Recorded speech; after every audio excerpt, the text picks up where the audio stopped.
Good evening, everyone. It is 6:01, and we are just going to give 5 more minutes.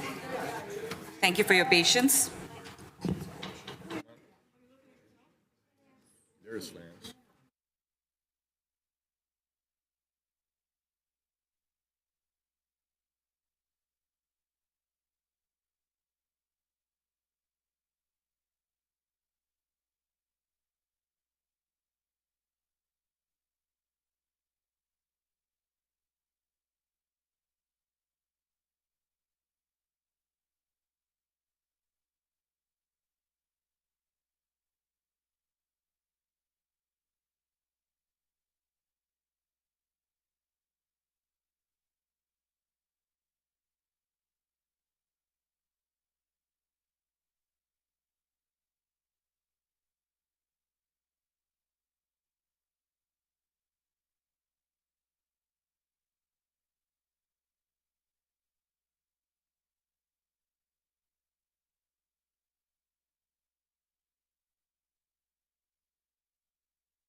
One,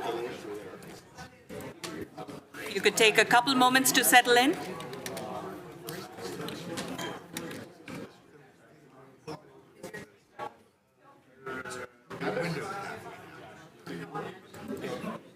We are going live.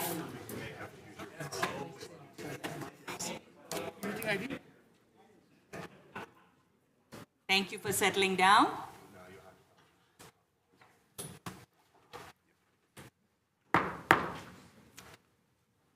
Good evening. Calling to order the Special Planning Commission meeting on Thursday, July 13, 2023. Thank you all for being here on time. We will get started with the Pledge of Allegiance. If you could all please rise.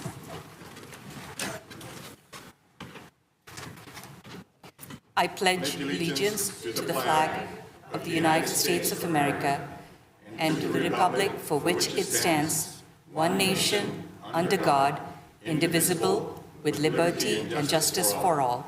Please remain standing for the statement of values. Secretary Bhatnagar. Thank you, ma'am. Statement of values. As we gather, we humbly seek blessings upon this meeting. May we act with strength, courage, and will to perform our obligations and duties to our people with justice for all. Let us seek wisdom so that we may act in the best interest of our people, our neighbors, and our country. All this we ask so we may serve our community with fairness and respect, putting their needs before all. Thank you. Thank you, Secretary. Please have a seat.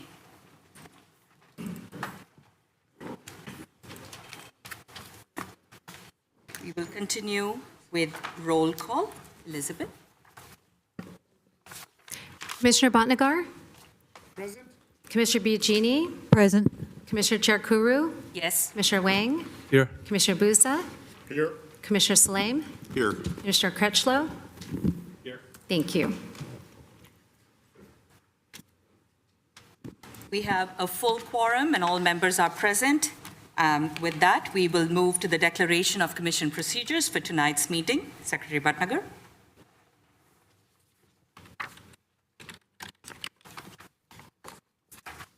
Declaration of Commission Procedures. Public hearings are conducted by the Chair in accordance with the following procedures. The Chair of the Commission directs all activity during the hearings. All comments shall be addressed to the Commission. Any item on this agenda may be continued to a subsequent hearing. Applicants will be allotted up to 10 minutes to present and justify proposals.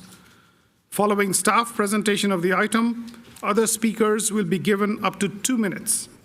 The applicant is allotted up to 5 minutes for rebuttal of comments. No additional comments will be accepted upon the close of the public hearing, although the Commission reserves the right to direct questions to any speaker on any matter. Special procedures or time limits may be applied to any items as prescribed by the Chair. Appeal of Commission actions must be filed in writing within 7 calendar days. And those are the procedures. Thank you very much, Secretary Bhatnagar. Copies of the current agenda and staff reports for each of the items on today's agenda are available from the Planning Office on the Friday afternoon preceding the meeting and available online. We are paper free. Continuances, exceptions. This part of the meeting allows for applicants, members of the public, or other interested parties to request an item to be 1, continued without hearing, 2, withdrawn, or 3, taken out of order. Are there any requests from applicants, public, or the Commission for a continuance or exception for any of the items on tonight's agenda? Staff? Members of the public? Please come forward. I'm not sure that I can do this, but can we switch one of these items from 4 to soon? There's 2 items, but okay. We will definitely take into consideration your request. If that's the only one, it's not a continuance or an exception, but I will understand. No, it's okay. You're okay. Thank you for bringing that up. Any members of the Commission before I move forward? Okay. Hearing no continuances or exception, we do have a request from member of public to take the items out of order more specifically to hear item 4 ahead of, I'm assuming, item 3. And I'm going to look to staff and members of the commission for any concerns. My only concern is our staff member is not present at this moment. I see.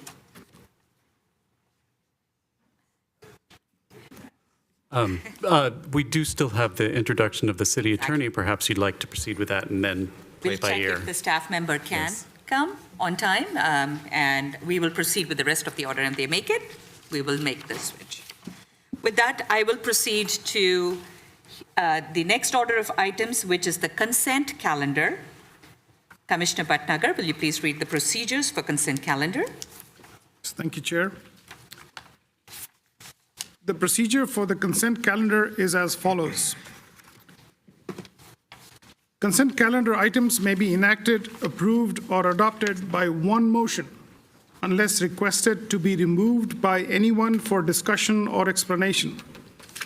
If any member of the Planning Commission staff, the applicant, or a member of the public wishes to comment on a consent calendar item or would like the item to be heard on the regular agenda, make this request now. Items listed on the consent calendar with associated file numbers constitute public hearing items.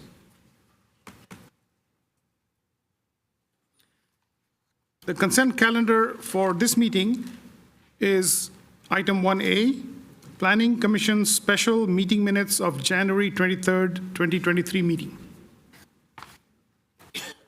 Almost 6 months ago. Do we have a motion to approve the consent calendar item, which is the meeting minutes of January 23rd?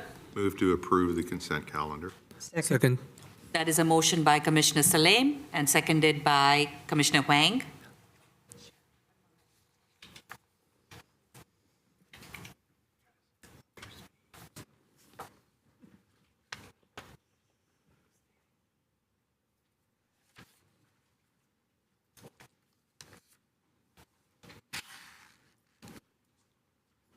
Commissioners, you should register your vote.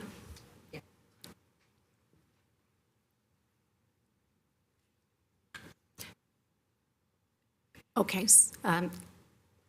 We have the votes. Commissioner Crutchlow, you're unable to vote right now on the iPad. Right. Would you like to tell me your vote? I abstained because I wasn't here at that time. Thank you. Thank you. The motion passes. Thank you. Thank you. Moving to the next order of items, public presentations. This is a moment or a part of the item where any member of the public can briefly address the commission on any items that are not on today's agenda. This is a portion for members of the public to come and express interest, opinion, ask for additional clarification. The commission may or may not respond and may be agendized for a future discussion or date. Any members of the public who would like to address this commission on any items not on today's agenda, please step forward.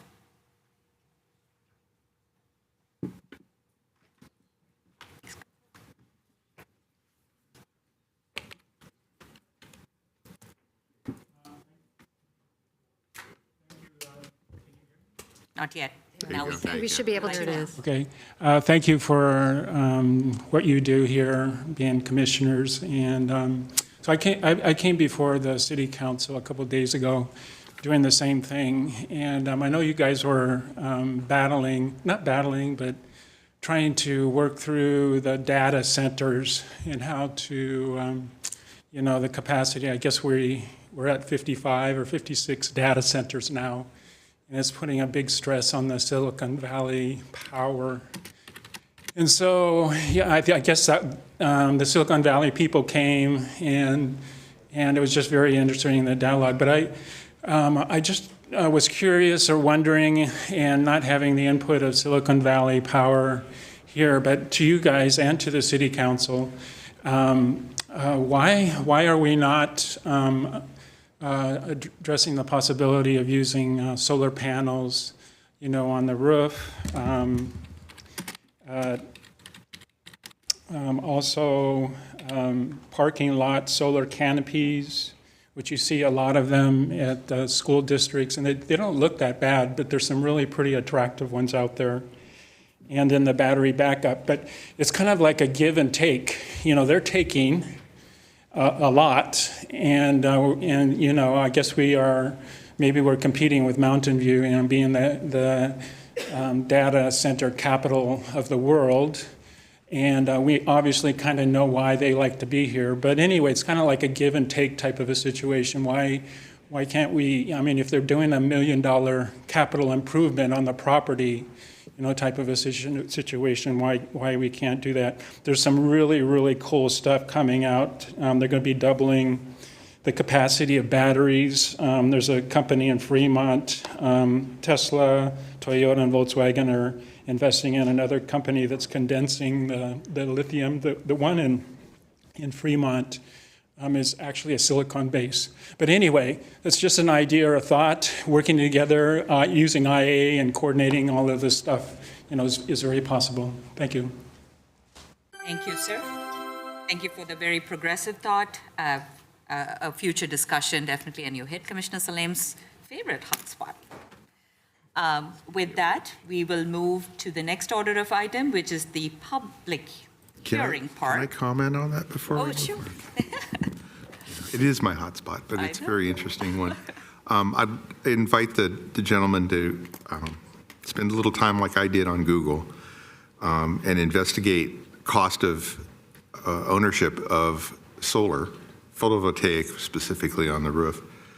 My last adventures through different providers for both commercial and residential got down to cost of ownership plus depreciation plus maintenance plus repair plus you add in all the cost. It was bringing the cost down to about 16 cents a kilowatt hour for photovoltaics. The problem is right now we as a city have cost of power at 13 actually cents a kilowatt hour.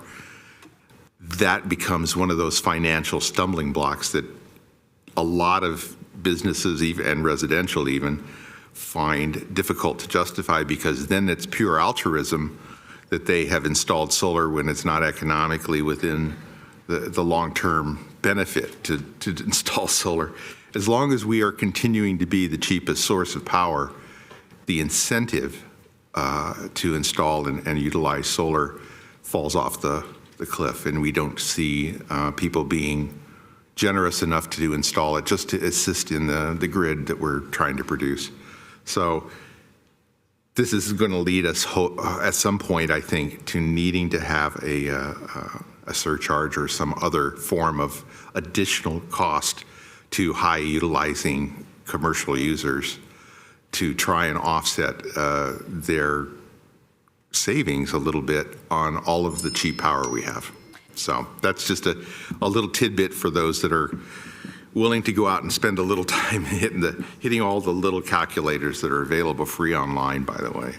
Thank you, Commissioner That's it. Salem. Thank As I you. said, it was his hotspot. We will deliberate at a future meeting. Yes.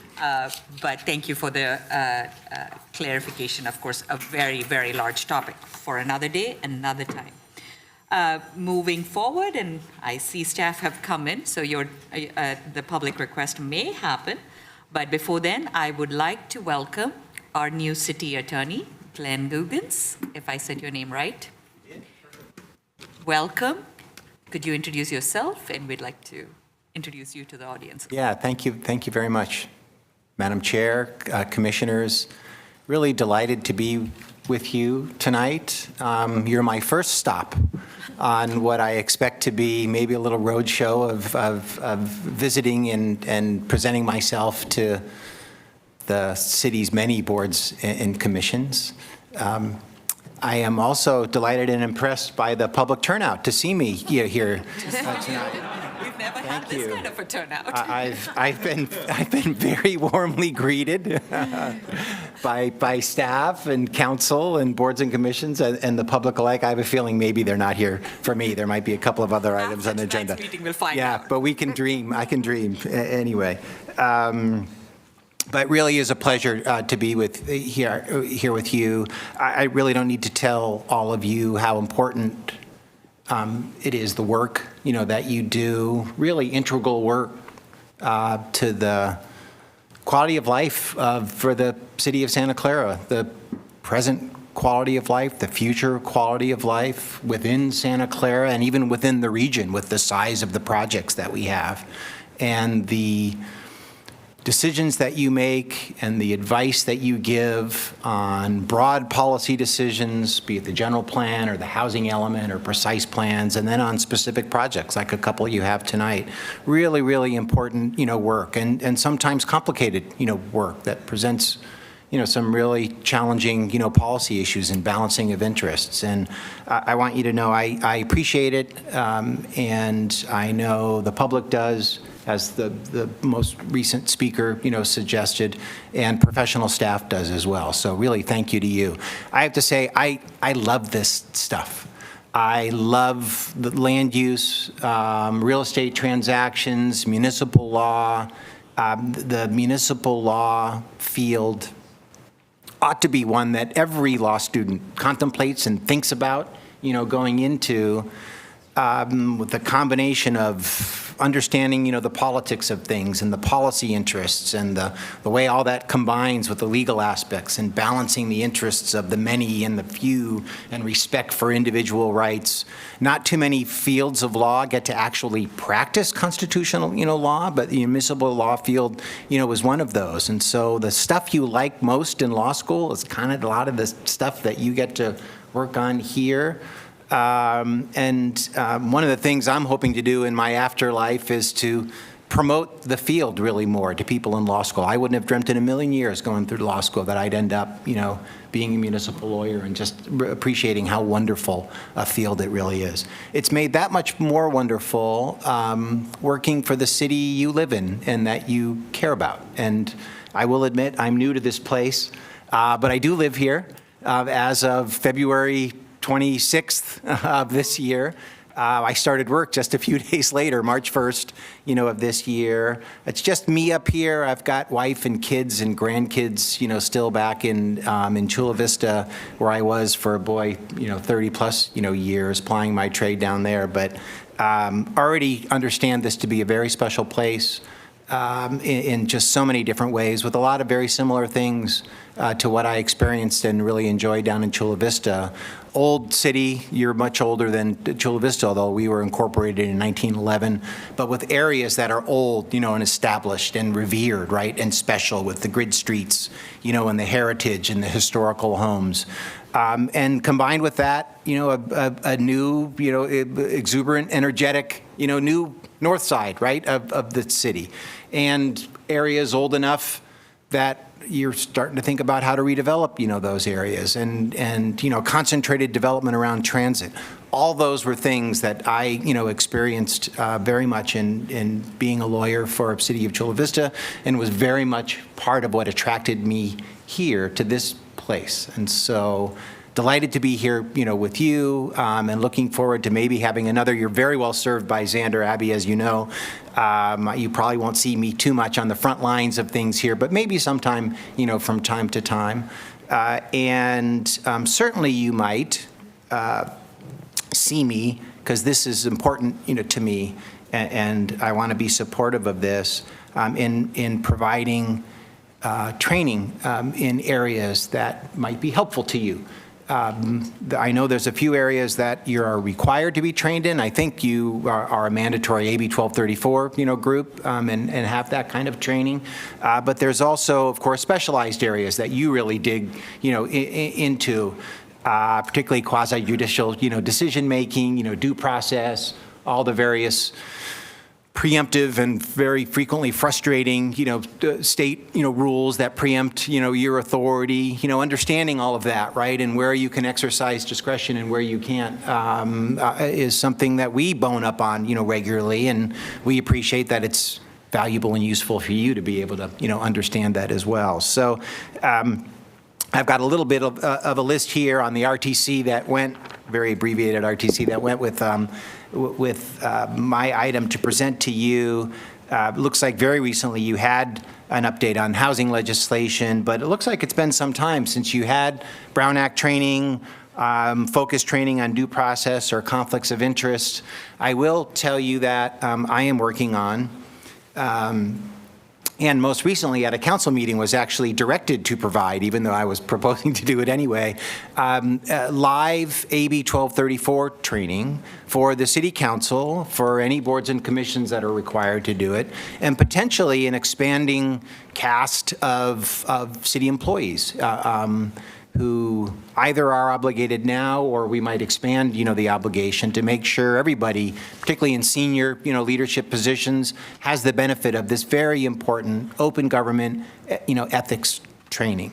I had a lot of success and fun, really, in a version of this down in Chula Vista. I probably did it 8 times during my 12 years as city attorney down there, and a live version of it, an interactive, version of it, a version of it that's not just going through the motions, right, of the version that's online, where I'm actually presenting fact scenarios to you, and there's, fun, interactions on what those are, and teasing out not just the basic rules, but the practical application of them, right? And practice tips on how to better comply with those requirements. Very, very, I've found, and I've gotten pretty positive feedback on it from the folks who have received the training. I think just a step beyond, or a few steps beyond what the clinical, online version is. So you can look forward to that, probably early, late fall coming your way. But like I said, and like diving down even deeper into some of these areas is definitely something we want to be able to, afford to you, whatever your appetite is for it. I have an insatiable appetite to be willing to support, training for, this group or any of the groups, in those areas. So that's really what I had to say to you by way of introduction. And if any of you have either questions for me, I know you've got a full agenda, or feedback for me on the kinds of things you might be interested, in hearing about, in short order, very open to, hearing about that and doing what I can to meet your needs and what you think will help you do your very important job in the best possible way. So thank you, Madam Chair. Very robust introduction, Commissioner Nancy Biagini. Yeah. So thank you. That's encouraging to hear that you're excited to be here. This is my hometown. I've been here 70 years. So if you want to know a little history, I have family and family friends that were involved in city government. But I will make one big recommendation.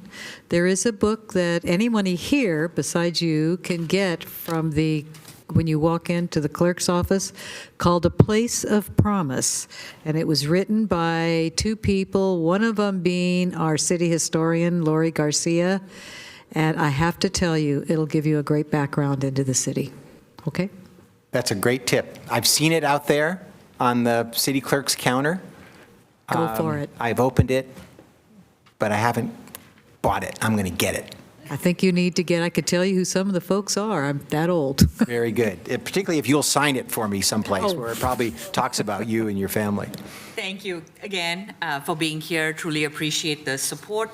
Planning Commission cannot do it without city attorneys' guidance. All of our land use decisions are very heavily driven by legalities and frameworks and new world order requirements from state and federal.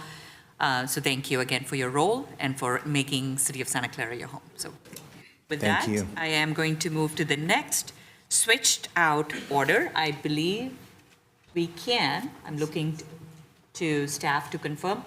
Okay, thank you. So I will take the agenda out of order and move item 4 up ahead of 3, which is the action on the mitigated negative declaration and the mitigation monitoring and reporting program, general plan amendment, and rezone for the property located at 2655 The Alameda to allow the development of a 4-story multifamily housing with 39 rental units, 1,500 square feet of ground floor commercial space. With that, I will look to staff to make their presentation.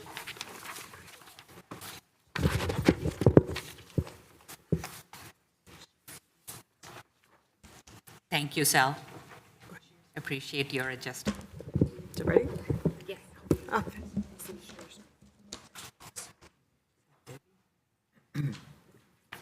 It's, yes.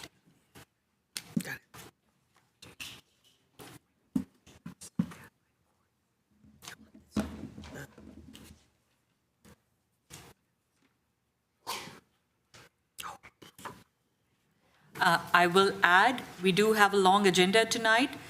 So while staff brings up the slides, I want to make sure that members of the public have the time. That'll be 2 minutes. So just giving a heads up. Thank you, staff. Thank you, Chair, and good evening, Planning Commissioners and the public. The first item is 2655 The Alameda. The request and project involves a mitigated negative declaration and mitigated monitoring and reporting program. General plan amendment from neighborhood mixed use to very high density residential. A rezone from neighborhood commercial to planned development to construct a 4-story development with 1,500 square feet of ground floor commercial space, 39 residential units in common open space over subgrade parking with 44 on-site parking spaces and on and off-site public and private improvements. The project site, as many of you are probably very familiar with, is located in this triangular lot. It's 0.4 acres. It is surrounded to the north by Santa Clara University campus and the dormitories here in the blue. Up to the north beyond Market Street is primarily the much larger campus grounds. We have university supporting uses such as the parking lot and the childcare facility. We have commercial located here along Park Avenue. That's a mix of retail and office use. And then we have the residential neighborhood immediately to the west that is in hot pink. So everything to the west of the frontage of Park Avenue, with the exceptions of these townhomes here, that's Farsi Place, is residential. The prior use of the site was a gas station up until 1993, and then was demolished and has been vacant since. To the south is the Safeway Shopping Center. The general plan designation is stated as the neighborhood mixed use. This allows for a combination of retail and residential development. And the zoning is commercial, the neighborhood commercial, which allows neighborhood supporting commercial uses, but does not allow for residential. Hence the requirement for a rezone change, and as well as the project is proposed at a higher density than what is allowed under the neighborhood mixed use, the general plan amendment is necessary. The project, as stated, is 4 stories over subgrade parking. Here's the building footprint, and that's showing the first floor and the at-grade parking structure. The 1,500 square feet of commercial space is at the tip here. It's accessed via these commercial doors on the side, on the Park and the Alameda side. There are 39 residential units will be above, and we'll see those in just a minute. There is outdoor community space here. This is landscaped with benches and pathways through, so it's a gathering spot for not only retail, but for the community passing through the project site. It has 2 points of access, one from the Alameda and one from Park Avenue. That's your ingress and egress through the site. It has 80 bicycle spaces. Here's the bike room here, accessed through the garage, and includes off-site improvements, traffic improvements, pedestrian crossing improvements, complete street sections. So there's to address both safety and aesthetics in this area. Run through these fairly quickly since we have a big evening tonight. But again, here's the commercial space, the open space, the egress flow, the bike room, subgrade parking, and how it's accessed to the below subgrade level. These are the second floor plan, and here we have the open space that is for the tenants, the residents. It has amenities such as barbecue spaces and ping pong tables, and it is landscaped as well. This project is a wrap, so it's all the units wrap around this open space. Each unit either has, on the ground floor, they have outdoor space. On the floors above, they have balconies that interface the street. The project itself is designed very much with a urban feel. These are the third and fourth floors. Mimic the second floor. These are the elevations. It's a modern interpretation of a kind of more of a commercial style development of you might see in San Francisco or specifically Oakland. The peak height is 650. Sorry, my view is being hidden. 55.5 feet to the top of parapet. So all of these mechanical equipments that are roof mounted will be hidden behind the parapet wall. There's a lot of detailing in the elevations. There's wood, there's concrete, there's dental applications, there's wood, again, wood with trellis and metal canopies and metal balconies with a strong rhythm and breaks in both horizontal and vertical massing.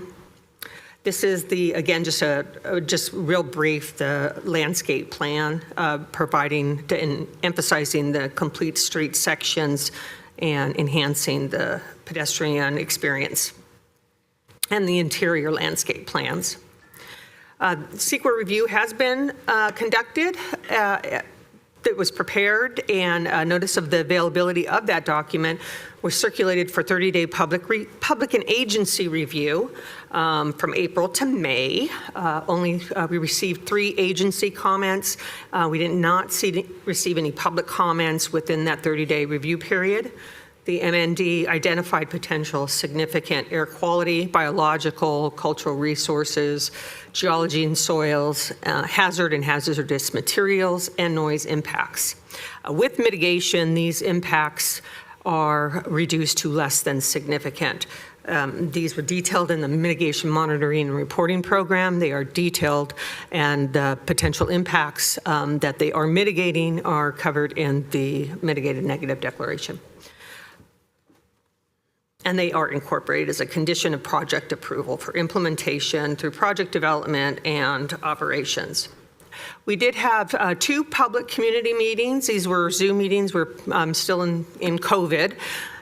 So we had one November 10th, 2022, and then again March 21, 2023, following for the community that participated and the comments that we received. The applicants took the original submittal, revised it, that spoke to parking and safety and noise and architecture, and incorporated those changes into the version that you see tonight and was presented at the March 21st meeting.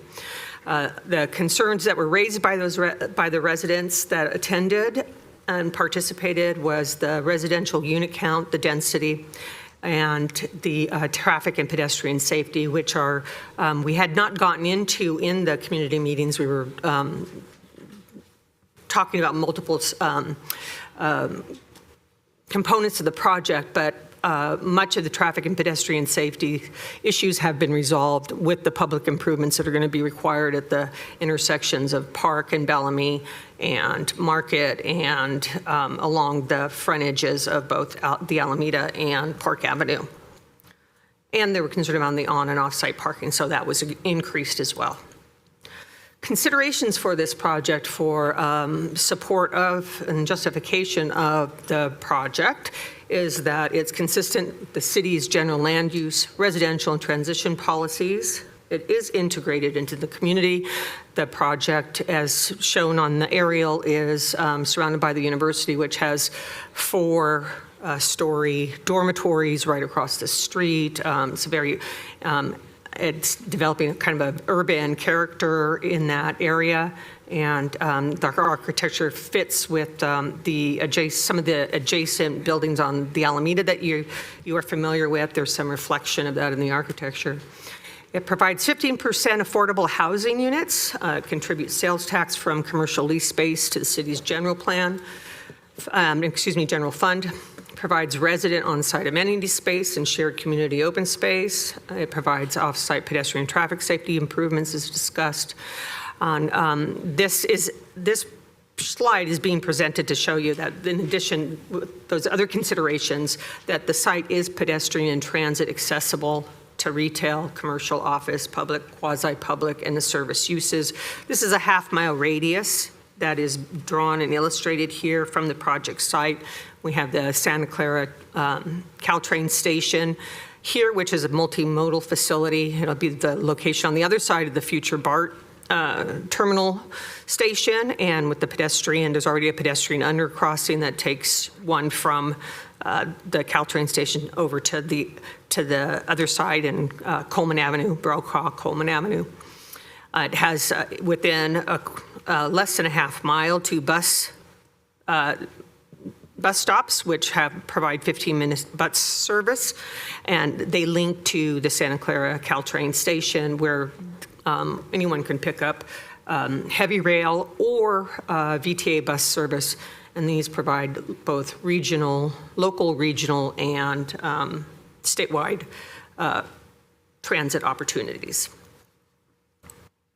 So the recommendation is to adopt a resolution to recommend City Council adopt the MND and MMRP, adopt a resolution to recommend that the City Council approve the general plan amendment from neighborhood mixed use to very high density residential, adopt a resolution to recommend City Council approval of the rezone from neighborhood commercial to planned development to construct the 4-story development as presented. We did receive one comment letter from a resident yesterday late afternoon. We did have responses to comments prepared to address those comments, and I believe all the commissioners have a copy of those responses, as well as the original, or a copy of the original comments prepared by the resident. If you have any questions for me, that's the end of my presentation. I'm going to open for commission questions to staff. Commissioner Bozek? I just have a quick question. You mentioned Market Street, but I think it's Bellamy Street that you're talking about. And then Market Street beyond. Yeah, Bellamy Street's right in the corner of the project. That's the one that's main concern. Correct? Yeah, the most direct, yes. Any questions of staff? Commissioner Salam? So was there any document that described the distribution of the cost for the individual units, and are there any very low or low-cost units? I didn't hear that one. Are you talking the cost of the rent of the units? Yes. That's not something the city looks at, but they will be required to have 15% affordable per our affordable housing ordinance. Okay, so they'll still be in the 15%? Yeah. Okay. Yeah. Thank you. And a affordable housing agreement is a condition of a project approval, so it'll set that. Commissioner Biagini? To follow up on that, so I'm clear, is that, when you say 15% affordable housing, how much of that 15% is for very low income? So 15% of the units will be affordable to low or moderate income residents per our ordinance. So our ordinance currently does not require low or extremely low. I know, because that's an ongoing discussion about, is affordable really affordable? I have another question. I'm very familiar with that site. I know it used to be a gas station. How much environmental damage, is that the way to put it? You know, ground contamination is an issue. How much of that? The mitigated negative declaration discusses the existing conditions and also lays out a number of mitigation measures to Right. address like vapor intrusion and groundwater contamination. And with those measures implemented and following the plans and It would be less than regulatory significant. bodies that are necessary to sign off on the project, those impacts from what had been previously. And I guess my question is, and maybe I missed something in our large packet, what kind of what precisely are they going to do to make that site become less than significant with respect to the kind of damage that the gas station would have left? Because I don't even remember when that gas station went away, other than I know it was there in high I school. think we probably want to bring Shannon George up to lay out what those are as a summary, because there's numerous. And then the applicant can also Talk about it. address that. Okay. Because she's been working with the various agencies on the project site. All right. It has been under remediation for decades and Yeah. continues to be so. So Okay, now I it's an would- ongoing and to be remediated in order that it meets the criteria and thresholds to allow residential use on the site. Okay, so the applicant may have more data on that. Well, there's 11 mitigation measures set forth, starting on page 68 of the initial study. But I think perhaps, Ms. George would be able to best provide a summary of those to you, rather Okay. than me reading it and trying to explain what it means. Appreciate it. Could we have Shannon George come? Good.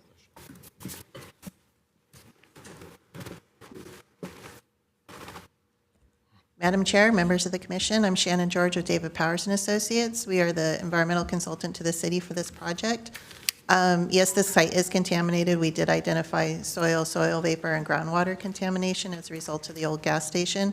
The levels of impact there are not that unusual for a gas station site. And as staff has said, we did identify a substantial number of mitigation measures that include a health and safety plan, a soil management plan that will outline under regulatory oversight additional testing that needs to be done to quantify the exact contaminants at each location within the site, recommendation requirements for disposal of that soil off-site, any capping of the site that needs to occur, and then any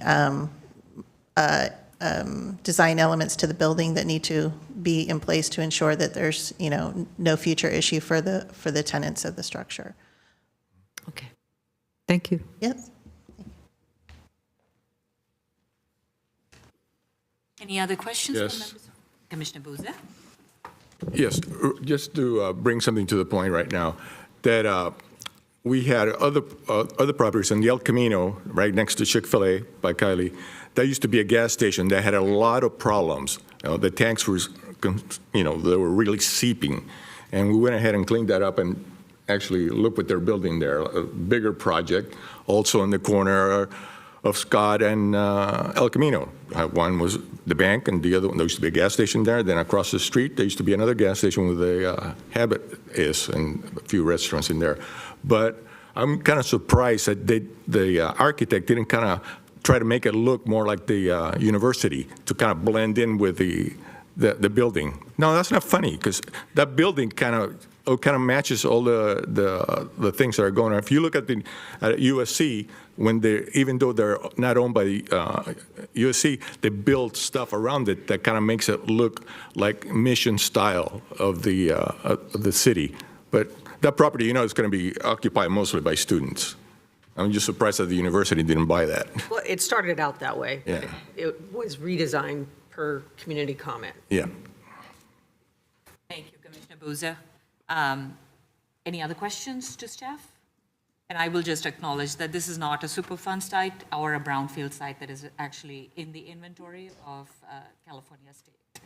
So I'm glad that we have identified it for the safety of future tenants, especially little children. The remediation plan would be good to understand from the MMRP, but I don't see the MMRP here. So future, we look for the MMRP to be attached. Any other questions before we move to have applicant present? Okay, with that, Xander, can I open for public hearing? Do you want to go to the applicant for their presentation first? Okay. Okay. Yes. You open the public hearing. The first speaker is always the applicant. Okay, Yes, please. thank you. I'm still waiting to get this right. Thank you. Okay. Hi, everyone. My name is Anjali Nanda Habis, and I am with Capital Partners. For some context before we start that I think is important to this project, I stand before you as a double Bronco, so I did go to Santa Clara undergrad and Santa Clara Law, and so I did walk by this site every week, if not every day, for 7 years straight. Capital Partners acquired the site in June of 2022. At a high level, before we get into more specifics, this project provides much-needed housing at a time when the city needs more housing stock. The project provides a mix of 1, 2, and 3-bedroom units. The project will provide the required 15% BMR units on site.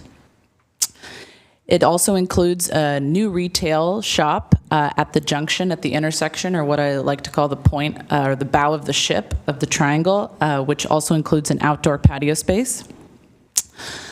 This project is located very close to two things that I want to point out. The first is Caltrain, like we just said, it's within a half mile. And the second is, of course, Santa Clara University. It is literally a crosswalk away from the campus.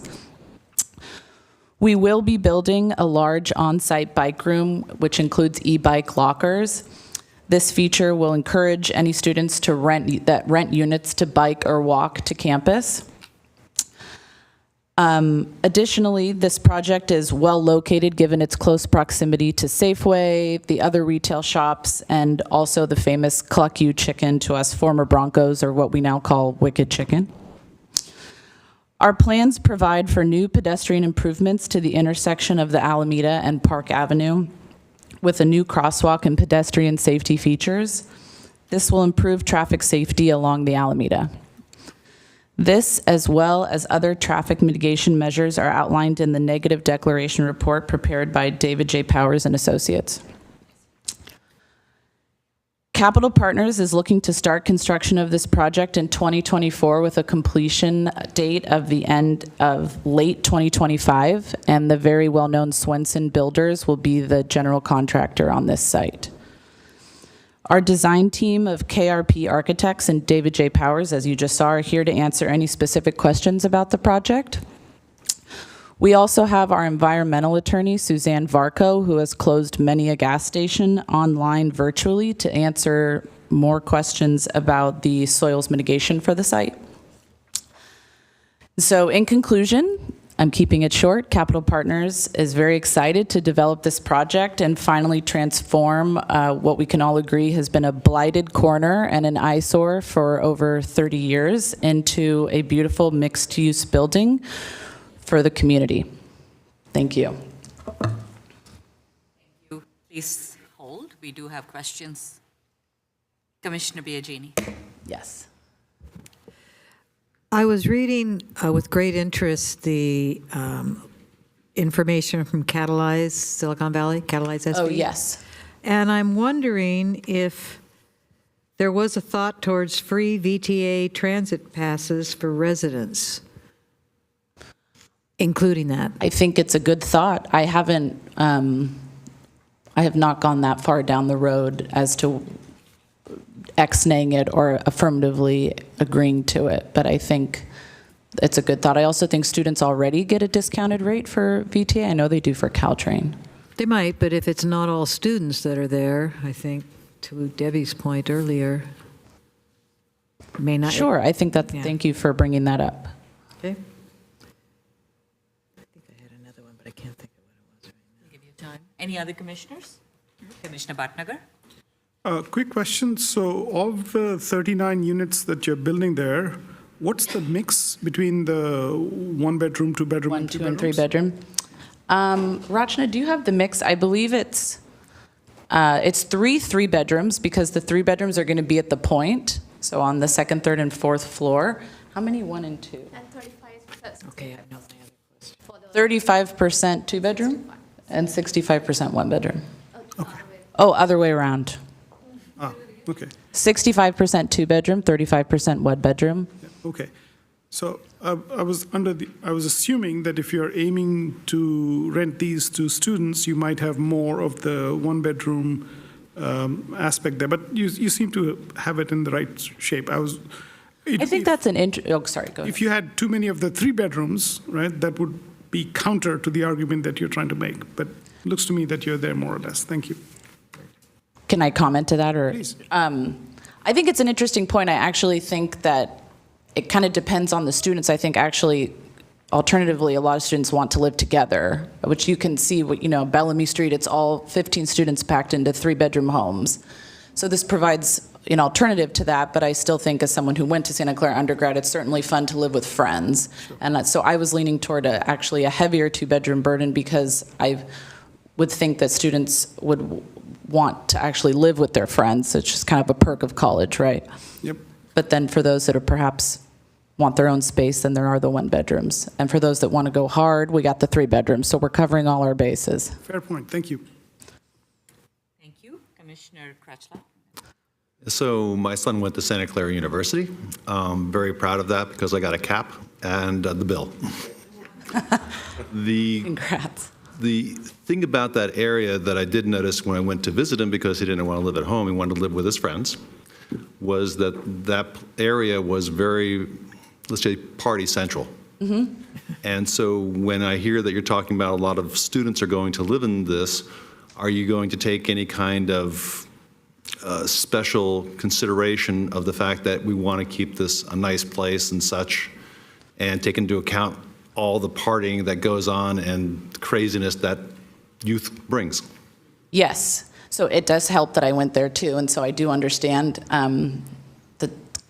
what the Santa Clara students do, especially on that side of the campus. I think there are a couple measures we'll put in place. One is obviously certain materials in the kitchens and the floors for our landlord's sake that is harder to damage. Also some noise mitigation measures for the windows and the floors so that if someone's partying upstairs, it's not as disruptive to the person below. And third, especially for girls, we're making an effort to make it very safe. So security cameras, special key door locks, things like that, so that it is not so easy to just walk in and try to attempt to walk into anybody else's apartment. How about, the walls, adjoining walls? Are you doing anything to mitigate sound in there? Because let's say yes, we want to. I'm a family because I have low income and I'm living there, and next door my neighbors are a bit rowdy. What kind of things are being done in that area? Yes, we'd like to implement that. We have not gotten that far into construction drawings because, as you can see, we're just in our entitlement phase, but we are working with Swenson is doing the construction drawings, and they certainly know what they're doing, so we will be implementing, as noise barrier walls as much as we can. That is a request. Thank you. Commissioner Biagini.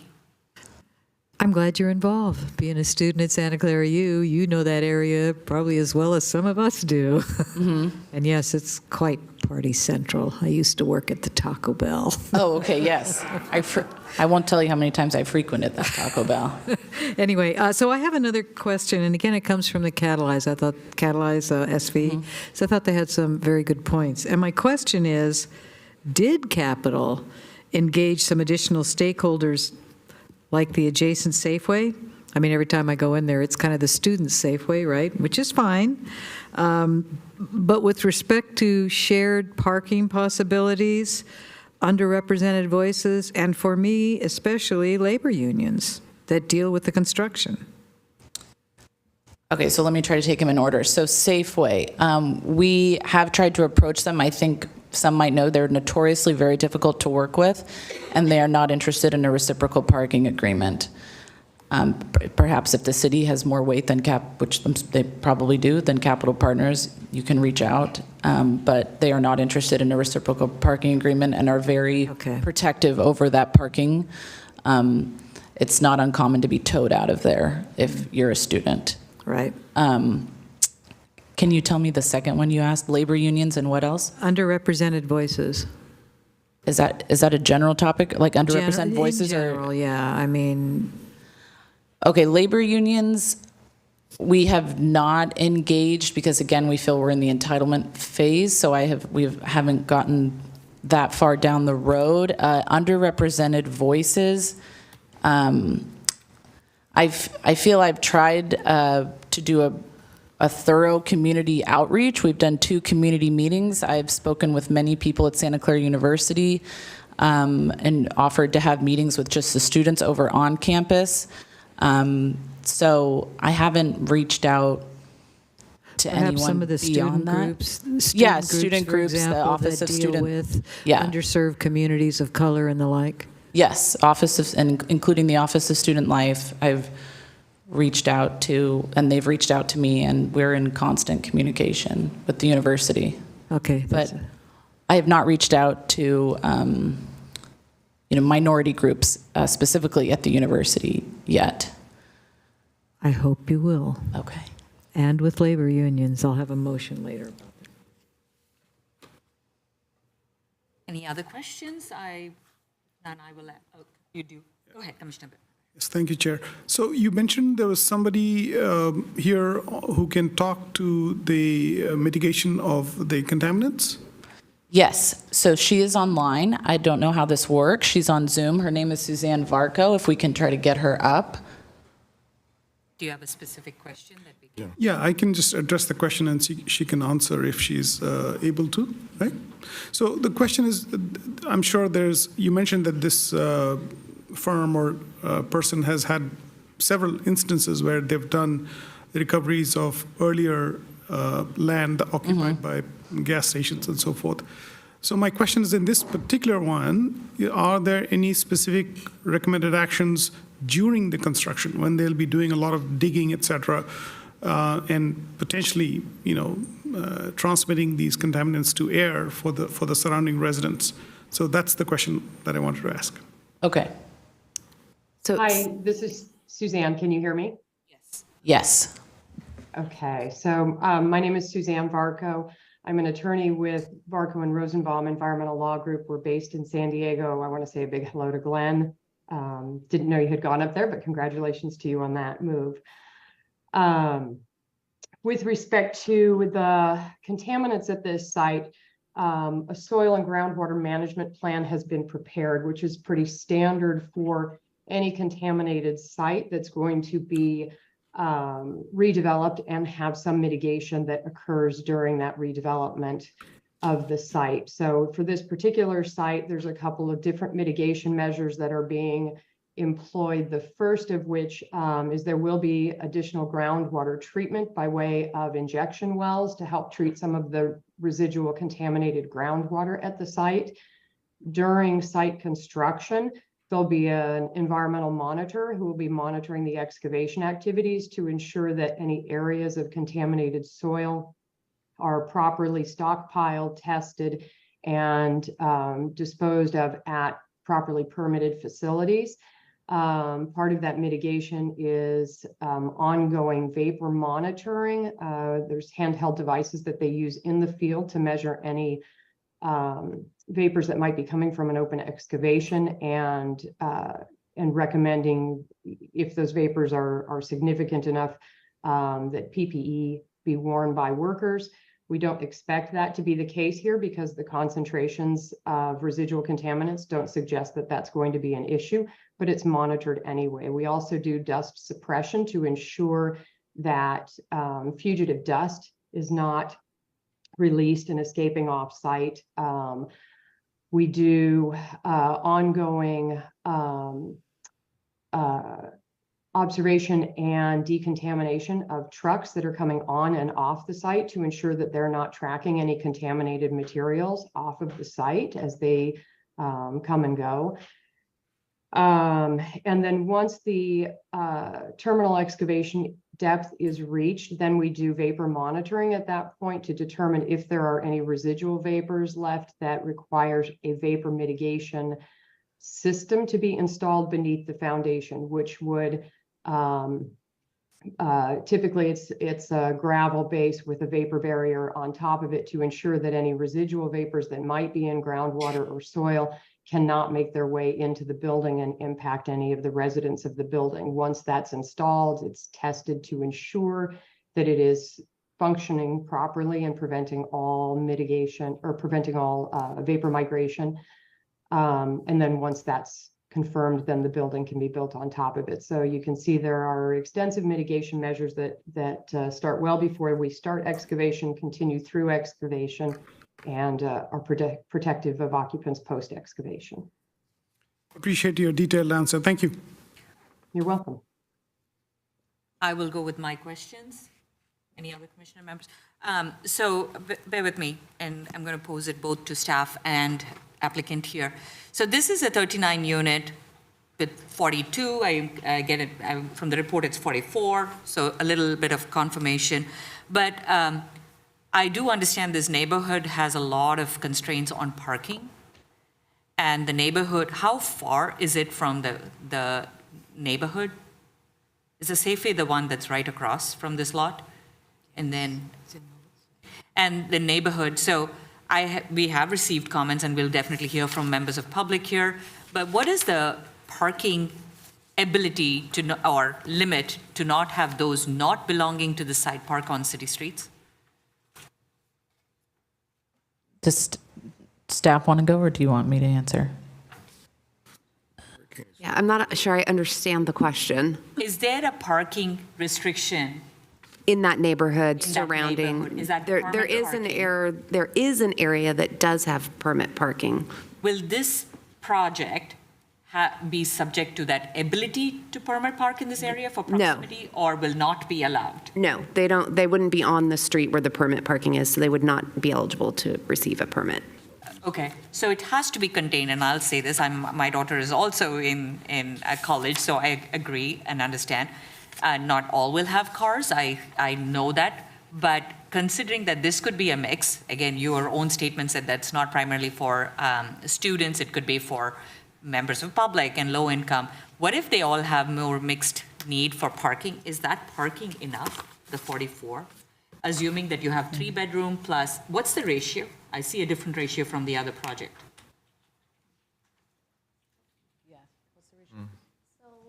For the retail, we have 3 per 1,000, which is fairly common in most of these locations where the transit is so close by.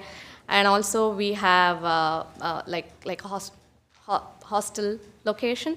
And then for the residential, we are about 0.9 per unit, which is pretty close to 1 per unit. And I think this being half a mile to the transit, and with the addition of about 80 bike lockers and 8 motorcycle parking, and these, I think it should suffice for housing project, which is oriented probably towards the students, and less than a half-mile transit to the Caltrain station. So except when these people party, yeah, you're not estimating, or you're underestimating student parking needs. Before I address that, I wanted to address your first comment about, maybe you said, I don't know if it was a statement by me or by Debbie, that this was not directed towards students. And while this is not affiliated with the university, we do envision this will be primarily and far majority students. I'm going off of the city response to CEQA on one of the actual comments, litter students and renters toss their garbage here, there, everywhere. And then the response from city is the proposed project would be market rate rental, and it would be speculative to assume that who would live there or whether or not the issues described would occur. So it's primarily saying it's not necessarily students that we should assume, but I want to make sure we're not speaking on both sides. Like at one side, we're saying this is going to be students, so only bikes are going to be needed. On another side, we're making the assumption or defense to say that it won't be students. It's not necessary to assume that that's the population who's going to be here. So it's market rate housing by definition. So we are not affiliated with Santa Clara University, and we will have a portal, so to speak, to apply, and I cannot discriminate based on students because that's age and that's a protected class. So I will not be discriminating. based on age, AKA students. I do think the far majority of people that will want to live there, given its location, if we can all envision where it is students. Especially, like you say, because it's a rather loud street, because that is where most of the partying occurs. And so I would be hard-pressed to find, I think, a lot of families that would want to live there. But again, I cannot discriminate if they apply. Regarding the parking, again, our argument is that it is so close to transit and it is a crosswalk away from the university, and not everybody at school brings a car. So we feel the parking is sufficient, and we have parked it to the max we can. So it is not that we have parked it such that we can fit some more spaces, but we really want to put the trash room there instead. We have worked with our architect to max the parking on this site. It's a triangle site. It's a very geometrically actually difficult site to build. So we tried our best to get as much parking we could on site, and this is what we have. I understand, and thank you. And I'm looking to staff. Maybe we'll discuss during this deliberation. Any other questions on I got a that question. topic? But restricted. Okay. I got a question, Madam Chair. Commissioner. Okay. Let's be realistic here. It's going to be mostly university students, almost like if I was a betting man, that's what I would do. And eventually I see in the future the university buying that property, assuming, because they assume they've been taking over a lot of the properties. But have you considered talking, you said Safeway was giving, it's not good to deal with for parking spaces, but across the street, you have the pizza parlor that sits half empty all the time. Maybe they'll be willing to work out something, since a lot of the students are the ones that go to that pizza parlor too. So it's another possibility to get another 10 spaces, a minimum in there. But I see the students using that place, and I like to see the improvements on the crosswalks, and so that it's geared to that. And Swenson's also has a good reputation as a builder, so I look forward to seeing that project. I'll just comment on, that's a great idea. I have not talked specifically to the Pizza My Heart owner. I'm happy to reach out. I think that's a great idea. My impression is that most of these businesses do not like to enact reciprocal parking agreements in the event that they ever want to sell. But more parking helps me market, right? So I'm not opposed to getting more parking from any of the neighboring parcels. So I'm happy to reach out. Commissioner. So was I correct that you calculated 0.9 per unit for parking? Is that correct? Yes. Less than one? I think so. What do we have, I think Debbie? your What's the associate ratio? said that, no? Yes. Okay. Yes. Okay. So putting aside students just for the moment, because I can't predict who's going to be in there. It makes sense, I get it, but I'm not going to make that prediction. I do know that, like, areas that I've lived in that, if you had two people in there, they were both working, they're both driving. These days, of course, with people working remote, I can understand it, but I can't bet on it. So it seems quite low to me, and that is an issue, and that, when I looked at dorms and apartments, when I went to college, when I looked at where my son lived and what they did inside, they really packed that place. So number one, I think we've got the parking pretty well understood. But on top of that, if you have students taking a 3-bedroom and putting 6 people in there, I'm going to assume at least 2 of them have cars.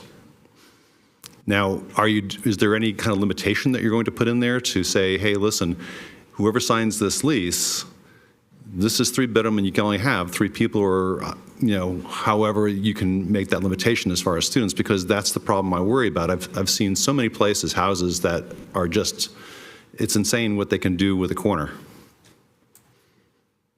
I have not considered putting a limitation on the 3-bedroom units. Well, I'm just talking about it as an example, not specifically that it's just that, but any unit you might have, I can see where students say, look, hey, you get in with me, I get in with you, we split the cost, and boom, we have this nice place. Yes, I hear what you're saying. I think another thing to consider is there is a university parking structure further on the Alameda where the entrance is, across from the Sobrato Science Center, and you can buy parking there as well. So if students can't fit their car, there's the option to park there. Understood if they happen to be students.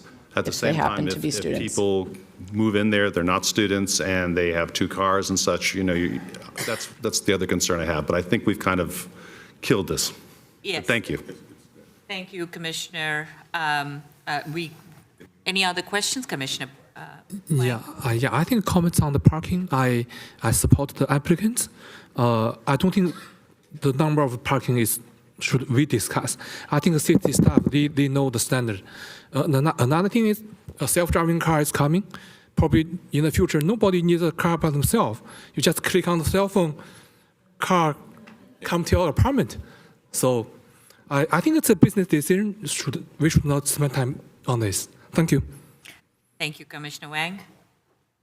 Any other questions to the applicant before we move to Commissioner Biagini? Let me explore this. I don't know what passes are available to Santa Clara University students these days, but I do feel strongly that in consideration of the discussion that we're having right now, that having VTA passes for a stretch of time for folks that live there would be something to seriously consider.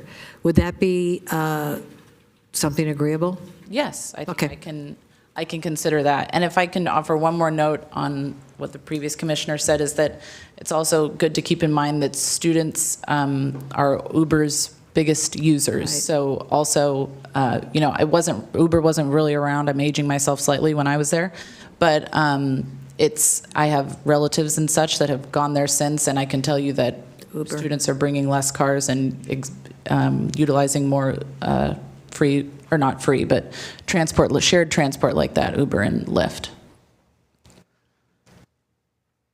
Okay. Thank you again. We will now open for members of public. Claudia Dow. I could just make one comment. Go ahead. Just to draw your attention to that, as one of the conditions of approval, the project is required to develop a transportation demand management program and reduce trips by 20%. Thank you. And that TDM plan will be created by a transportation consultant, will be an audit of it a report of it every year for conformance, and annual reporting, and the menu of the items that would serve as trip reduction measures would be developed as part of that. Thank you, Rebecca, for bringing it up, because that was precisely where my eyes were, and that I deferred the comment to be later, that we do have a TDM requirement for this project. But yes. 2 minutes, right? It's refreshing to hear somebody be honest when it comes to explaining their project. And the fact that she mentioned students so often, and the fact that Varsity Place is just right across the street is a stunning example of student housing. There is not going to be any normal person that would want to habitate with these offspring. I did write something for you, and you probably have read it, but it basically talks about the land. I'm asthmatic, and much of my asthma was created because I was in the trades for 25 years. And they told me that it was safe to be around something called monocote. It's asbestos. So now, every year, I have a chest x-ray. And I worked with that stuff for 25 years. And 25 years, they said it was safe, and it wasn't. And they still use it now. So, products aren't always as safe as you think they are. And so I am concerned about the soil and its contaminants. Because once they breach the crust of that soil, it will become airborne and taken here, there, and everywhere in the neighborhood, because soil can do that. And it will contaminate us, and we live there. So why should I, as a person that has experience with somebody saying, well, this is so safe, actually believe that without some I mean, you guys have to think about this. Because, unless you, of course, you live in the neighborhood, then you would be thinking about it a lot more. Uh-oh. That's 2 minutes, huh? Well, then, by golly. We'll probably come back to you. I just want to get a pulse in the room. Are there any other members of the public for this particular item? I have 3 speakers online. 2 online? 3 online. 3 online. How about we come back if you have other thoughts after I finish the first round? Do you want me to go ahead and sit down? Yes, thank you. I do want to make sure we adhere to the 2-minute rule to be fair to everybody, but if we do allow for the opportunity. Thank you. Thank you. Good evening, Commissioners and Chair. Put a card up there. Sorry, I didn't make it. Adam Thompson, local resident. I did attend the March 21st meeting. I do think that there are obviously some really difficult constraints with the project. I do wish that the architecture, the exterior, would be something a little bit more pop, especially since it is on a point, which is a pretty unique building structure. I mean, you go to San Francisco, and those corners really just kind of pull you and draw you in. So I would really like to see them do a little bit more effort on just making it a little bit more interesting and maybe even breaking it away from the university. I know Mario said, you know, put it in, but I think having a different rhythm in the neighborhood is really positive. It makes it interesting and unique.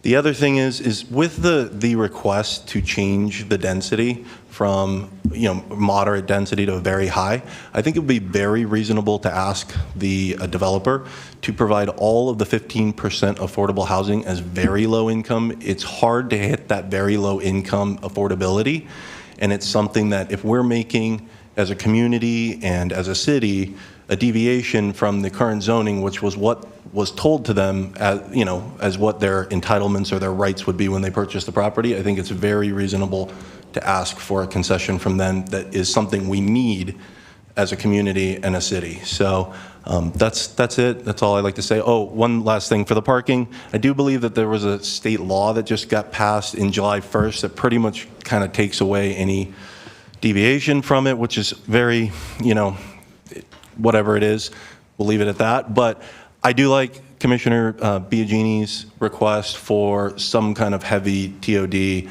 and VTA passes. So thank you very much.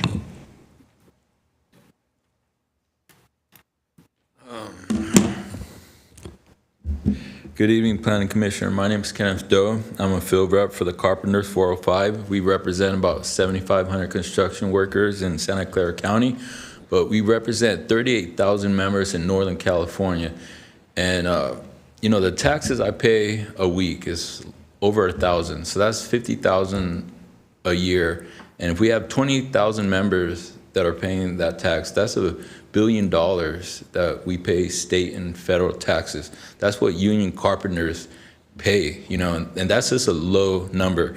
I'm encouraged by the idea of bringing more development like this to our community because greater density makes the property more accessible and benefits the people that want to work in Santa Clara. But a project of this size and scope should have labor stand in place. This project is going to be built by, you know, right across the street from Santa Clara University. Santa Clara University gives, you know, the kids that go there a bright future. Well, what kind of future are we going to give our kids without a certified apprenticeship, which union gives you, right? You know, I heard the applicant was going to use Swinson Builder. You know, last week I walked a job site with Swinson Builder and talked to some unrepresented workers, and these guys are coming from Honduras, you know. I wish they would come out and we could bring these labor violations forward, but a lot of these guys don't have anything else, so they're just gonna take whatever they get, you know. I would love to have a meeting with, you know, this developer and maybe give her a list of union GCs that specialize in that scope of work. I mean, you got to figure the health care that you don't have to pay for these workers by using union labor that you're going to save. I mean, I could just go on and on, but I only have 5 seconds left. So thank you for your time. Thank you.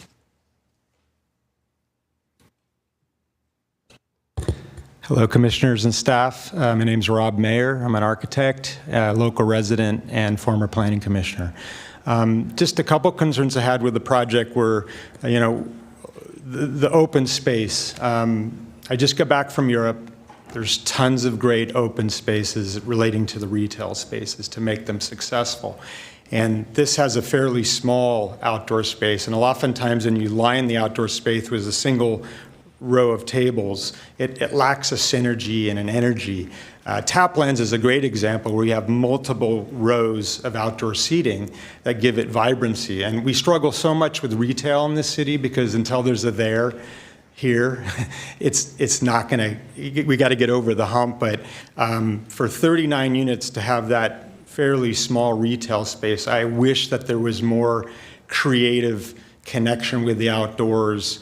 And, you know, doing a little park, kind of like you split it, you know, you say, well, we don't have much outdoor space. We're going to give a little to the retail, and then we're going to give a little to the citizens and the residents. Well, sometimes you fail when you split things up when there's only so much to work with.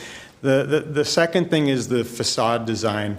I kind of agree with Adam Thompson that, you know, this is, you know, there's flat iron buildings all over that are so strong and interesting. And this was the opportunity to get bold with something. We don't want to match the university. It's stuck in the middle. It's a triangular, a really cool shaped property. I mean, it's just the time as an architect to just take a swing, you know, at it.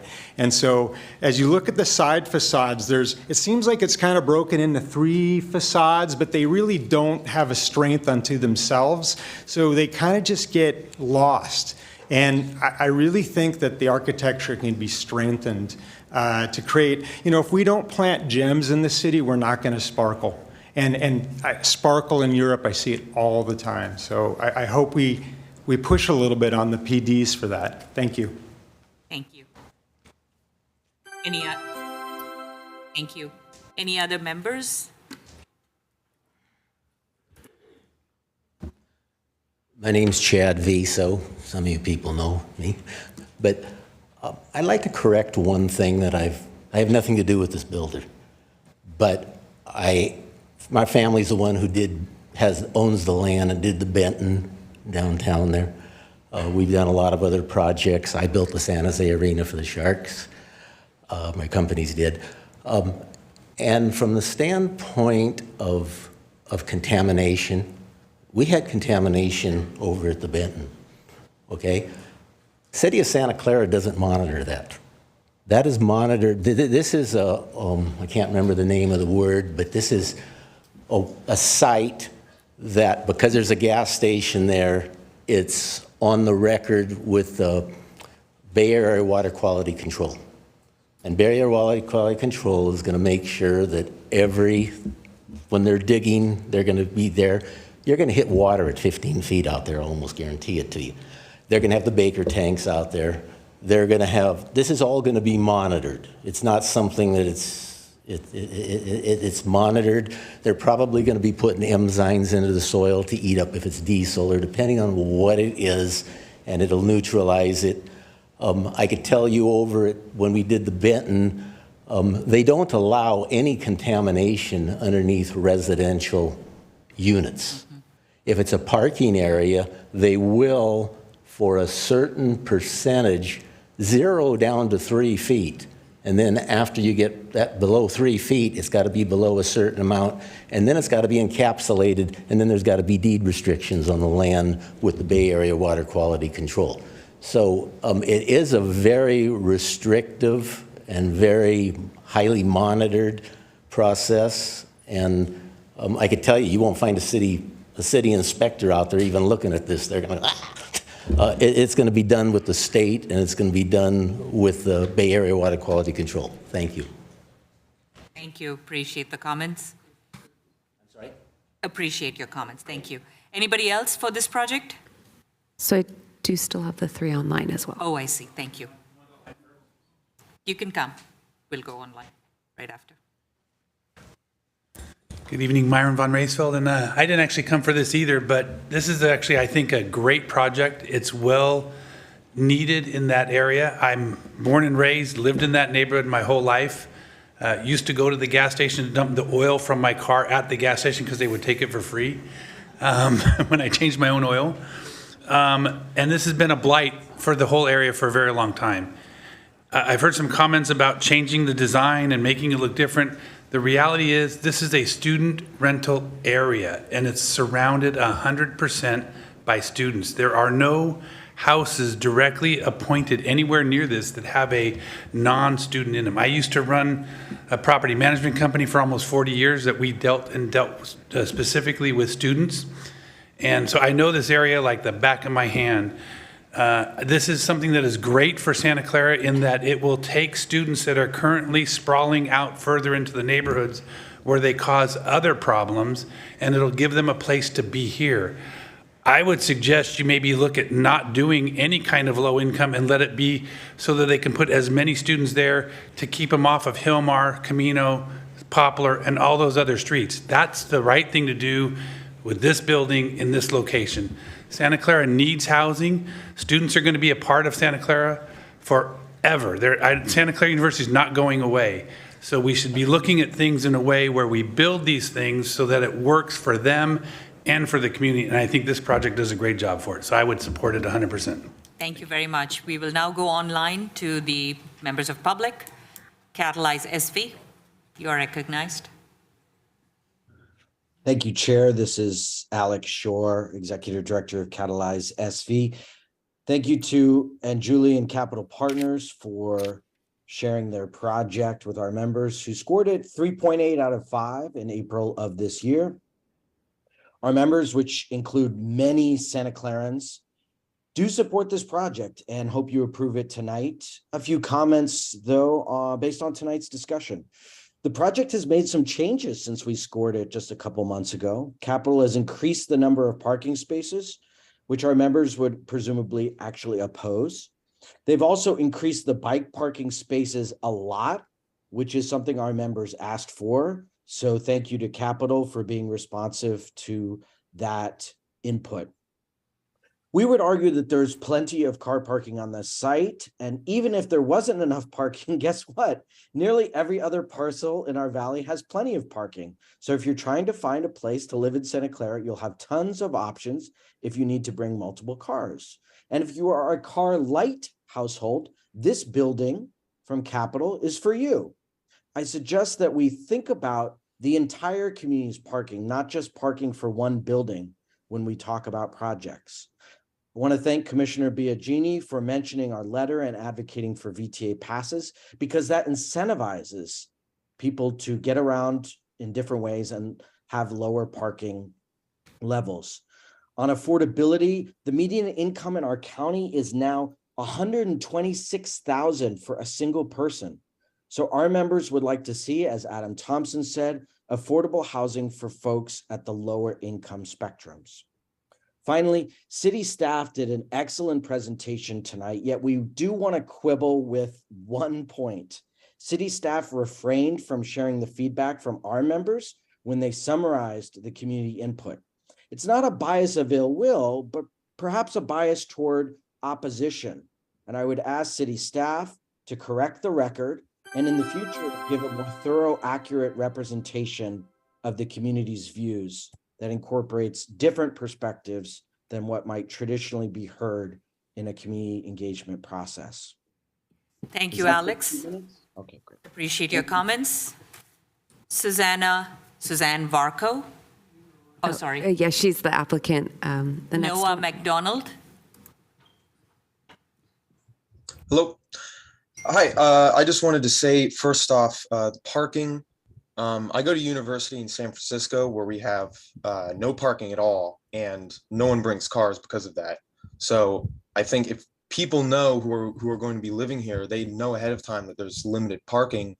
That just means they're less likely to bring a car in the first place, or the people who are seeking it out are not going to bring a car. So I really think the whole parking thing is just a non-issue. I think there's enough spaces, it's going to be fine. Secondly, I very strongly agree with some of the comments made earlier about the architecture.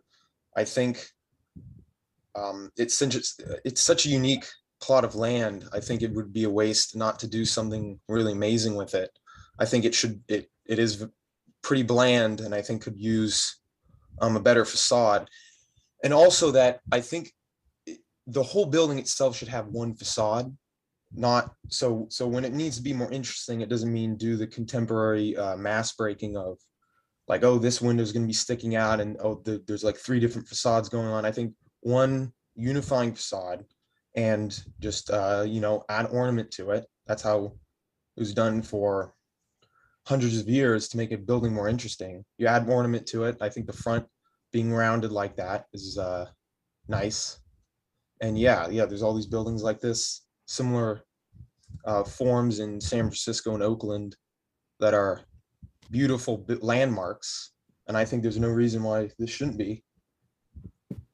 And, seeing as it's a new building, it's going to be here for, who knows, hundreds of years.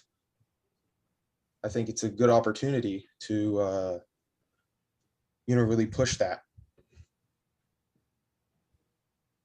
Thank you. Thank you. Thank you, Noor. Any other members that I'm missing online? I just want to be mindful, the previous member, Claudia, I'm assuming, did you want to still talk to this project? Yeah, I did. Okay, well, and we'll go one more round. You have 1 minute, Claudia. 1 minute. I'm not sure that would be a record for me. The parking is an issue. The very high density mix use is crazy. I mean, this is below 44. This is below 50 units. What's the point of having very high density? I looked it up. Very high density is 120 units per acre. That's a lot. Like, what are you thinking? Anyway, that's ridiculous. Keep it like it is. The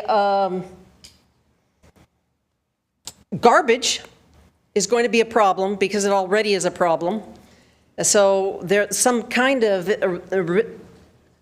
remediation of that would be helpful, some kind of approach that the city needs to take, because we can't keep on sustaining all these rats. These black rats get big, and the students leave a lot of garbage. It's just astonishing. So that needs to be mitigated. That's an approach. And as far as the building is concerned, I think it's ugly.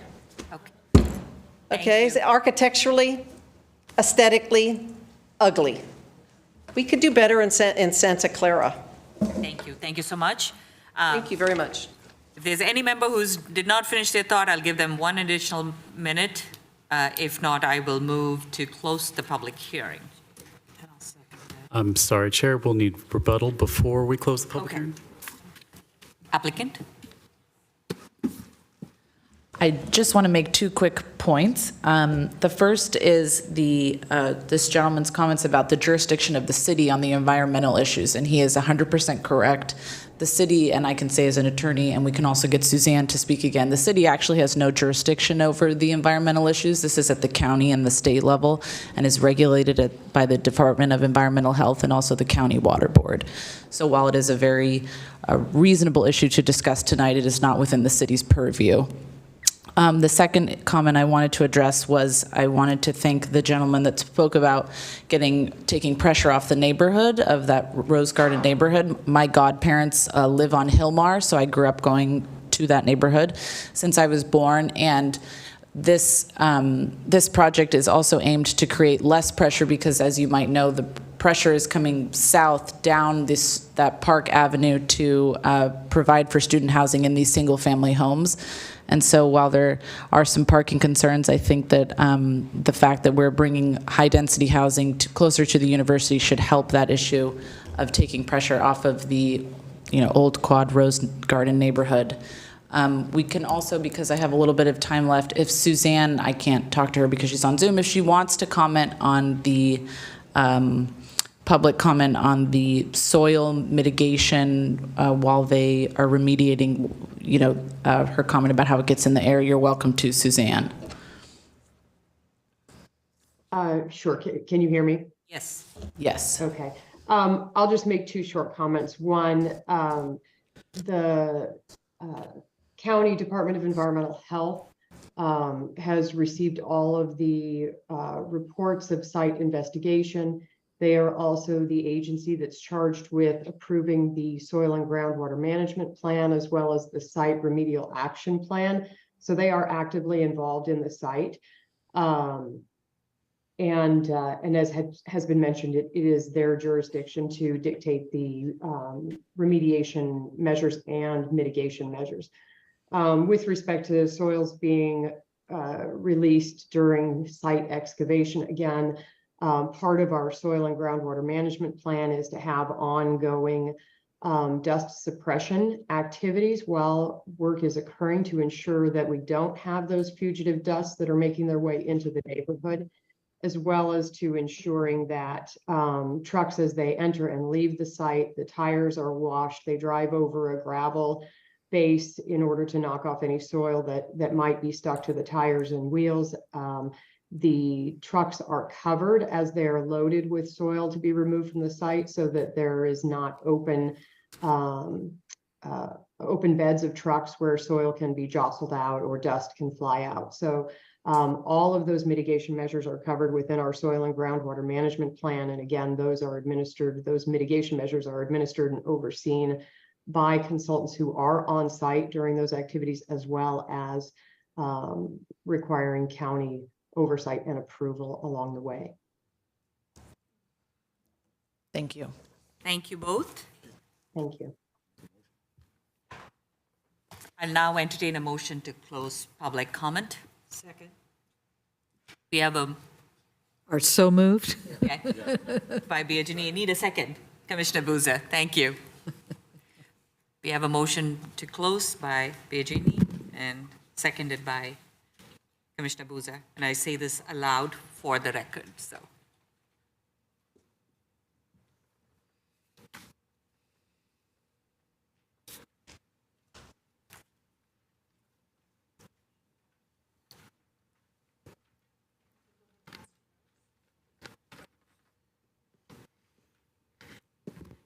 Waiting for it. There we go. There it is.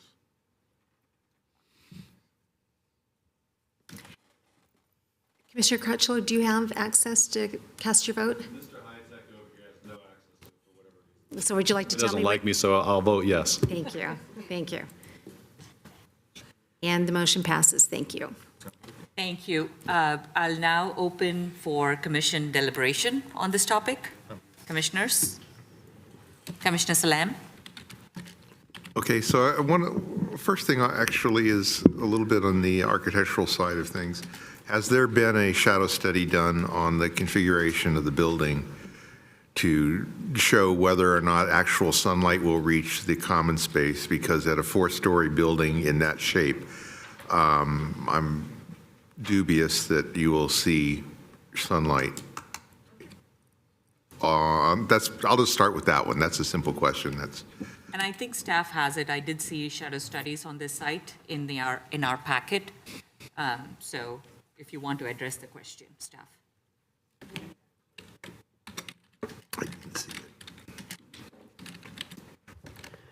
Shannon will have you address that question.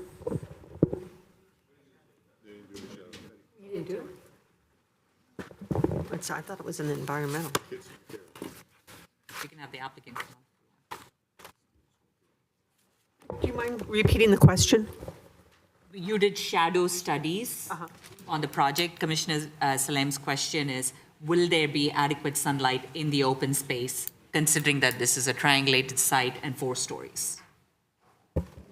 We don't Did I have paraphrase anything it? to illustrate that, so it would be something that we would have to look at through the design review process.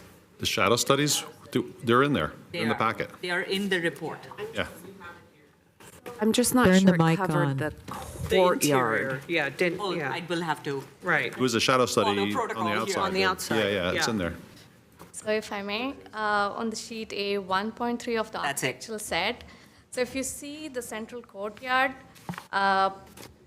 the side with the southern side being the horizontal or more the flatter side, if you can see the summer months, it's well lit, and we also have like a skylight in the middle for the courtyard. And on the winter months, there would be shadow cast on it, but since it has, it's about 120 feet by about 50 feet space, and the open to sky or the skylight feature will definitely suffice for the lighting throughout the day. So, and the other aspect is the central courtyard. It's contained within the building, so the noise or anything would not interfere with the rest of the neighborhood. And I would also like to add that we have double wall feature between the two units so that the noise, with the 1-inch gap, air gap, so this contains noise as well. Thank you. Thank you for that additional clarification on the noise remediations. Commissioner Salem? No, I'm looking at that, and I'm It will have its implications. I don't believe there's ever going to be sunlight to the ground. I can say there will be sunlight through the skylight area, but will it ever actually reach the common space that's being designated for the residents to utilize? Okay, we can move on, but yeah, thank you. Any other questions? Commissioner Wang, and then BJ. Oh, thank you, Chair. I look at the design. I think it's beautiful. To answer Commissioner Buzar, it's not probably similar to Santa Clara University, but that's why you have a boundary, right? Santa Clara University is Santa Clara University. Stanford is Stanford.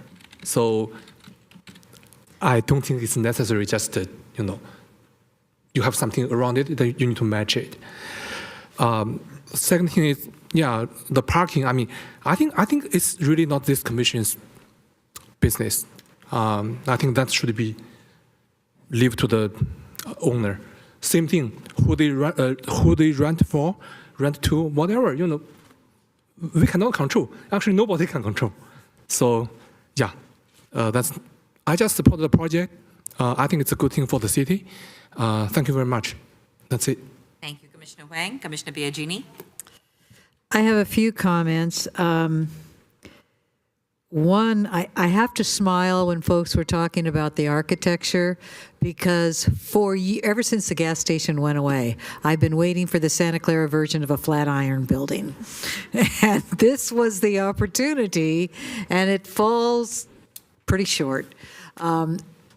Can we compel a change in architecture? I don't think we can without objective standards, so forth and so on. But I will just say this, please. Talk to them, okay? It would be so nice that a builder or a developer comes into town and decides to build something that their great-grandchildren can point to and say, hey, my family built that. And I think there's precious little of that in the Valley.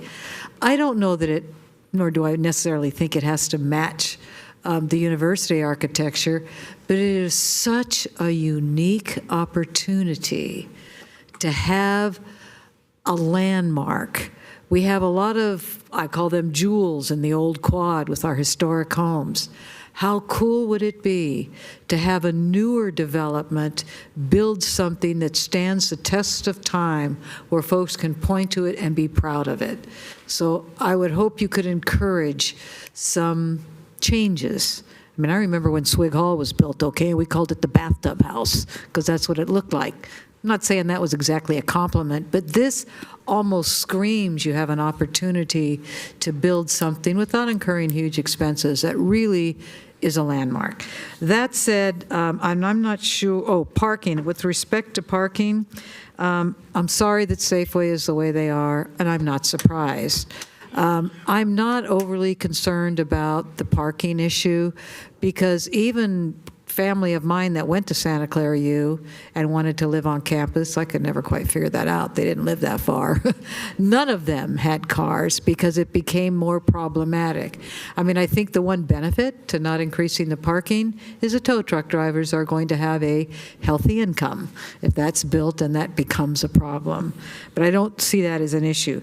There are three things, though, that I'm not sure when the right time is, and I know Xander will help me with that, where I would like to include conditions of approval.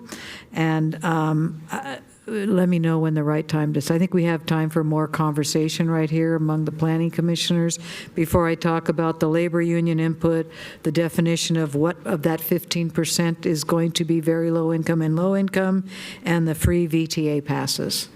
So I think I'd rather hear from my colleagues before I start making those motions. Certainly, I'd be happy to help you later down the road. I would caution you that if I understand your affordable housing suggestion, it is likely we cannot impose that condition, depending on what you're asking for. I mean, like if you said, okay, for example, they got to do 15%, right? But could it be 15% divided between low income and very low income, as opposed to, quote, affordable? The requirement in our code is an average of 100% AMI for those 15% units. We do not have the power tonight to require specify a different distribution. No. Oh. It is possible that under our upcoming revisions to our ordinance, we will be able to have that discretion, but not under our current ordinance, no. Not without, say, a development Well, agreement. that takes care of that, but I would seriously ask you to consider that. When I understand penciling out and the like, but I also understand the issue of housing is a huge issue across the state and certainly here in Santa Clara. So thank you. That takes care of one of the three. The other two, I would suggest you bring them up when we get to the rezoning. Huh? I would suggest you bring up the other issues when we get to rezoning.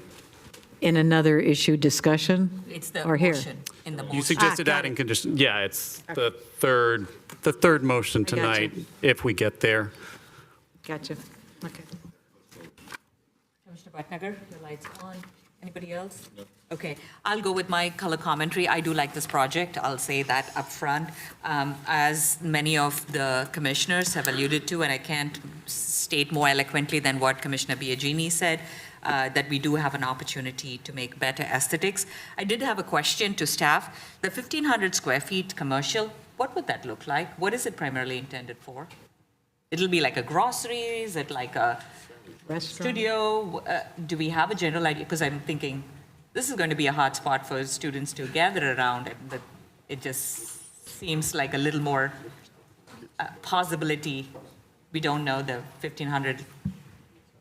Well, 1,500 seems to be like the sweet spot, I think, for small retail, and the height of the ceiling plates are such that It could have a kitchen. it's not identified what it could be commercial office, it could be commercial retail. It's a matter of marketing. Okay, Really, just but want to make sure it doesn't become a draw. Like if It's it's like sufficient in size to do so, yeah, with Okay. spatially in terms of height, plate heights and area. Because if I'm driving by and I'm like, oh my God, that looks like such a live place, the 3 parking spots will get eaten up very soon. Just noting that.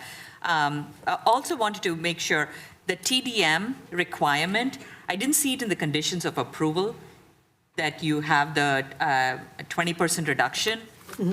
It's in. It's in the is it in the CEQA document? I didn't It's see it. under P. I'll give you the number in just a second. It's P18 under planning. Okay, just want to make sure. I was looking for it hard, but I did see it in the previous project, so I kind of understand the intent. So yes, thank you again for recommending VTA passes, Commissioner Biagini. And I just want to now call for a motion.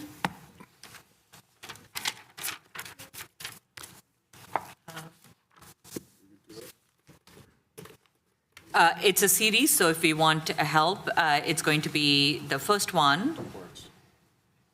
There are 3 recommendations. The first one is to adopt a resolution to recommend the City Council adopt the mitigated neg deck and the mitigation monitoring reporting program for the 2655 Alameda mixed-use project. So it's the MMRP and MND.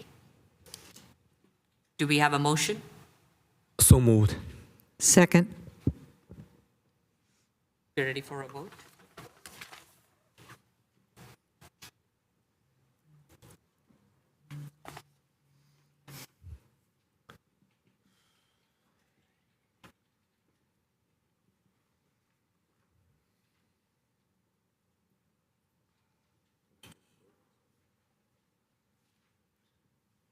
No love.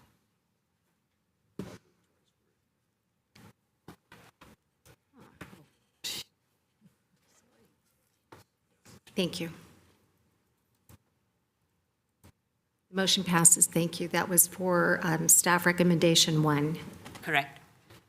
Moving to staff recommendation 2, adopt a resolution to recommend the city council approve the general plan amendment from neighborhood mixed use to very high density residential. So moved. We have a motion, Commissioner Wang, seconded by Commissioner Boozer.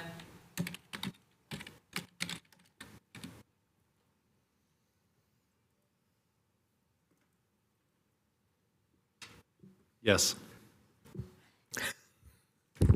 Can I ask a question of Xander? So if we reach very high density, is it possible for this project to be adjusted to increase the number of units? Well, this is a planned development zoning, so essentially, the project design is the zoning for the project. In order to add additional units later, they would have to rezone were they to try to add additional units. The one exception to that is under the accessory dwelling unit law, it may be possible for them to say, convert storage space to an additional unit, so there may be some fill-in opportunities that wouldn't require a rezone, but short of that, they would actually need to rezone if they wanted to say, add another story, something like that. The motion passed. Thank you. That was to approve staff recommendation 2. Thank you. Now for the third motion, I think, Commissioner Biagini, if you want to take a shot, this is where your potential conditions can be recommended. Adopt a resolution to recommend City Council approve a rezone from neighborhood commercial to planned development, subject to conditions, including 1, and I will speak to this after I make my motion, to include the language, encourage developers and contractors to evaluate hiring local labor, hiring from or contributing to apprenticeship programs, increasing resources for labor compliance, and providing living wages. There's another condition I want to put on it. Should I make it a separate motion? Or, well, let me tell you what the other one is. We'll go from Put it all in one for now. all right. And then the other one would be a condition of improvement that free VTA transit passes for residents for a long period of time, I'm going to say annual, be provided. And if I could get a second, I'll speak on it. Second. Okay. The first part about encouraging developers and contractors, there's any number of words we could use. We could say compel, that's pretty stringent, and I would expect a lot of pushback. Or we could say engage, but that's pretty loose. I mean, engage could be, hey, I asked Priya, what do you want to do? She tells me, and I say, okay, I engaged it, and now the answer is no.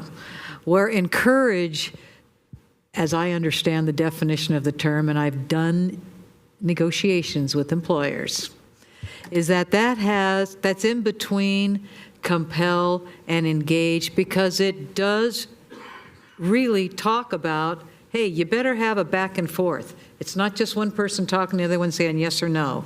It's encouraging because the city stands on a position that says we have to encourage this type of thing, because we can't, on the one hand, talk about affordable housing and how expensive it is, and then on the other hand say, but I want to get the cheapest labor I possibly can. And when you do that, what you're essentially doing is removing, you're going to have another category besides very low income. You're going to have extremely very low income, and ridiculously, you're never going to be able to live there, extremely very low income. You have to support that affordability also includes people making an affordable living wage. So that's my comment on why I'm using the word encourage. And then when it comes to the free VTA passes, I'm not sure what the university may or may not have, but I think if you're a resident there, that you should have the option for that. I'm going to assume that if there's a program at the university, it's not going to be something that says, okay, I get this plus a free VTA pass. It should be whatever's the most beneficial. That's what I'm getting at when I say that. So there's my explanation on my motion. And may I ask for clarification, please? So let's work backwards. The TDM plan, the condition P18 requiring a TDM plan currently contains the sentence, TDM measures are to include, but are not limited to, providing ongoing transit passes, i.e. annual EcoPass and/or Clipper Card, close paren, for all interested tenants of the rental units at no additional cost to the residents for transit use. So that's already a requirement of condition P18. What, do you want to strengthen that, or do you want to add something to that, or is that sufficient for your? Without actually reading the language, because I kind of have to read it besides seeing it. I'm I a mean, if visual that's learner, saying yeah. the same thing, okay. Yes. But if it's a little looser, like you can if you'd like to, then I'd want to strengthen it. Well, the condition, as I understand it, requires a percentage that they have to achieve through the TDM plan, and it allows them to develop a plan that then has to go through periodic review. But one thing that is stated is that it shall include ongoing transit passes. That has to be included in the menu the way I read this. I mean, I might change the language to say instead of TDM measures are to include, I might just say TDM measures shall include. Yes. So let's, instead of R2, let's make it shall. TDM measures shall include, but are not limited to, providing ongoing transit passes, et cetera. I will adjust my motion according to the words you just said, change R2 to shall. And I think that gets me where I want to go on that piece. R2 shall become shall in condition P18 in the second sentence. So with regard to the encouragement of developers and contractors to evaluate hiring local labor, we did include similar language in the housing element, sort of as a policy direction to the city, giving direction to itself to encourage the use of local labor in the future. These are conditions of approval, however, that we're imposing on the developer. It would be very unusual for the city to impose a condition of approval that it would then apply to itself.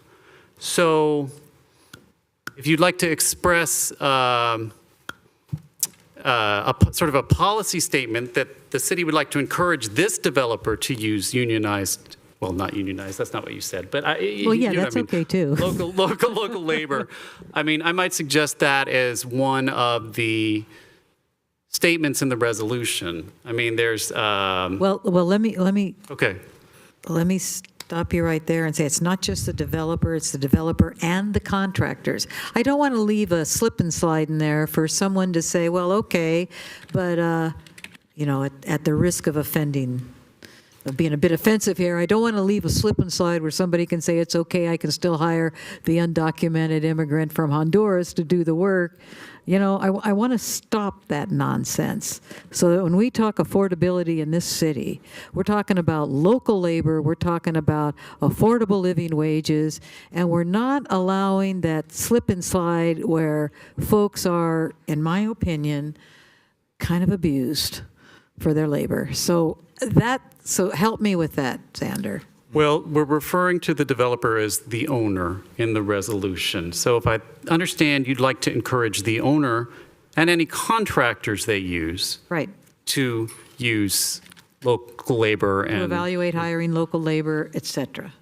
and just to be clear, we are encouraging, not requiring. We don't have the ability to require. Well, we don't have the ability. That's why I'm not using the word compel, although I'd like to, but I'd use the word encourage instead, because I think it's got to be, I don't want to see people being turned away. When we talk about involving the stakeholders, you have to really involve the stakeholders. So that's why the encourage, you know, someday maybe I can say compel, but I can't today, and I understand that. Not today. All right. Well, this is a resolution that contains a number of recitals, and then it contains 5 numbered paragraphs. I might suggest that rather than impose this as a condition of approval, since you're talking about the city, not the developer, I might make it a new paragraph 5 of the resolution. So right now, paragraph 5 says effective date, this resolution shall become effective immediately. We'll make that paragraph 6. And a new paragraph 5 will say the city encourages the owner and contractors to evaluate hiring local labor hiring from or contributing to apprenticeship programs, increasing resources for labor compliance, and providing living wages during the development of this project. Yeah, and I think you have this language, right? And, well, you're saying owners, I don't know, owners, developers, and contractors? I don't want to miss anybody. Well, Is the same owner thing? is what we refer to this applicant, this developer as. all So it right. needs to say the owner to capture who we're talking about in this resolution. Okay, I This got you. owner, any contractors working on this, and any contractors or subcontractors working on this project to evaluate. Evaluate hiring local labor, hiring from or contributing to apprenticeship programs, increasing resources for labor compliance, and providing living wages. I like that under the resolution. Is that a separate motion? Well, it depends on whether the seconder agrees with that modification to your motion. Yeah, second, agree. All right, so then, just to rephrase before you go, I apologize, Commissioner. The motion as it stands is to adopt the resolution with the change to paragraph 5 that we've just described, and to change condition P18 to say shall instead of as to. And the part about R2 to shall. That's what I garbled that a little You already bit, got but that's what I meant to say. Thank you. And we do have a second. I know there might be additional amendments or friendly amendments. I just want to make a quick comment here. I agree with Nancy sometimes, but this time I'm completely out of the ballpark.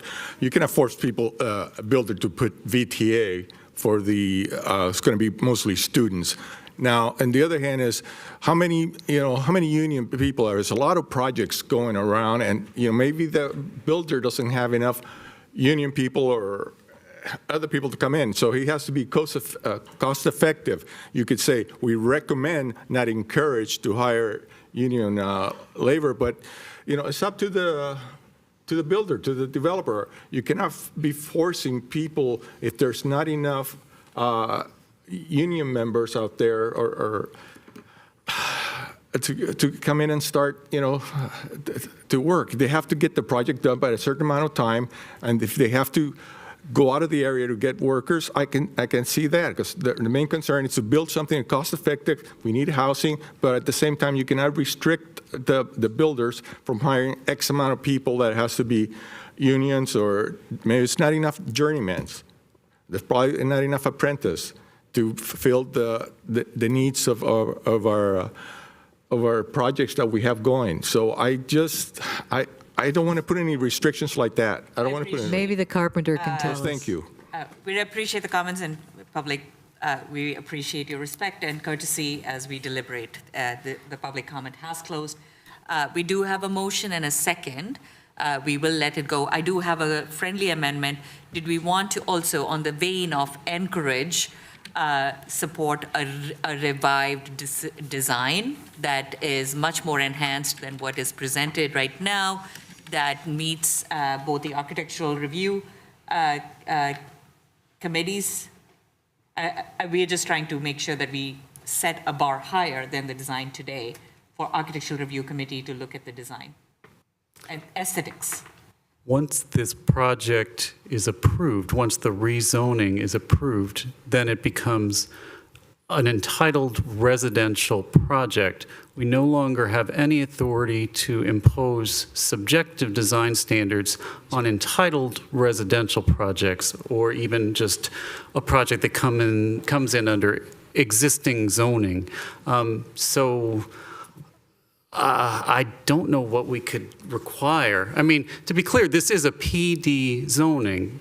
The proposal is the zoning. So if you're not happy with the architectural design, you can reject the PD zoning. You have that ability.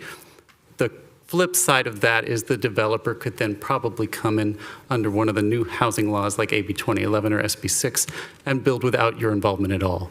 So it's double-sided. Aesthetics, both under the CEQA, but also, and I definitely, it's not like, the far end of rejecting it. It's just how do we encourage to have a better aesthetic appeal on the design, frontage, and facade.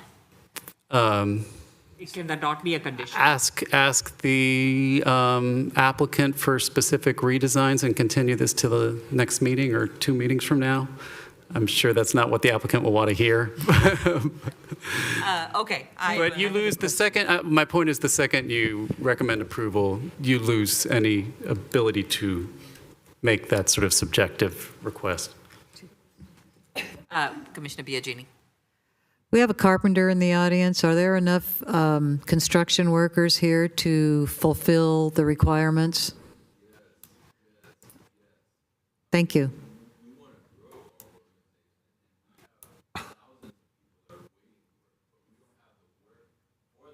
Could you come up to the mic, please? It doesn't have to be a protracted explanation, but you're the expert on who's available. I mean, we got about 38,000 members and 7,000 or 8,000 are retired. We have a 30,000 men and women workforce, and you're telling me that we don't have enough construction workers? We don't have enough work. And, you know, I'm sorry to say, these developer contractors, they routinely import out of the area or out of state workforce. This perpetuous cycle undercuts the wage of local workers, exploits workers recruited from I appreciate afar. your feedback. The answer was very You simple. made your Thank point. you. I will have to open up public comment, but we got your message. Thank you. Point. And Second question, I'm wondering if, that's a tough one, the aesthetics. Yeah. Well, we'll have Would to you be let it- willing? I don't know. You can say yes or no. You can answer a question. Would you be willing to reconsider the design of the building to meet our concerns about the aesthetics? Thank you. It's a verbal assurance. We will take that as for the record. I appreciate Xander and our attorney's caution that we cannot impose it. I think we generally have conveyed the intent and the notion. We do have, I do want to remind everybody, we have a motion and a second. Let's vote on it.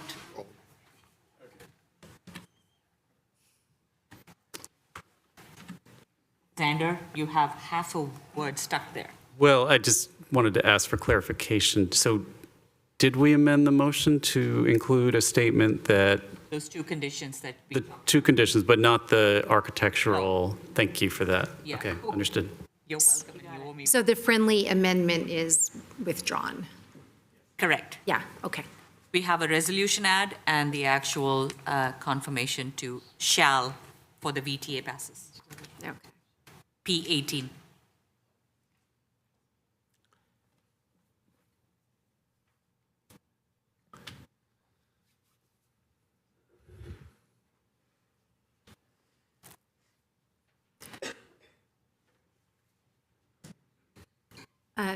Chair Kuru, did you cast your vote? Okay.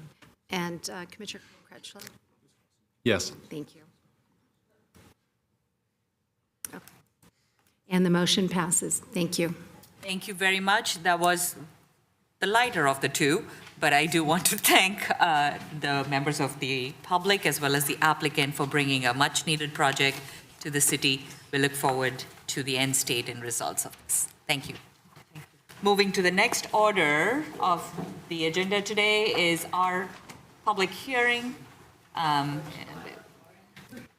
Okay, let me ask a quick, would you like a 5-minute? 5 minutes. 5-minute break? 5-minute break, please. 8:13, well, let's convene back by 8:20 at best. Can you hit allow, please? I still love you, Mario.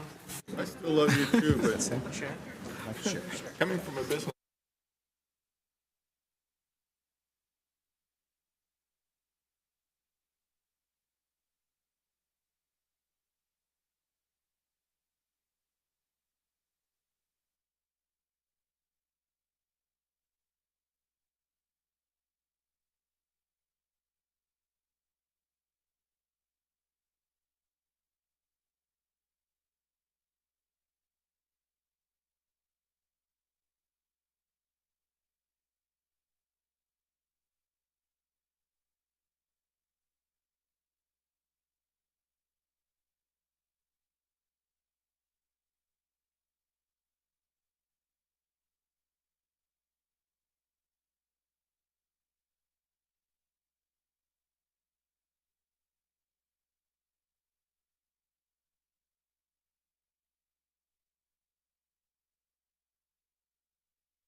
Okay, thank you, Madam Chair. Good evening, Commissioners. Thank you. Let me open the hearing, Steve. So welcome back, members of the Commission and public. We are now moving to the item 3 on the agenda for public hearing, consideration of an environmental impact report, general plan amendment, rezoning, and vesting tentative subdivision map for the property located at 906 to 950 Monroe Street and 1341 Homestead Road with the CEQA for an environmental impact report as prepared for this project. With that, staff. All right, thank you, Madam Chair. Steve Lee, project planner for this project here at 950 Monroe. It's the 950 Monroe Street mixed-use project. Okay, sorry. Start with the project proposal. This is the development of a 3 to 6 story residential mixed-use building with 50 condominium units, about 3,800 square feet of ground floor retail restaurant space, 3 single-family residences, and 4 new townhomes. The request before you, Commissioners, summarized here in the 4. You have the rezoning to planned developments for the proposed development, as described, and a vesting tentative subdivision map to subdivide 3 parcels for a condominium map. And also the general plan amendment of the community mixed-use designations and associated general plan policies for higher densities and height within the downtown focus area, subject to certain conditions or criteria. And finally, certifications of the environmental impact report, EIR, along with the mitigated monitoring and reporting program. Here's the existing site. This is at the frontage with Monroe between Franklin Street and Homestead to the south.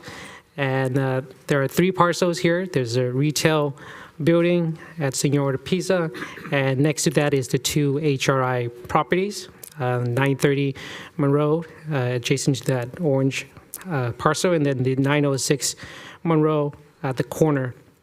On 906 Monroe, there's also another residential structure with the address 1341 Homestead.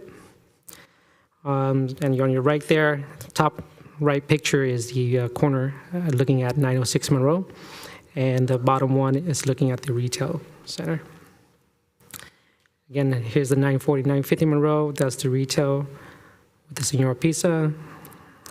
Here's the 2 HRI properties, 906 to your left and 930 Monroe to your right.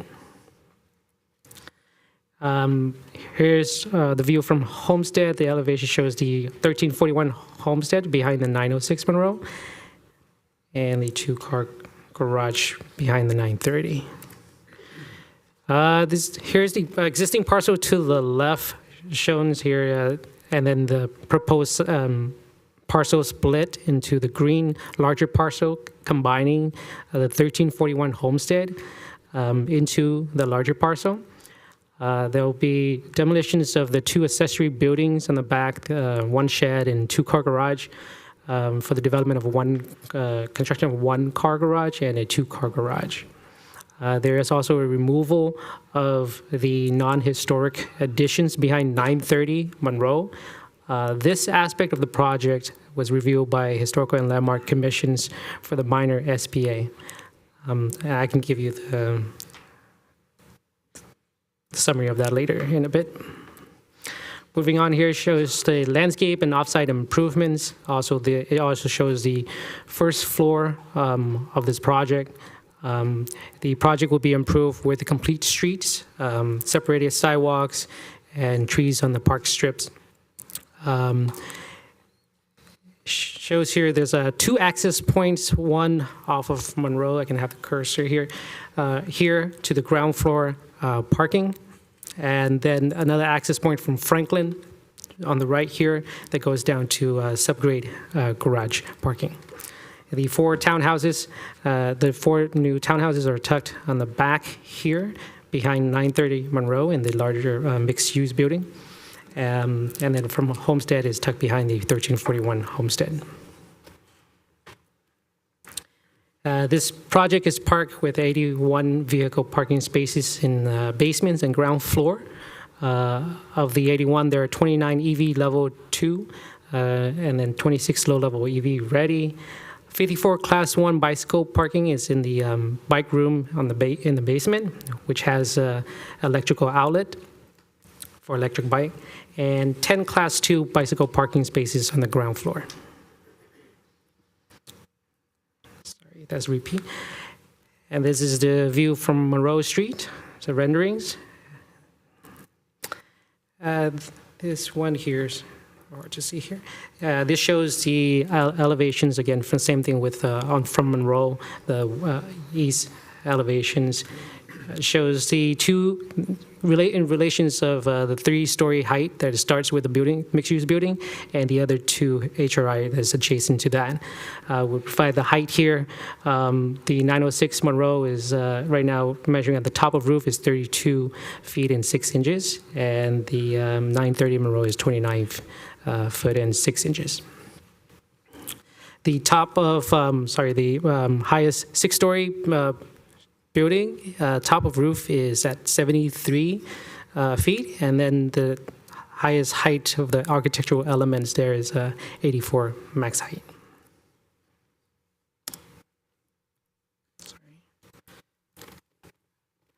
This is the elevations from the west side, so looking from Madison's and the residential properties, looking at the backside of this project, you'll see the townhouses, the 4 townhouses here, and you can see. Oh, I don't have that on my screen.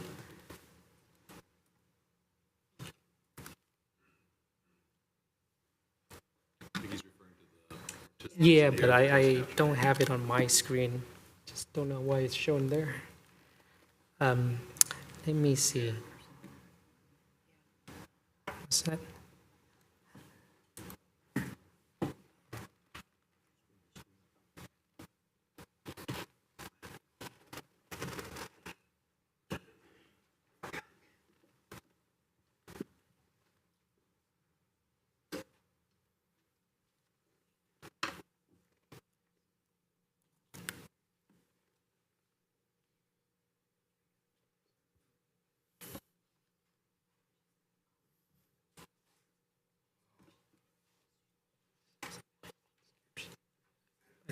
I didn't do anything. It's still there. But I don't know what I did.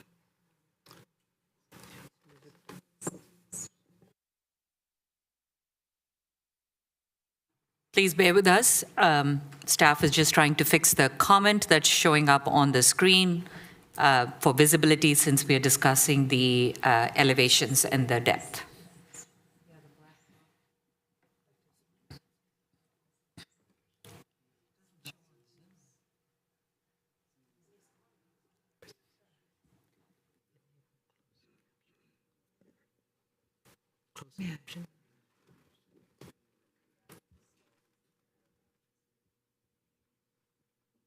Doesn't show on Zoom. There we go.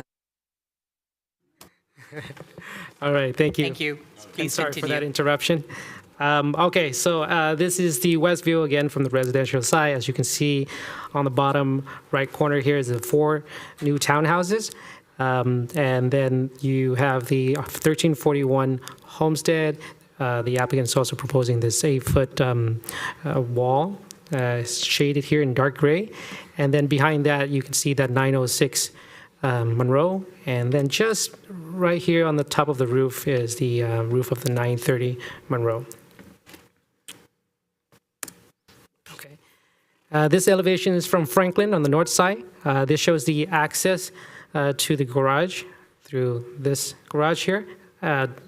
And then the highlight of the next adjacent building is the office, or actually commercial building. This rendering, or the elevations, is from the south side on Homestead. It has a couple things here overlapping, so you can see the 906 Monroe. Behind that, right here, is the 930, and that in relation is to what it looks like next to the 3-story building. And then you have the proposed 1-car garage and the 2-car garage, a outline of the homestead, and then the 2-story townhouse. This is the townhouse elevation here. Top left is what's facing the 906 and 930 Monroe. And then what you see down here on the bottom left is what you see from the residential side.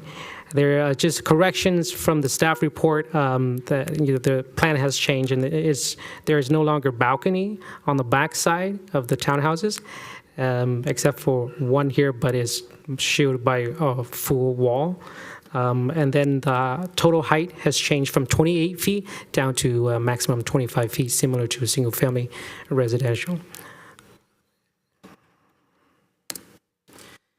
This shows the floor plans of the second floor here, both the townhouse and the mixed-use building. And this is the third floor, and as we go up to the fourth, we have a open space. On the third floor, common open space, and then also, again, going on to the fifth floor, there's additional open space here. And then this is 6-story. Okay, so with public comments and outreach, staff received 36 letters in support of the projects, mostly for adding housings, units to the housing stock, also adding residents here to activate retails in the downtown area.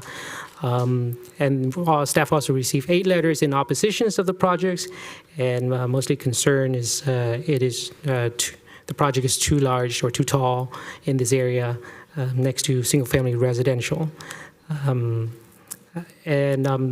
So the project went to a community meeting on December 1st, 2020, where the feedback from that meeting is to preserve the historical homes, where the first version of this project actually proposed to remove it or relocate it.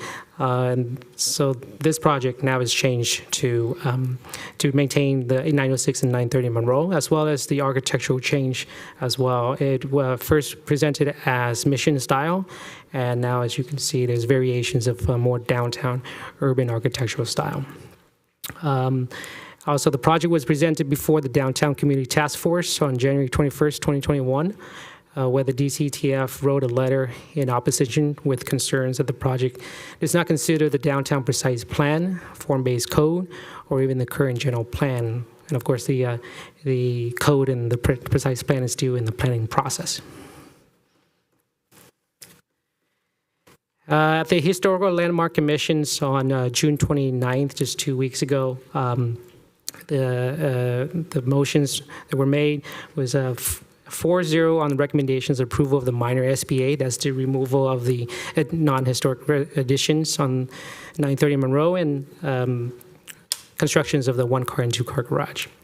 And recommended denial on architectural review for the mixed-use project with notes that the townhouse and the 6-story building would negatively affect HRI properties within 200 feet, including the 945 Madison, which is also within the proximity of this project, it's adjacent to the back of this project. And it'll negatively affect the ebb and flow on Monroe Street. Also, recommended denial of the rezone in the vesting tentative subdivision map. And finally, they did not make recommendations on the EIR because the city attorney advised a response to a late EIR comment received. And I can talk more about the response in the CEQA in the next few slides. For the consideration of the rezone in the vesting tentative subdivision map, first, the 906 Monroe Street is currently zoned HT, Historic Combining District. and now it is proposed to be rezoned to PD for substandard single-family lot size, because that lot is now reduced, and also in order to place the one-car garage in the back. And 1341 Homestead Road, which was on the same property, will be separated and be included in the new mixed-use parcel. 930 Monroe Street is currently zoned OG for general office, but that will be rezoned to planned development and keeping the residential use for, again, substandard single-family lot size, and presented to you tonight on the language that we changed to. And then continue on to considerations of rezoning and the map for the 940 to 950 Monroe Street. This is currently zoned as CC or community commercial, and so rezoning this to PD in the map for the described project. And in considerations of the general plan amendment, the current general plan amendment is, general designations is a community mixed use. This supports medium density development with a mix of residentials and commercial use along Major Street. This also requires a minimum of 0.10 or 10% retail commercials, neighborhood office uses, and a density of 20 to 36 units per acre. So what the proposed community mixed use is asking for is to also support a higher density, up to 70 dwelling unit per acre development with a mix of residential and commercial use in the downtown focus area, but it needs to meet the following criteria. So the property has to be located within a quarter mile of fixed route bus service with service intervals of no longer than 15 minutes, and the property is designated as community mixed use.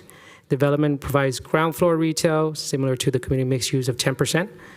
And if the project site is listed on the historical preservations and resource inventory, which this one does, has two, and it has to preserve it in accordance with the Secretary of Interior standards. And the project needs to provide the affordable housing through the payment of in lieu fees and includes affordable units. This one is providing the 15%. 7 of the condominium units will be affordable, and also 1 of the townhouse. So although the project is not wholly consistent with all the following general plan policies, there are 3 that's listed here. 1 from the downtown focus area on the transitions and new development. And then 2 transition policies. Should the Planning Commission recommend approval of this project, staff provided additional amendments, recommendations, language to the above policies, so that the project can conform with objective general plan policies. As for the CEQA, or environmental review here, an environmental impact report was prepared by the project, by environmental consultant from David J. Powers and Associates. The notice of availability was circulated for 45 days between October 14th to November 30th. And since then, we receive comments mostly from agencies, Valley Water, Valley Transportation Authority, VTA, and Department of Toxic Substance Control. Staff did receive additional comments after the circulation periods and provided late comments, and the responses on the CEQA's webpage and included in the staff report. So with all those considerations, here are the 4 staff recommendations. First is the recommendations to approve the rezone of the described project, and the Planning Commission provide recommendations on the second one is the vesting tentative subdivision map to subdivide the 3 parcel for a condominium map to City Council, and then the third one is the general plan amendment to modify the text of the community mixed use land use as described. And the last one is to recommend City Council adopt the EIR and the MMRP for the proposed project. That concludes staff presentations. The environmental consultant is here. The applicant also has presentations, and I am happy to answer any questions you have. Thank you, staff. Commissioner Biagini.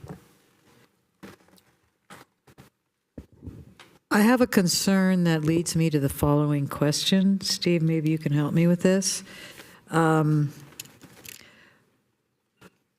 DCTF talked about, this is prior to the downtown precise plan, form-based code, or even the general plan, before those decisions are made.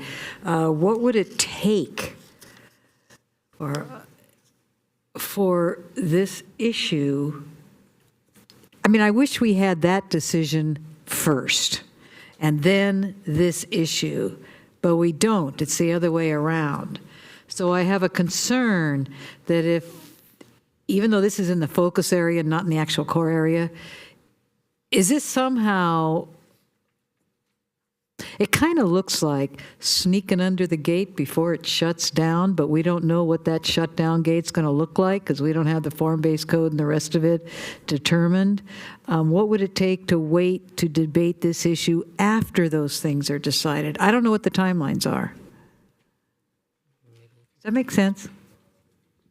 I mean, I can say the timelines for the downtown precise plan and form-based code by the end of this year to council for their approval.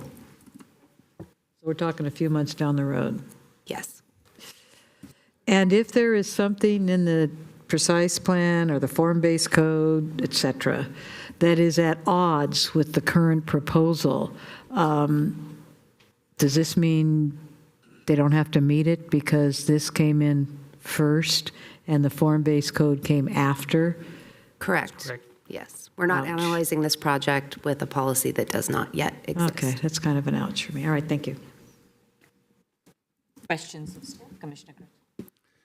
Yeah, could you show me a map again? One of the things I want to see is the 4 townhouses in back, right? I didn't quite understand how people drive into it or if they do it all. And here's where I'm going with this. I've seen developments in Santa Clara that are, in my opinion, unsafe because fire department trying to get into certain areas is very difficult. And when I've talked to them, they've told me like, hey, yeah, if there was a fire down there, we're not taking our trucks down there. So can you kind of guide me? And then also, I know one of them was labeled with a fire lane and stuff like that. Can you maybe help me understand how those townhouses back there especially would be accessed if there was a fire somewhere? Sure. First, project is reviewed by the Project Clearance Committee, is our technical committee, and fire is part of that. In order to bring this before you, the fire and all the other departments has to deem the project as complete, means it would meet fire access or conditions, and so that's reviewed. But for this here, showing you the 4 townhouse here, there's a fire access behind the house. That will meet fire access for the 4 new houses. But for hold on just a minute, just do me a favor. Just back up a minute. Where would, if they were going to the back of those townhouses, how would they enter into there to begin with? Sorry, you're talking about access just to the house, not fire access? So if I was a fire truck and I needed to get in, what would I do? They're not going to bring a fire truck in here. Okay, that's they can what I bring the wanted to know. hose. Yeah, they can bring the hose through the Okay. backside, yeah.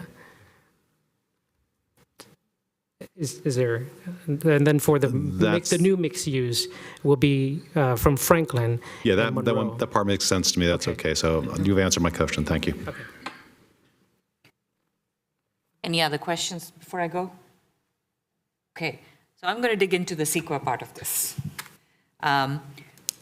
The EIR document, and I'm going to go more specifically to the concerns, in the cultural resources, there were no references to this even having historic resources on it.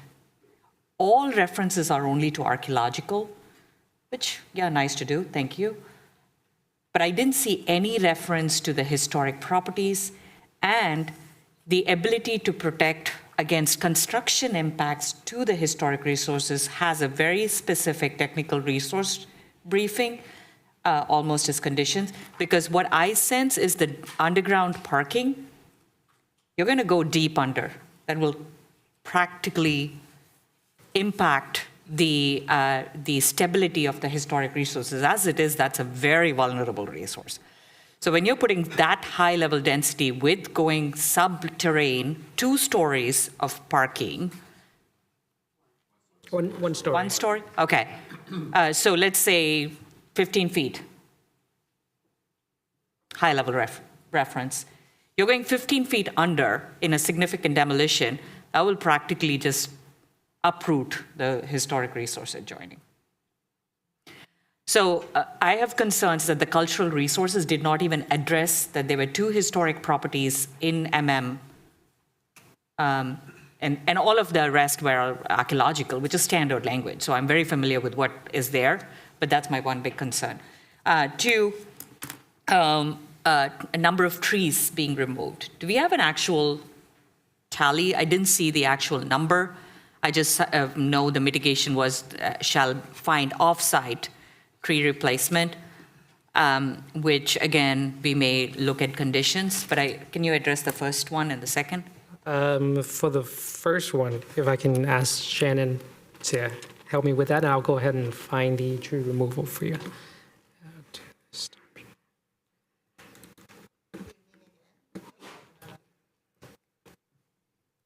Staff? Mic for public? Thank you. Good evening again, Madam Chair, members of the commission.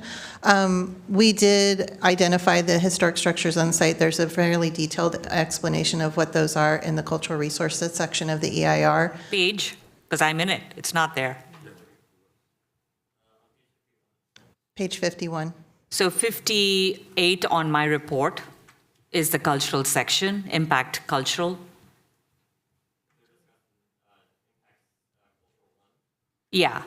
So cultural resources impact cultural 2.1, page 56. Where is the historic resources? It's above that. It's showing biological on mine. I'm sorry, are you looking at the summary or in the actual text of the document? I'm looking in the actual text of the document, and the previous 2 cultural resources shows MM Bio 5.1.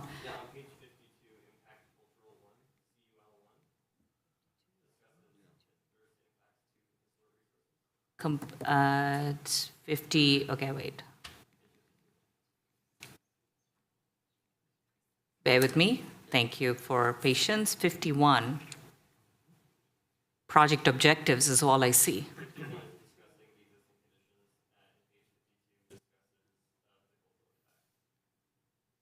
Significant adverse impact cultural air quality, MMAIR. One more page. AIR 3.2, biological resources 5.1. You can see it on the screen. I think I pulled up page 51, Chair. Yeah, I'm seeing in our report page 55 of 315, so bear with me because I'm not seeing what you are referencing. Okay. But okay, so cultural resources, draft EIR. Is this a final EIR? No, this is the draft. Okay, so go to the actual impact. Is it, oh, I'm sorry, is it up? No, it's below. It's going down. I apologize. It's below. There we go. There you go. Okay. Yeah, so as analyzed, because there's no physical change to the structures, we did not identify an impact specifically to the historic nature of the buildings. So that's what's addressed in this section. They would not lose any of their historic integrity by the construction of the project. I think the bigger concern that, if I'm hearing you correctly, was construction and what could occur during that. So the shoring up of the, the substructure during construction, that's something that the architect or the applicant would have to speak to, but we do have very specific mitigation in there in terms of vibration issues related to heavy equipment near those buildings, and that has been fully addressed and mitigated. Yeah, but Shannon, what I'm trying to get to. The technical briefs of historic resources have very specific, less than 50 feet. The construction impact have very different construction protection measures, especially for the sensitive materials to the historic resource. And the protection that the historic resource would need is not explicit here. You've addressed the standard construction digging, which is standard, but it did not account for the historic integrity that would be potentially damaged with the proximity of this construction and the subterranean disturbance to a foundation / the actual demolition of existing structures? No, typically at this distance, we would not identify the potential. I mean, if it was closer together, if the buildings were closer to the property line, then we would definitely have more concern about, potential impact to the buildings or unintended, contact with the buildings during construction. But given the setback, then that wasn't a concern that we identified. Okay. I'm not fully convinced because I know the actual impact and the technical briefs behind it, but I understand where your review was. And then the number of trees. Yeah, we weren't able to identify that specifically in the EIR because it was still somewhat in flux, so we just identified the city's standard for replacement, but perhaps Steve would know the specific number. Yeah, it's 21 trees removed. Okay. It's a ratio, but yeah, okay. It's a ratio that they will have in a condition of 1 to 3, 1 to 4? 2 to 1, but there's a change to the city's tree ordinance. We have a new tree ordinance that it wouldn't require them to replace 2 to 1 if the diameters of these trees are less than 38 inches, measuring from 54 inches above ground. And all of the 21s are smaller than 38 inches. Thank you, Steve. I will, thank you. Am I done? Yes. Okay, those were my questions to staff. So any other questions before we move to open public comment? And Madam Chair, before we do that, I have to bore you with a few minutes of legalese, if you can bear with me. Yes. We received a letter from the Buckhalter Law Firm last Friday, and I just need to walk you through a few points about it before we go to public hearing. Okay. I put a few slides together. I will try to be brief. Most of you are used to getting letters from law firms before you consider a development project. Of course, they're usually from people opposing a project who argue that the city has either violated CEQA or a slew of other laws and ask the city to disapprove the project or at least postpone a decision. So this is a little unusual because it's not written by a project opponent. It is written by the lawyer for the developer, Sal Caruso. And it too argues that the city has violated a bunch of laws and CEQA, although it argues that it's the HLC specifically that has done that. But they don't want you to disapprove or postpone it. They want you to reach a positive recommendation tonight. Frankly, it puts me in kind of an awkward position because it's my job to defend the city legally. And so the most legally conservative thing for me to do would be to say, oh, well, if the HLC broke a whole bunch of laws, let's postpone this. Let's go back to HLC. Let's start from scratch. Let's rescind it. Let's do it all over again. But I think Mr. Caruso will be happy to hear that I disagree with the bulk of the legal conclusions in his letter. And so I'm not recommending you postpone your action. So let me briefly explain why. So again, you heard from Mr. Lee that the HLC took 4 actions. They recommended approval of the minor SPA permit, recommended denial of the rezoning. They also talked about the VTSM, the vesting tentative subdivision map, recommended denial of the architectural, and made no recommendation on the EIR. And based on this, the Buckhalter letter argues 3 things. First, they argue that the HLC failed to comply with CEQA by not making a recommendation. Second, they say that the HLC violated their due process rights because of commissioner bias. And third, they say the HLC failed to make required findings under state law. So let's just look at the CEQA. When I read there was a CEQA violation, first thing I think is, well, did they approve a project without any environmental review, or did they identify a significant impact but fail to mitigate it, or did they apply categorical exemption to a project that's not exempt? Because those will all be violations of CEQA. But no, what they alleged is that the HLC failed to comply with CEQA simply because they didn't make a recommendation on the EIR. The HLC thought that the EIR was incomplete, and it all stems from the fact that we got a comment letter 2 days before the HLC hearing, or at least we became aware of a comment letter.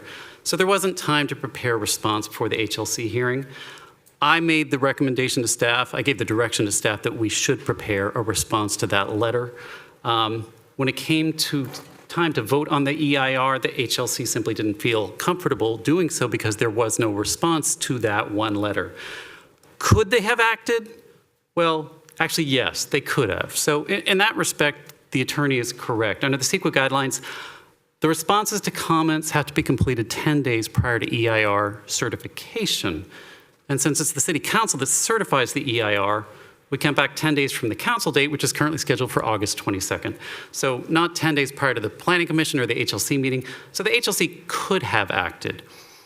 Did they violate CEQA by not acting? Well, no, they simply declined to provide a recommendation. I would say they misinterpreted CEQA. I mean, it begs the question why the HLC, or even for that matter, the PC, reviews environmental documents. And that's because of another CEQA guideline, and that's this one. It says that when an advisory body is required to make a recommendation on a project to the decision-making body, the advisory body shall also review and consider the EIR or negative declaration. So if the HLC is making a recommendation on an SPA permit or an HT rezone, they have to consider the environmental document, even if it's only in draft form.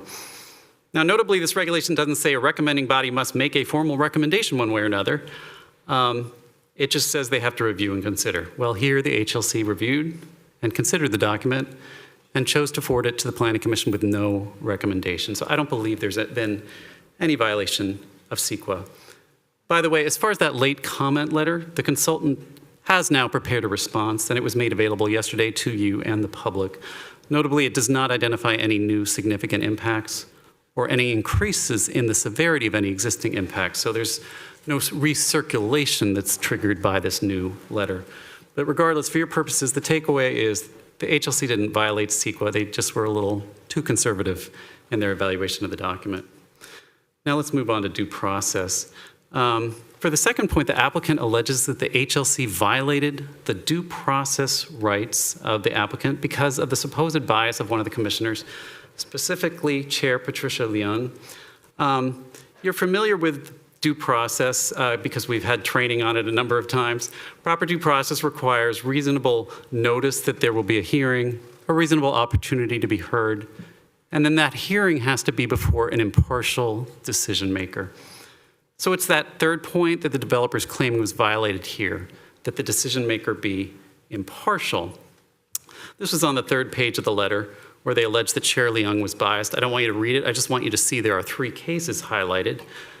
And we've talked about at least 2 of these whenever we've talked about due process and training in the past. The first one is Nasha versus City of Los Angeles. That's where a planning commissioner voted against a project, but before she did that, she published an article saying that the project was a threat to a wildlife corridor in her HOA newsletter.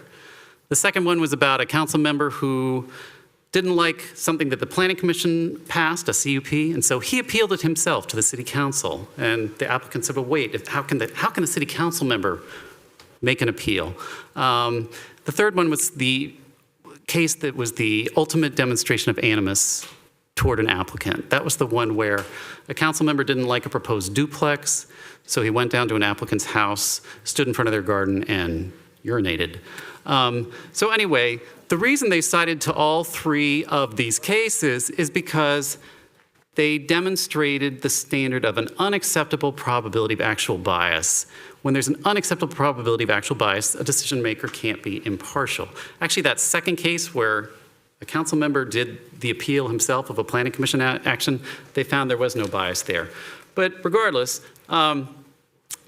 this is the legal standard. The applicant cited to these 3 cases and then said that Chair Leung was biased, and that's a fairly serious allegation.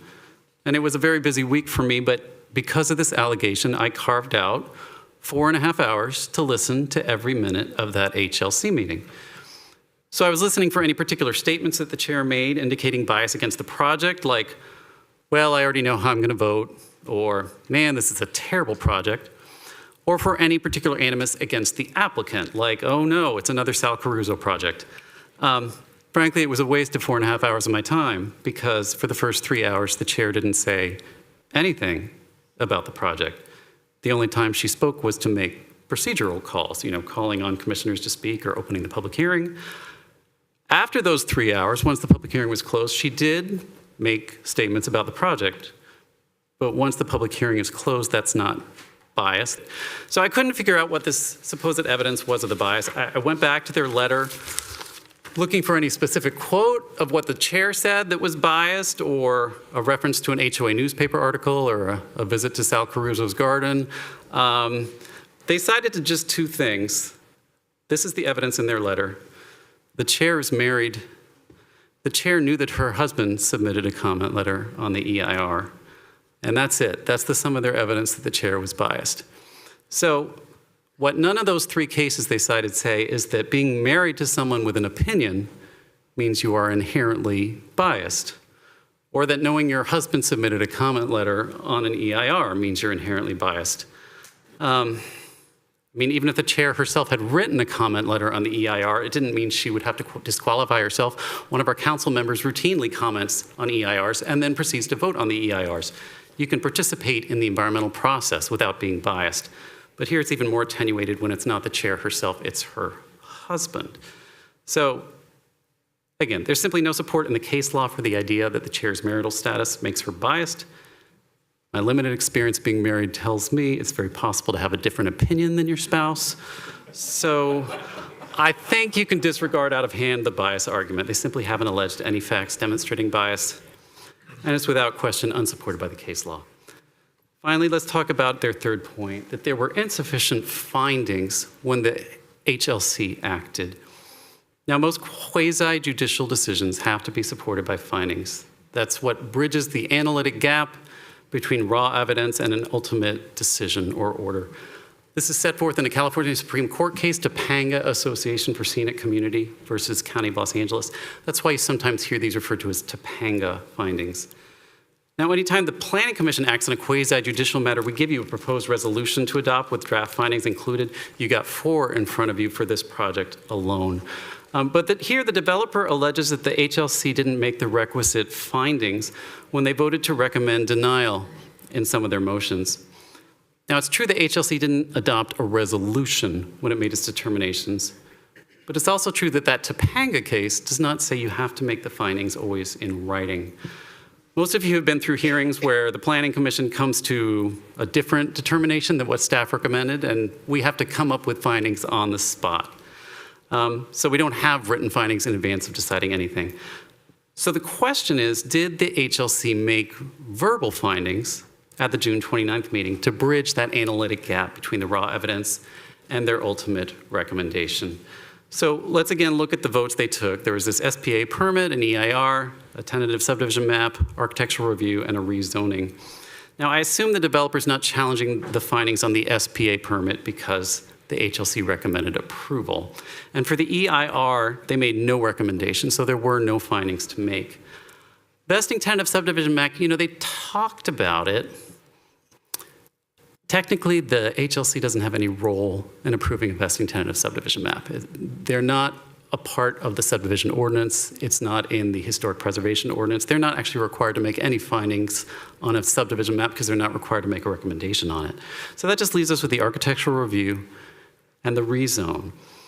For an architectural review, there are 5 findings that the code requires you to make. If you want to approve architectural review, you have to make all of them. If you want to recommend denial, you have to make any one of them. Similarly, for a PD rezone, our code requires 4 findings. You want to approve it, you have to make all of them. You want to deny it or recommend denial, you have to make one of them. For architectural findings, it's things like that the design and location won't impair the desirability of investment or occupation in the neighborhood. Second, underlined because it's most relevant, whether the project's in keeping with the character of the neighborhood and harmonious development. I won't read the rest of them. That second one is the most important, just remember it. For PD rezones, does the project utilize imaginative planning and design concepts? Does it conserve property values, protect and improve the character and stability of the area? So both of these, you need to look at the character of the area and whether the project will affect them. So did the HLC make any findings about character? Well, again, I listened to 4.5 hours of testimony. They made a vote at 10:38 p.m. that night. At 10:36 p.m. and 37 seconds, one of the commissioners tried to summarize what they'd been talking about up until that point and said, "We think the buildings are too tall and it doesn't go with the ebb and flow of the neighborhood because it's a very rapid ascent within a single block." A second commissioner then said, "I would agree with that. If you look at all the other commercial buildings that surround the original downtown, such as if you went down Homestead, past the historic church and the commercial buildings that are down there, except for the tall retirement home, everything else is in line with the original buildings that are there. So I'm not opposed to development there where the property is, but I think the step up to 6 stories is too much for the general surrounding area of the downtown." And then a third commissioner says, "I would agree with that." So between 10:36 and 10:37, you have 3 of the 4 commissioners all expressing that the project would interfere with the preservation of the character of this area immediately before they voted to recommend denial of the rezone and the architectural approval at 10:38. They have made sufficient findings that this project will adversely affect the character of the area. Now, I felt compelled to give this presentation because we have a letter here saying we broke the law, and it's my job to defend the city when that happens.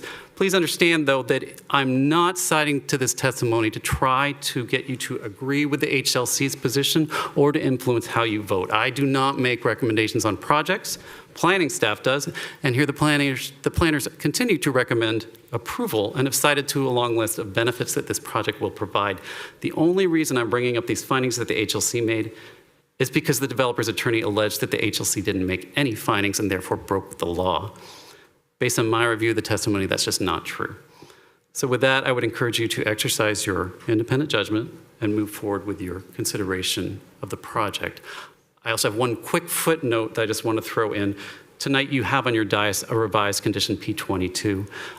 Even though the HLC recommended denial, they were concerned that the historic properties would lose the protections that the HT zoning provides. So P22 says that the properties, even though they won't even be zoned HT, are still subject to the HT provisions. But then we also realized, but of course, we've also got the Historic Preservation Ordinance.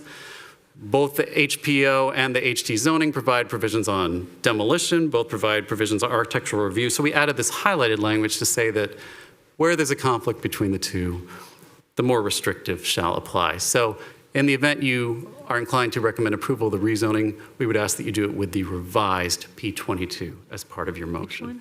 And I'm available for any questions. 22. P22, right now it simply refers to the 3 sections of the HT zoning. It's a little vague. We simply tried to tighten it a little, add some more specificity. I think there should be a printout on your dais or that it was emailed to you. Oh, it's at the dais. E22 or E22? P as in Paul. Okay, got it. And if there are no questions, we can move forward with the That's the public new hearing. one? I'm sorry?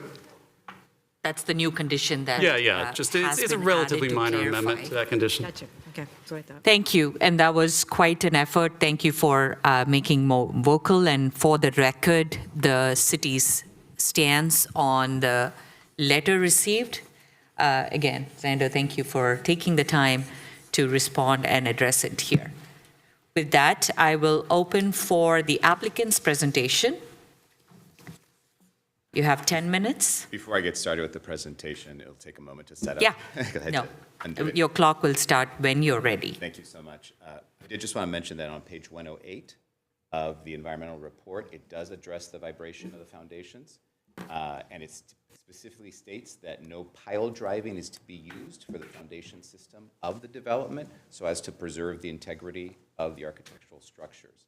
And speaking from experience, I actually purchased a home from Santa Clara University when they were building their Performing Arts Center. About 7 years ago, we drove it down the street and put it on one of our properties on Lewis. That was 5 feet away from a historic home at 985 Lewis.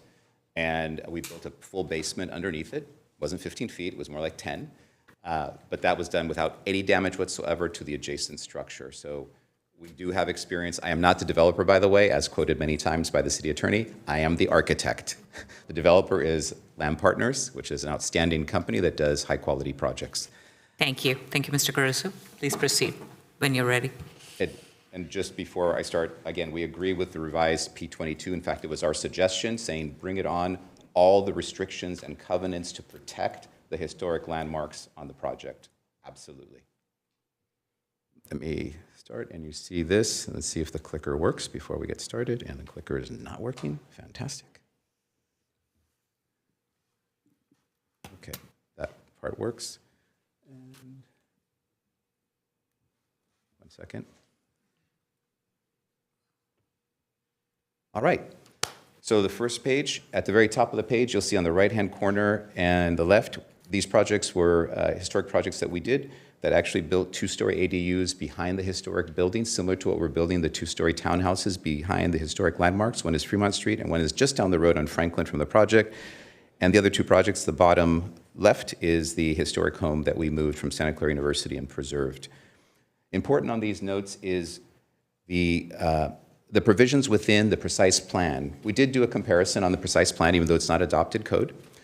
Allows for an additional floor up to 5 stories on the corner, up to 72 feet in height for these specific benefits, community benefits. One is the preservation of the historic buildings. The other is the use of a community room that we're granting to use for the citywide. That's an 871 square foot, which will become the Donald von Racefield community room, memorial community room, which will also have art exhibits, and there'll be a gentleman that'll speak about the art that will go in there. This is basically the plan that we've taken from the precise plan that shows in the top right-hand corner that we have 2 to 3 story up to 40 feet in height that is allowed. Again, this is with community benefits. Now, the one part to look that's very important is here in the middle, where we're going to be putting the townhomes in the backside, is up to 3 stories or 40 feet in height. We are proposing 25 feet, only 2 stories, where 3 would be allowed under the new precise plan. Here, where 2 stories allowed, we're doing 1 story, which is the front unit next to Joya's home that we're preserving at her request to minimize any impacts to her. And then the 4 to 5 story that you see here, this is an adjacent property, not part of our project, but up to that point is allowed up to 71 feet in height. And then, or 72 feet, I'm sorry. And then our project area here. This is where we're locating the 6th floor. However, that is still at the same height, which is allowed under the plan. If you see here where it says 5 stories up to 72 feet, this building roof deck is at 73.5 feet. So it's actually in compliance with the height of the precise plan, even though it has an extra floor because of the economy of scale that we're doing in that location. And one of the main reasons for that is that about half of our property is maintaining and preserving either historic buildings or interfacing with single-family homes where we're choosing to put 2 stories where 3 is allowed and choosing 1 story here adjacent to Joya's home where 2 stories are allowed.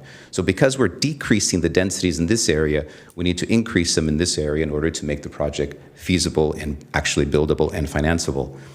This is an important point. This is also taken from the precise plan. A plan for downtown will remain just that, a plan, unless individual property owners decide to develop an understanding of development realities, and the market is an important part of creating a plan that will actually be realized. Direct quote from the precise plan, from the author of the precise plan. Another slide from the precise plan author, WRT, which states, if you look at the top line, which shows 30, 40, and 50 dwelling units to the acre, apparently it's a touch screen, so sorry. Shoot, there we go. Up at 60 dwelling units to the acre, it might be financially economical. It's at 70 that it's absolutely going to be financially economical.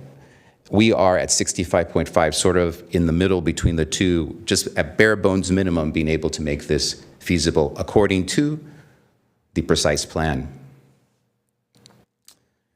The other important factor, a keynote of the precise plan, is that residential development is likely to be feasible as type 3 construction and may be most feasible in the range of 5 to 7 stories. That's a blanket statement for the precise plan, to be clear, by its author. This picture in the lower left corner is actually from the precise plan, and this is what we're actually proposing, which is park strip, sidewalk, an activated sidewalk with operable glass walls all along the retail area to create an active, alive area that can be indoor, outdoor space, which would create great beauty. Regarding parking, this is state law 2097, that because we are within the transit area, there is 0 parking required for our property. But again, talking about economic feasibility, we're actually providing 81 parking spaces and 66 bike parking a multitude of electric charging stations. Actually, about 65 of the spaces could be electrified as well as the need arises in the future. Most significant point to the historic landmarks, this is a direct quote from the EIR, the project proposes to retain these residences on this project site. The significance of the resources is not linked to the surrounding structures, and the proposed development project would not alter the character-defining features of these historic structures. Therefore, the proposed development project would not result in a substantial adverse change in the significance of these resources as a result of the proposed development project. This was also circulated to many offices, including the Office of Historic Preservation. So where did we go? Where did we get to the architecture that we have today? This was the original proposal to the community. The community bounced back. This was a 5-story building, and they said, we do not want mission style. We do not want something that looks like Santa Clara University. Let that be there and do something that looks more like a downtown. I showed them this image, which was a project study I'd done on another project, and they said, this actually looks more like a downtown where it looks like individual buildings. Let's apply that to the architecture. So we developed this, the preservation of the 2 homes, the facades that step up at roughly 45 degrees, so natural light and sunlight can go not only to our neighborhood, but to the adjacent residences as well. Another video, or another rendering, yet another rendering, and then going to parking, which is below grade. Some of it is automated, as I mentioned, some of it is standard. All of it is accessed from Franklin Street, since that's more of a commercial street, and we went away from the original design that had the driveway off of Homestead and removed it. This is, again, the 2-story townhomes, the 1-story existing home, the 2 historic homes, and then our ground floor. I'll just go through this. Again, to be clear, we have no balconies, as Steve mentioned, facing the back, and all the windows on the back side have opaque glass on the 2nd floor, so as not to view into the neighbor's property. And for record, from the property line to the actual 3- and 4-story buildings is 73-foot setback. Unprecedented in the city of Santa Clara. The most that I've seen is between 20 and 40. We are at 73 feet. Next floor, and you see here now we're at 3-story in this middle area, and then we go to a 4-story. These terraces also have a solid back along the back side of them, so as not to have these terraces looking out onto the neighbors behind. Every effort has been taken to preserve the privacy of the neighbors. That's the 4th. And then 6th level, and then we look at the elevation along Monroe again. This is an important slide. What you see here in yellow is the 72-foot mark, which is allowed under the precise plan, which still doesn't exist, but nevertheless a guideline. And we are actually right there. We're at 73.5 to the top plate of the roof, which is how the building heights are measured today in the zoning code. We don't know in the future when that ever gets approved, and it's highlighted here, 5 stories up to 72 feet. Again, in full disclosure, we are 6 stories at 72 feet because we need the density that we're not getting in the rest of the site because of all the historic buildings and 1-stories and interfaces with single-family homes. So in reality, what you also see here is the adjacent property that we do not own that can build up to 5 stories right directly next to us. So they will not be seeing our facade. They'll be seeing whatever gets built next door to us, to the west of us, down Franklin Street, not us. What they will see of us from their backyards is this, which is substantially 1- and 2-story. The best interface, even the Benton project, which I think did a good job at interface, they still have a 3-story building directly behind one of the historic homes. Whereas in our project, we're not doing that at all. We have 73 feet setback, which again is unprecedented in the city.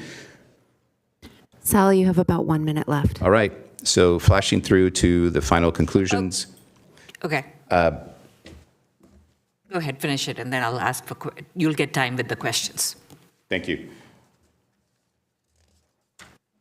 The project provides basically the necessary housing for the project area.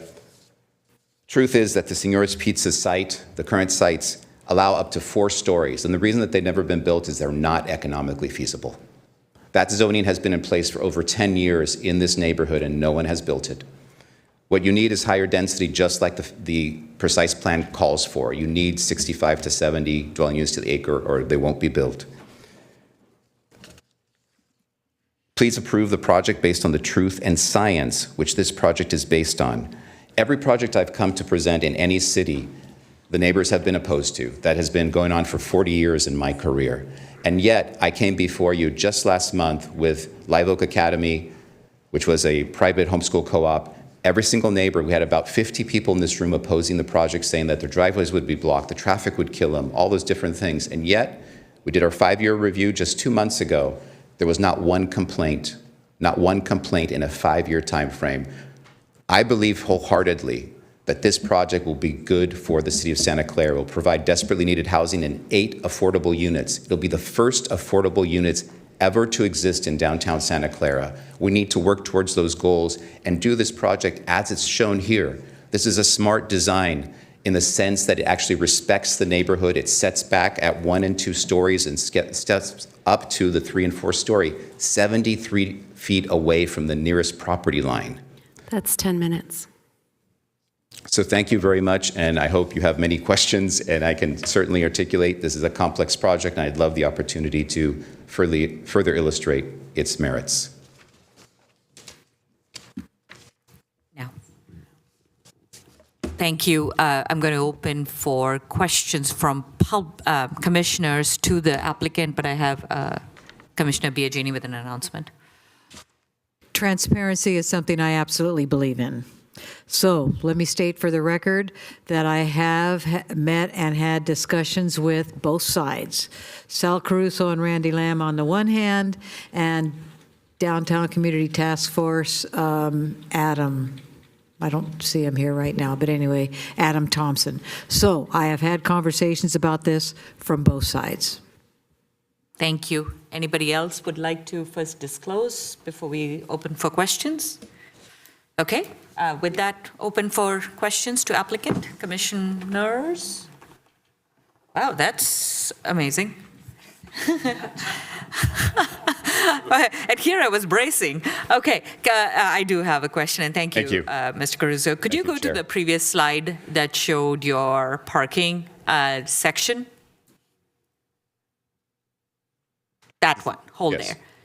Do I see 2 layers of cars there? It's one level of underground parking. That's automated parking. There's stackers. That's what I was trying to, that's where I got my notion of 2. Yes, yes. I can understand that mistake, of course. Yes, and I'm like, okay. But thank you. So are you making this an actual automated parking? Yes, I can show you the plan that illustrates the automated parking.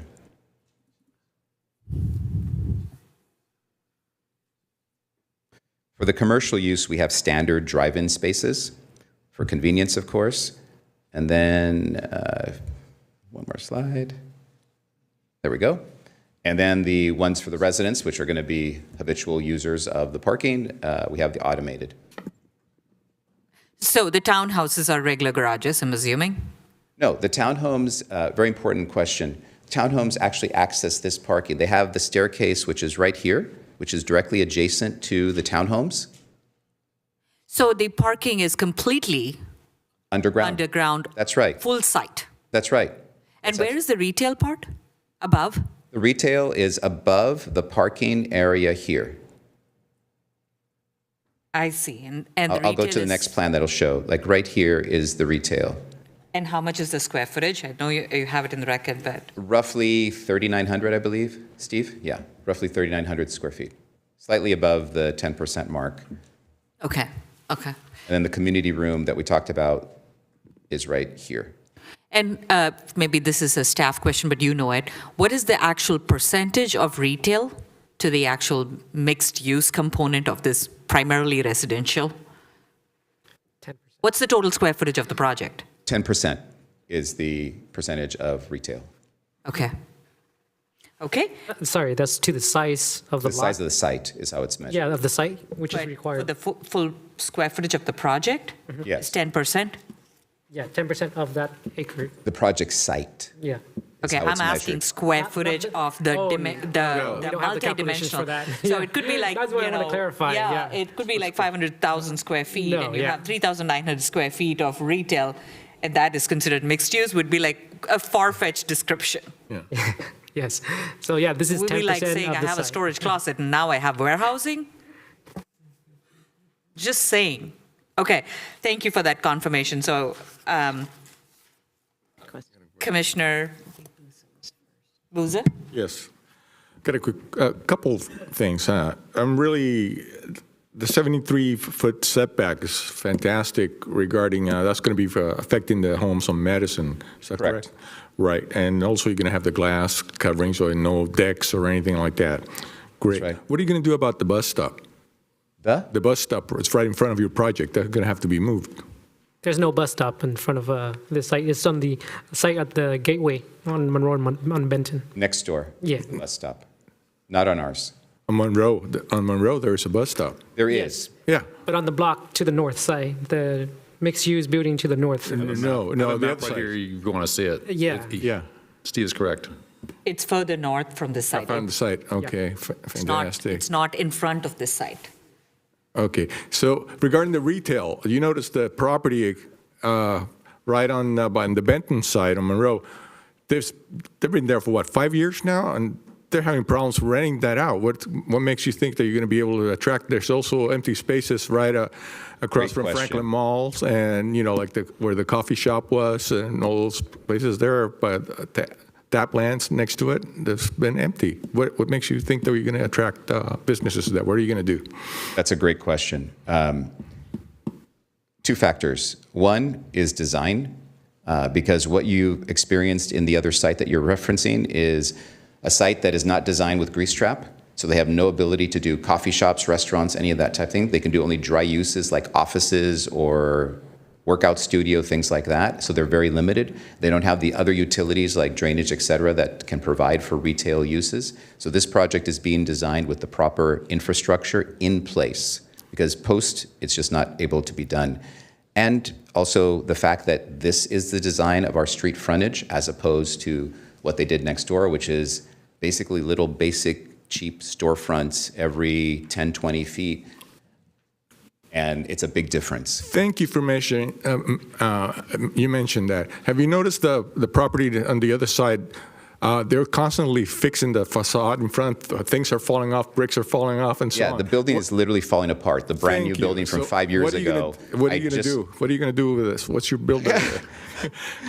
Don't tell me. I just was there yesterday or this morning again. I go there every day to the site. And yeah, they're literally, bricks are falling off. They're shoring up the building. It's a disaster. That does not happen on projects that I have designed and built, and it has not happened on projects that Lamb Partners have done. The reason that we have come together to work together on this project is that I only work with developers that do high quality. I will not accept work for people that want to do, well, let's be honest, that next door. Okay. In fact, I was asked and never accepted jobs with that particular company. Fantastic. I like I like it. I was kind of hesitant about it, but the thing that really sold me was in the 73-foot back, and try to, in consideration with the people that live in Madison, I think the biggest problem is going to be with that on Franklin Street, if that ever gets developed, with the medical offices and the studios are and so on. I think that's going to be a bigger problem for the people in Madison. But I like the project. I think it's going to be good. The only problem you're going to have pretty soon is going to be with the unions telling you what to do. Nancy's a nice person. She'll be nice to us. We will hold those opinions. Thank you. Yes. We will move to Commissioner Salam. Okay. I just wanted to reassure the chair that I'm not asking questions not from disinterest, but I'm waiting to hear from the public Yes. to refine my question to something more pertinent. Okay, and so we will wait for any other questions to the applicant himself or to the AR. Okay, with that, thank you. We will call you back for closeout. And I see the audience is ready. I will make the reminder that we will hold to the 2-minute rule. So please be mindful and respect the time of all who are here. Thank you.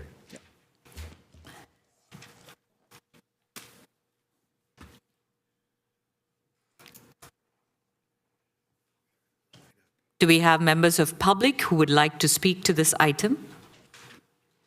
Please come forward.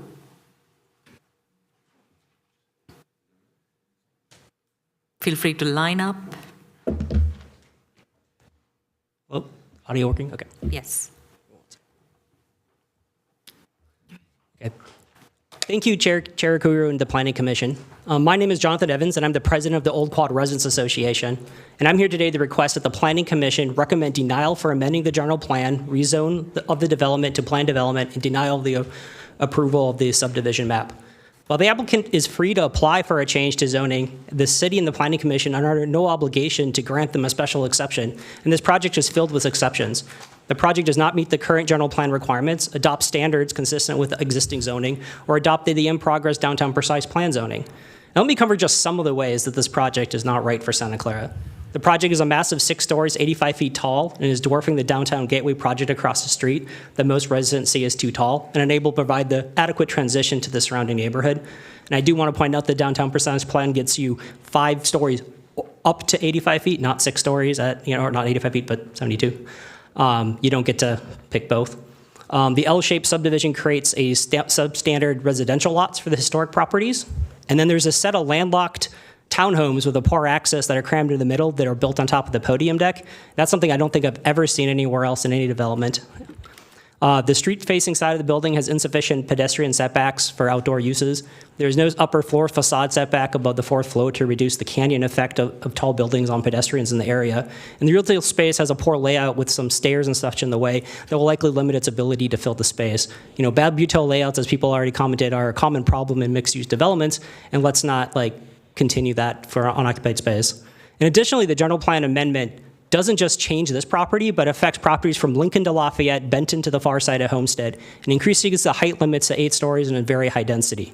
And before the commission lumped me in with a bunch of NIMBYs and mindless issues, I want to remind you that the downtown precise plan that's underway is where I and members of the community said yes in my backyard as part of that process, and the community has spent years working on that plan to make sure that we can streamline blueprint for developers, the draft of which has been available for over 6 months. The project is far from the plan the community would work for, and Planning Commission should not recommend approval and adopt alternatives 5 through 7, which is denial. Thank you. Thank you. If we could, I'd like to call the speakers based upon the cards I have, so we have a little I'm bit sorry. of order. No, it's okay. It'll just help it flow a little bit better. I'll call the names out. Brian Goldenberg, Patrick Clark, if you could get in line, and then we'll get... You sure? I don't want to. Sorry, Brian. You're just special right now. Go for it. Madam Chair, Commissioners, my name is Dan Ondersek. I'm co-chair of Reclaiming Our Downtown and the Downtown Task Force. 150 years ago, Santa Clara had a precise plan for its core. The downtown was uniformly designed in a 10-block area. The quad's uniformity is still evident today. The buildings were synergistic. They talked to each other. Now, over these last 60 years, Santa Clara has slipped away from this and developed parcel by parcel. All we have to do is look at the current footprint of what was the downtown to see how this turned out. Since 2018, our group, Reclaiming Our Downtown, has researched multiple cities across the nation that has an existing people-friendly destination point for their downtowns: Redwood City, Mountain View, Ventura, Malden, Tucson, Sandusky, Fort Worth, Chattanooga, Paducah. I had to end with Paducah. All had 2 things in common: a precise plan and form-based code, all of them. Santa Clara is only months away from it having its first precise plan and form-based code. Speaking for the members of Reclaiming Our Downtown and the Downtown Task Force, which voted unanimously against this, we respectfully ask that this development hold until the vote by this body and the City Council in the fall. Thank you. Thank you. Please come. Just talking to the microphone, I guess, right? Yeah, I guess we have to wait till that completes itself. You can use mine. Okay. Well, I'm president of our Mother Perpetual Help Church, which is the historical church. Not yours. right catty just corner from 906, right across from us. And I believe that this would destroy the church completely, which is a historical church. It was built before 1900. And I think with all the parking mess that this would create, it would make it impossible for people to be able to come to the church with all the noise and everything, all the commotion. It's a historical area, and it's a peaceful neighborhood. And I think this would just be a precedent to go down the street and start taking out other historical buildings as well. So I think this project should be definitely declined by the commission. I might say, looking at this proposed 6-story project, I would hate to be the person right across the street from it. No heat, no nothing, and here you are having expensive bills for heating and for air conditioning because of that building there. Taking up the sun and so forth. So I think this is a very poorly thought project, and I think that thing of the little homes in the midst of this big thing is crazy. And I think the parking and the traffic would just make this a terrible, terrible neighborhood. And I believe the crime would also go up as it does down in San Jose when they built these similar projects, So I say keep the crime out, keep the thing historical, keep things as they are, and decline this particular project. Thank you.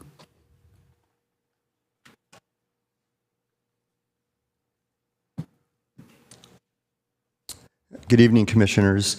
I'm Brian Goldenberg, and I've lived in Santa Clara my whole life, and I'm very proud to call Santa Clara my home. First of all, thank you very much for your service. Definitely appreciate the contributions you make. I'm very excited about the Monroe Street project to help create a new downtown for Santa Clara. I think this will be a great addition to our city. It'll give us a great piece in creating a downtown environment for people from all around the valley to gather and enjoy.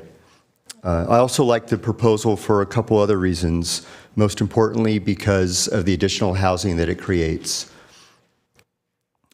It can also be a great start for the downtown development and complement surrounding development. It's an opportunity to blend also the old with the new. Preserving the two historical houses is a very important part of the project for me, so I'm glad that that's a piece of this. And equally important is the ability to have quality places to go for dining and entertainment, and to have a destination in Santa Clara. For years, my friends and I, we go to downtown Campbell, Los Gatos, Sunnyvale, Mountain View for dining, festivals, other entertainment. And the desire to be able to do that here in my own city has been, every time I go to those other cities, I always think about, why can't we have this in Santa Clara? So I think this project's a great first step in making this possible here. And, we've talked about having this in Santa Clara for years. And I'm ready for this to move forward and take steps to becoming a reality so we can enjoy meals and entertainment. And I hope you can help make this happen. Thank you. Thank you.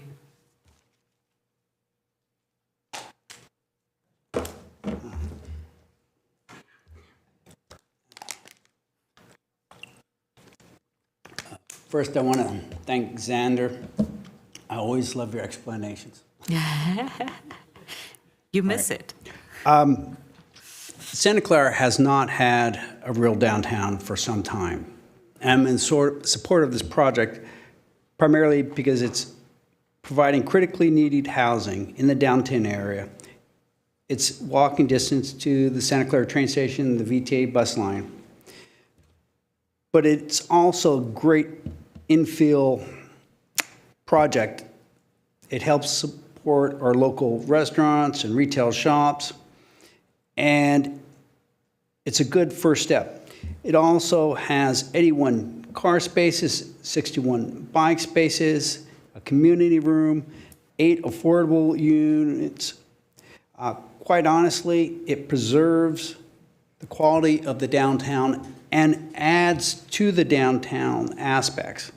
So I'm looking forward to this project because I think it'll set the tone for future projects. We need indoor and outdoor dining in the downtown area. So I hope you approve it. It's a great project. Thank you. Thank you. Good evening again, Commissioners and Chair. My name is Adam Thompson. I'm the Chair of the Downtown Community Task Force, as well as a lifelong resident of Santa Clara. The 950 Monroe project up before you for your consideration tonight is a Frankenstein monster-ish project, as it has been designed from cherry-picked sections from the existing code, the general plan, and the downtown precise plan and form-based code, even though we're not supposed to compare it. Even with all of that, this project still needs a general plan amendment that would increase the zoning density for community mixed use in the downtown focus area from 36 to 70 units an acre. These are not small deviations and changes to the existing zoning and general plan. They will set precedent in the area moving forward that will undermine the effort put forth by the DCTF, city staff, and the community to develop and provide, finally, a vision for our downtown. This project proposal deviated from the downtown's precise plan and existing zoning so much that all 9 DCTF members unanimously signed an opposition letter. How many times can you get 9 people to agree on something? Santa Clara has less than impressive track record when it comes to planning and approving developments that provide real value to residents. We continue to proceed with a parcel-by-parcel strategy that has resulted in a soulless and banal urban landscape. Don't believe me? Just look at the articles. Nobody comes to Santa Clara for fun, entertainment, dinner. It's really sad, and we have the opportunity to be much better. But we have to start holding these projects accountable. We have to hold them to the planning that we have put forth. We have to hold the community as well for the needs of the region. So please, I ask you, Frankenstein's creation was not a monster until it was given life. So I ask you tonight, based on the monstrous size, the impact of the surrounding neighborhood, the lack of harmonious integration, zoning deviations, and general plan amendments that could potentially undermine all of the effort put forth, please do not give this life. We have a plan coming. Thank you. Thank you. Good evening, Honorable Chair and Planning Commissioners. I'm Emmy Moore, Minister, and I'm honored to come before you tonight. I couldn't disagree more with the gentleman, Adam, just before me. As the co-founder of the Residents Association back in the late 70s, we had a big dream for downtown. We wanted a grocery store. That's all we wanted at first, just a grocery store. We couldn't get it. And the reality of it is we're trying, and there's so many wonderful people in the Old Quad now that have come together to do amazing things. But the reality is we need some density. If you don't have the housing, you're not going to get the commercial and the retail. You're just not going to get it. And yes, I disagree. There are things that are happening. People do go to Taplin's. People do go to Mia Vicino's. There are establishments in our downtown area. It's going to take us a while. Got to get that street opened up. There's a lot to do. This is a perfect project. And let me tell you why I'm impressed with it. Because I was going to say probably during COVID and was on a, maybe Sal, Mr. Cruz, you could say, is it a phone call? Were we on a conference call, Zoom? I think it was a Zoom. And I saw this project for the first time. The minute I saw it, I says, forget it. No, mission style, not crazy about it. That's not what the downtown wants. That fits in certain spots, but we've got to be sensitive to what is there in terms of the homes. The fact that they were able to keep some homes, fantastic. I heard the woman complain from behind. I totally understand it. I spent 8 years or maybe 7 years up there as a planning commissioner. I know what it's like when you're looking at a backyard and you've got windows. That was changed. The height was reduced. The townhomes were created. Another check off the list.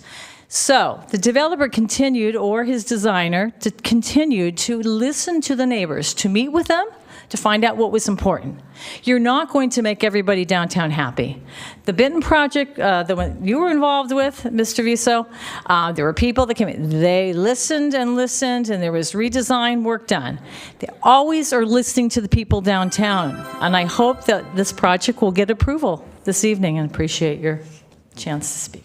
Thank you.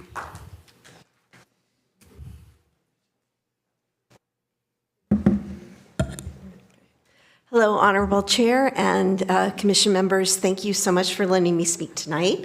My name is Lisa Fettner. I am the president of the Princess Project. We are an organization that provides prom dresses and accessories for free to California teens throughout the country. And for the last year, we've benefited from Lamb and Associates, who have donated space to our organization. In the last year, we've given over 1,000 dresses out to Santa Clara and other South Bay teens. I am in support of this project. I think it's very smart and well thought out. As someone who's been involved in this organization for 10 years, we realize that part of the reason why we're needed is because housing and expenses and cost of living is so unaffordable in this area. If we had lower cost of living, we probably wouldn't have to give out as many free prom dresses. And I can also attest with this smart, well thought out design that has someone who has been in this area frequently early in the morning, there is desperately needed a good coffee shop, because there's no close coffee to be found when you're trying to set up for 200 teens that are gonna go through the site in an early morning time period. So thank you, and I urge you to vote yes on this proposal. Thank you.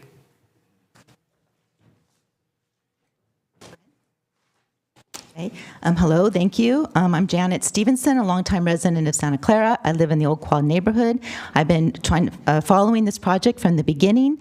In the beginning, the older homes weren't going to be part of this project. They were going to be removed. That was the first desire. I'm very pleased that these homes are kept. The historical aspects are being kept. Very pleased.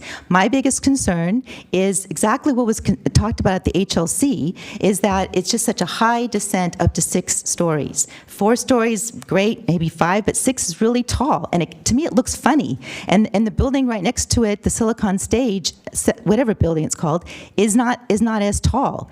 And I feel strongly that the neighbors have put so much effort into this downtown precise plan. We really want a downtown. We're very excited about the downtown. I was disappointed that when the building was built, the Silicon Stage one, and there's no coffee shops was put in like we were promised. That's very disappointing. So here I'm excited about the downtown and thing, but this project gets too high, way at the top, and I really feel that we shouldn't be approving it before the precise plan is approved, because that's setting a precedent. The neighbors worked so hard to come up with this plan and spent so many years on it, and then to have something approved ahead of time, it almost kind of just wipes it out. And I was very, very put off by the letter. I'm so glad that the attorney explained it, spelled it out, but the letter that was written regarding the commission at the HLC, the chair being biased and everything, especially when I just heard Mario say that he approves of this project even before the public comments. So I mean, that's like kind of concerning too. So it's like hearing him make that letter just tell me that maybe he really wasn't listening to us, because our biggest thing was character of the neighborhood. And that's what we've been saying all along, is character of the neighborhood. Yes, we want more housing. Yes, we want a good downtown, but we also want good character of the neighborhood. And that was his biggest thing. Complaining about the HLC is that we were saying we just want to maintain some of the character. It just got too high too fast. Thank you.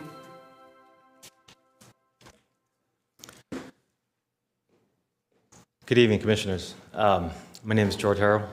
I live on 945 Madison Street. The address referenced in the letter to the attorney. I was here as a witness from beginning to end, so if you need someone to sign the affidavit, I will attest.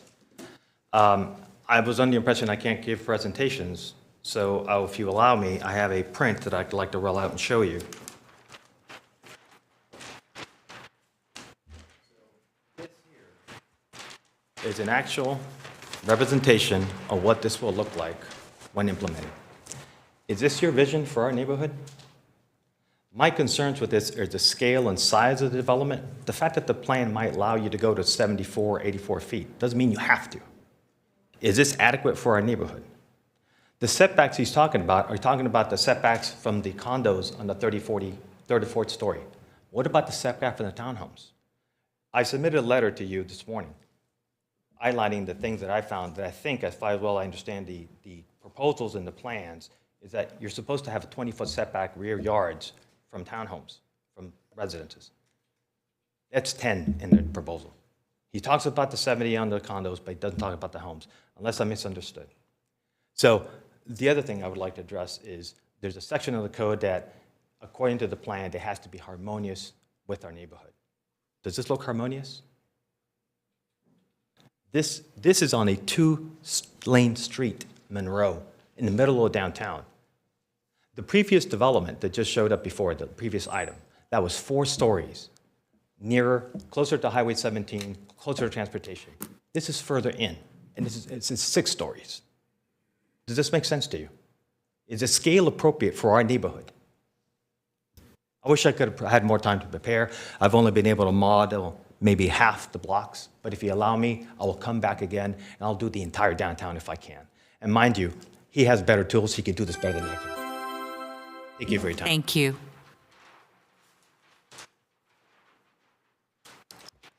Hello, commissioners, staff, Rob Mayer, architect, and resident.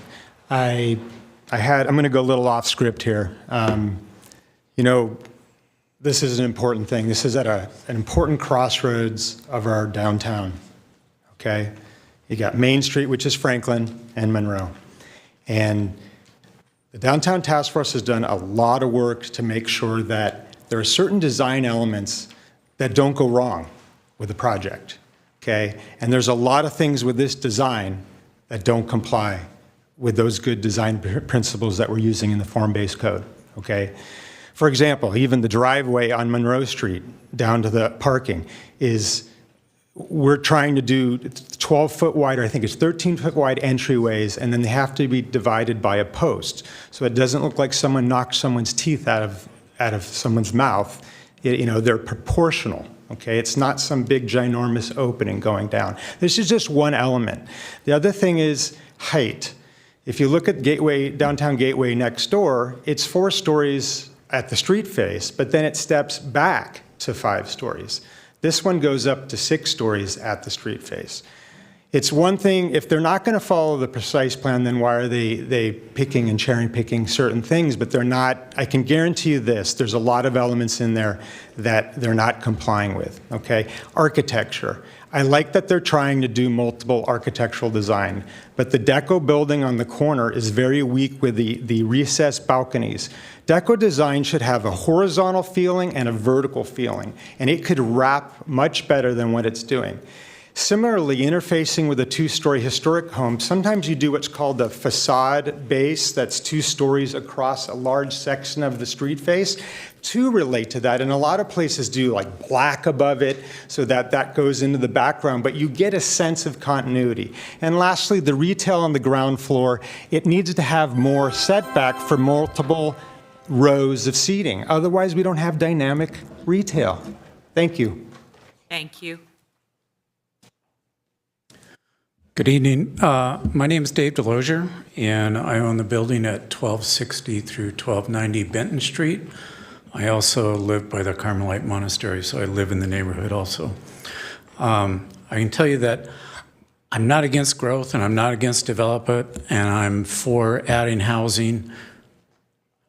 I don't think you have to do it all in one project, and I think this is overly built and massive in size.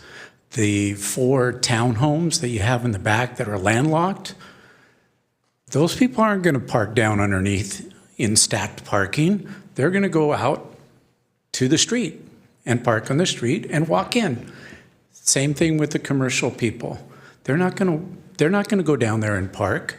If I'm going to go to dinner, do you think I'm going to go down into stacked parking so I can so I can eat dinner, and maybe there's a parking place down there and maybe there isn't? No, I'm going to go park on the street. So now you're going to create a problem in the Old Quad neighborhood on parking, and that's part of why we tore down the old downtown. All right? We, as property owners in the Franklin Mall, built those two parking lots for the parking for tenants and their guests and their clients. Now we're going to be overflow parking for an underparked. And to think that people are going to take the 22 bus down to the bus depot or the train depot is, I hope we're not that naive. Thank you. Thank you.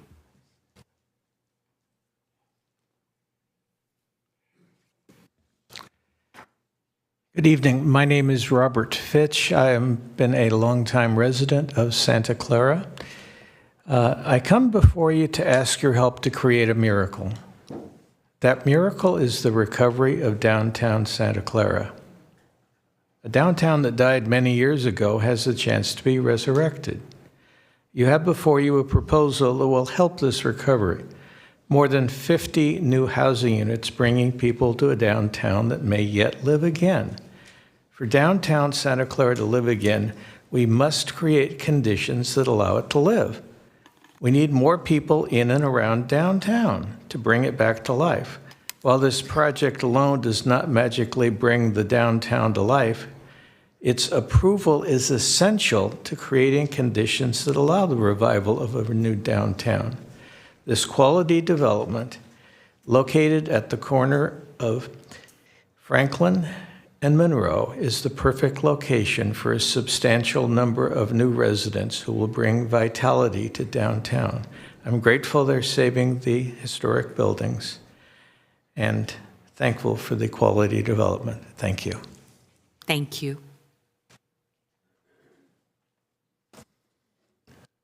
Good evening, Commissioners, Madam Chair. My name is John Elwood, past board chair for the Silicon Valley Chamber of Commerce. I'm here this evening to show my support for the Monroe Street development based on a number of reasons, including the Chamber's advocacy for our members. We're fortunate to have a developer like Lamb Partners who has been engaged in the Santa Clara community for a number of years, supporting local nonprofits like Santa Clara PAL, the Parade of Champions, Mission City Community Fund, the Chamber, and takes the community's concerns and feedback seriously while making a difference in helping reduce the housing shortage in the region. We're also very fortunate to have Santa Clara's own Sal Caruso as the architect, translating the community's concerns into responsive design drawings. This can be seen through the thoughtful departure of the original conceptual design after receiving the community's feedback. However, some believe that the development should or does not meet the draft of the Downtown Precise Plan and the Form-Based Code. As Sal stated earlier, many of the Downtown Precise Plan and Form-Based Code requirements meet the goals and policies of the draft of the plan as it applies to the development. To delay the development until the Precise Plan and Form-Based Code is adopted would be unreasonable with consequences to the developer.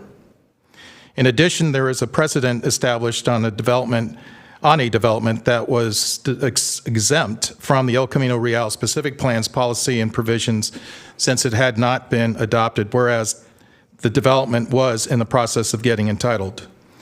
In summary, the 950 Monroe Street development is a model in designing new multifamily housing while considering the surrounding uses and the community's interest.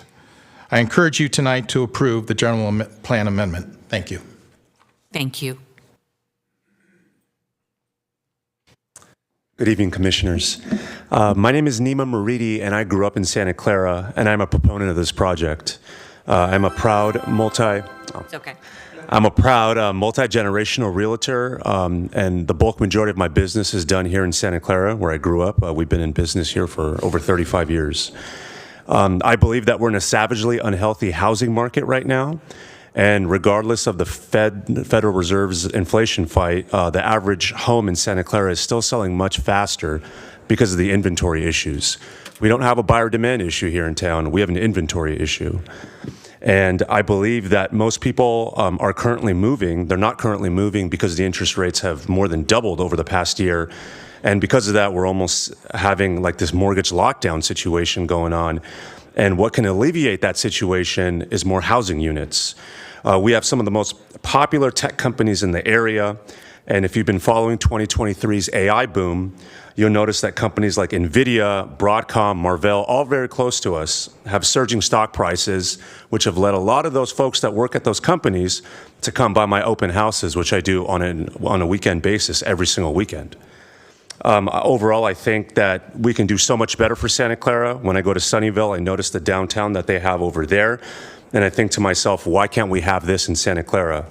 I believe that we can do so much better in a city, as a city, and I hope that you take this into consideration. Thank you so much. Thank you.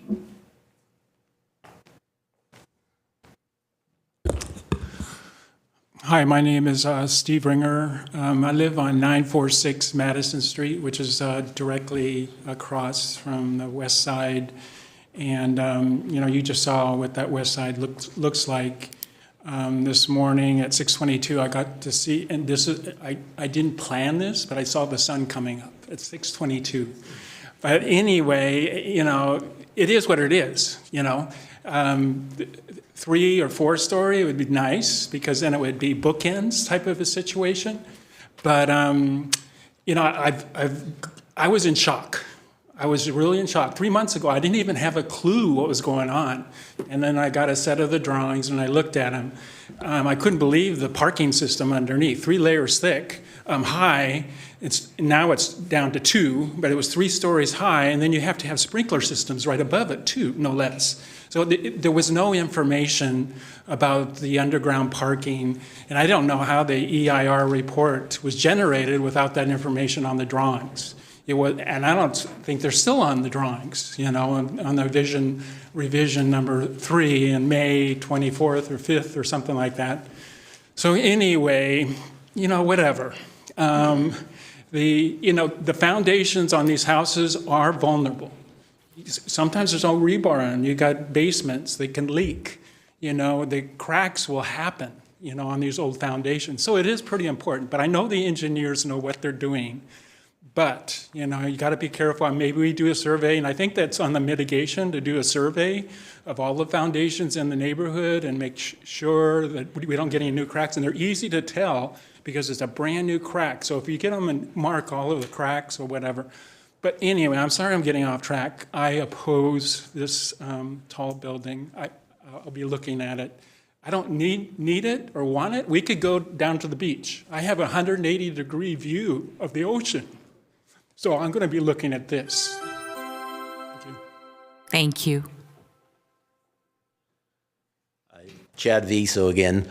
One thing I'd like to bring up is when we did the Benton project, we had a 150-year-old plus Adobe house for the Women's Club, and no foundations on that thing. And we worked through that whole project with them, which I'm sure this architect, and you could put that in there as part of it.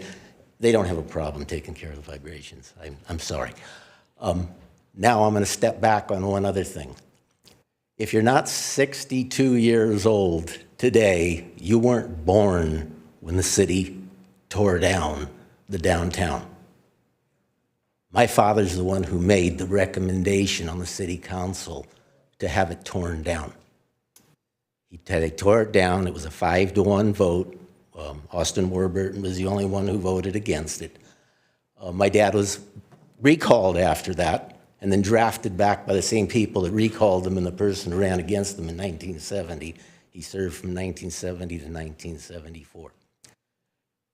He passed away in 2019. And he stated that if I would have known that they weren't going to go through with urban renewal 1, 2, and 3 as it was there, I would have never have voted for it.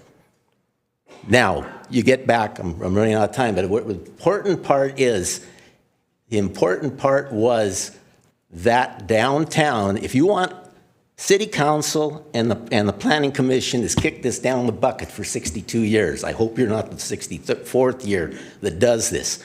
You need to turn around and have density, and you need to have parking. If you don't have density, you don't want the downtown. I'm sorry, just say it and don't give the people the downtown. So you need to have the density. This is a good project. And like I say, if you don't want the downtown, vote it away. If you do want it, vote for it. Thank you. Thank you.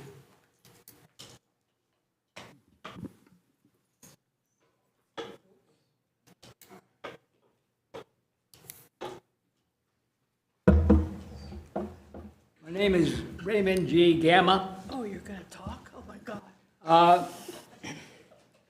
30, when I was 30 years old, a guy by the name of, what was his name, the darn city manager, came up with this idea to destroy our downtown.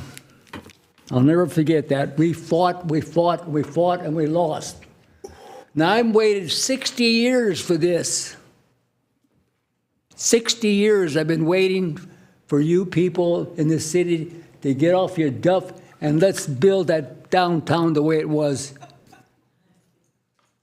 I think back to Santa Clara Theater, the City Hall with the marble walls. It was awesome, just awesome. Lloyd Brady was a jerk. He was our city manager. I remember Bill Wilson for Wilson Jewelry Bakery Store. Well, we all stormed out of here when the council voted 6-1. The one who voted no was Austin Warburton. I'll never forget that night. And I just hope that you people take it in your heart. What these people have done, the hard work they've done, putting this together to bring back our city. I moved to Morgan Hill 2 years ago because my wife was ill and I had to put her in a home there. But I'm ready. I lost her last year, but I'm coming back. I'm going to come back to this city because this is my roots. I was born at 1624 Monroe Street, right around the corner from here. This was where I used to go hunting as a kid. All of you, think twice. Think hard. These people have worked so hard. Help them. Let's bring back our city. Thank you. Thank you. Thank you. I have to say, one of the most invigorating reasons we serve on the commission is moments like this. And thank you for being here, sir. Hi, Diane Ringer. I live on Madison Street for 35 years. I love the farmers market, the senior center. I just retired a year and a half ago. And I didn't retire in this area to have big buildings come up around me. And I think the thing that I would say is that a lot of people that are really in support of this, not all of them, but don't live directly by this building like I do. I think some of them live a mile away, 2 miles away. They live in Santa Clara. They say they live in Santa Clara, but not in that immediate area. And another comment that was made is it'll bring vitality, right? Vitality back to this area. Look at that building on the other side, right? Look at that building, the Sage, building right on Monroe and Franklin. Did that bring vitality? It is a terrible building. It's falling apart. It brought destruction, and it brought no vitality in the way of commercial business. And I think coffee shops can even go in there without having all the grease thing or whatever. I don't know about that. But anyways, that is my concern. And what it is a 6-story building does not make a downtown. What makes a downtown? A committee to revitalize, that really take the time to look at and plan, to try to recreate what was destroyed in the 1960s. That is what makes a downtown, not a 6-story building. So, thank you. Thank you.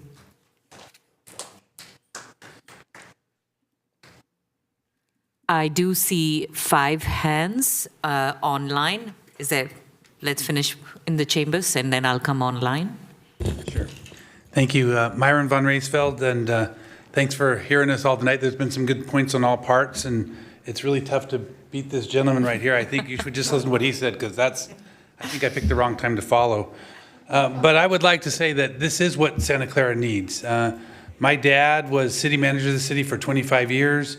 He was a visionary. He is, and this city is what it is because of his vision and those that he worked around him on the council, the planning commissions throughout those years while they did it. This city was fortunate to have 2 city managers over 50 years, where most cities change every 4 or 5 years. So we were really fortunate with that. And I think because of that, I've heard over those same years, ever since I was born and raised in the city, everyone's crying about the downtown. We had our hardware store there. The downtown has never, ever, ever been able to do what and the city owns most of the property. You guys can develop that whole block in there. It's easy. But they don't do it. You know why? Because there's not enough people. If, someone was just talking about what a downtown is. A downtown is people. People make the downtown. And if you don't start somewhere, you don't start anywhere. And this is a great project with a great developer. I've seen his projects. I've seen what he builds. It's not a Sanjeev type project. It is not. He builds high quality, beautiful places that people will want to live in and reside in for a very long time. And it will bring a good piece of a great piece to start, kind of the cornerstone of our downtown. It's on Franklin Street. We're talking about opening up Franklin Street, going down through. It's a perfect spot for that to go. I really hope that you guys look at that and see the vision and the need for this city. All of these people, both pro and con, want a downtown. This is how you start it. It starts with one, and then it builds. And this is how you do it. So I would like to ask that you support that, and we'll give them an approval, and let's get this thing moving so we can make Santa Clara great again. Thanks. Thank you. I do have 8 members online. I'm cognizant of our ability to sit this long. Commission, do we keep going and finish public comment? And then we'll take a bio break. Okay, with that, I'm going to call on names. Staff, if you can, Donna West. You're going backwards, sorry. Oh. Donna, you should be able to unmute and speak. Good evening. Thank you, commissioners, for your service and support for Santa Clara. I'm Donna, Santa Clara business history and researcher for Reclaiming Our Downtown.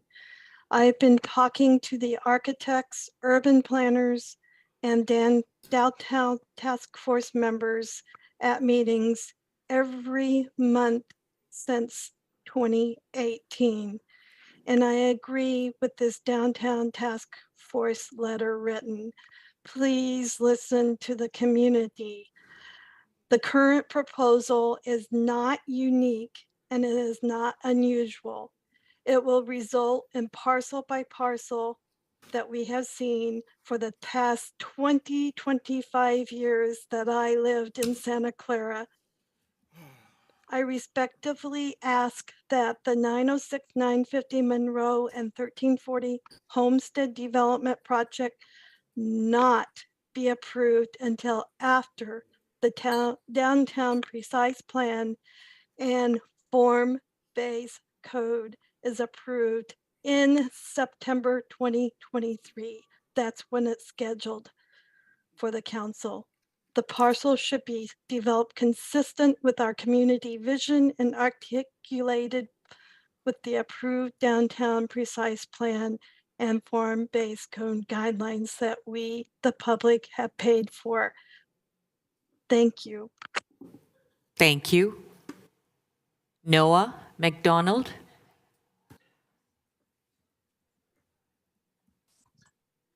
Yes. So this is really difficult because there are a lot of pieces of this that I think are good, and there are also some problems. I would say probably don't go through with this project. Not forever, but just not yet. Because the form-based code is so close to completion, I don't think it makes sense to go ahead with a project and approve something when we're this close to having that form-based code. And I know that it follows maybe certain parts of it, but until it's actually complete, you can't go ahead with the project. There's pieces of this that I think look good and I think would fit the downtown well.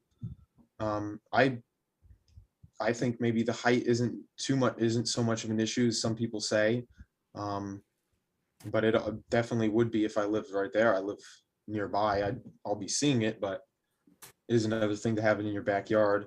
There are some things, more just the things that are kind of strange that I think take away from the aesthetic value of the project that I think are issues. One is the garage on Franklin Street. It appears that it doesn't really align with the building at all. The entrance to the underground parking, it's misaligned with the building. The townhomes that are being put in the back of the property seem very out of place. The stepping up, I know that's done for the height restrictions and those things, but I don't know if I don't think I've ever seen a downtown where there's like stairs, sort of a stair-shaped building. Also, that I like the idea of having the facade broken up the way it is. But I think if it's not actual separate buildings, it doesn't work. Thank you. Connie Costa?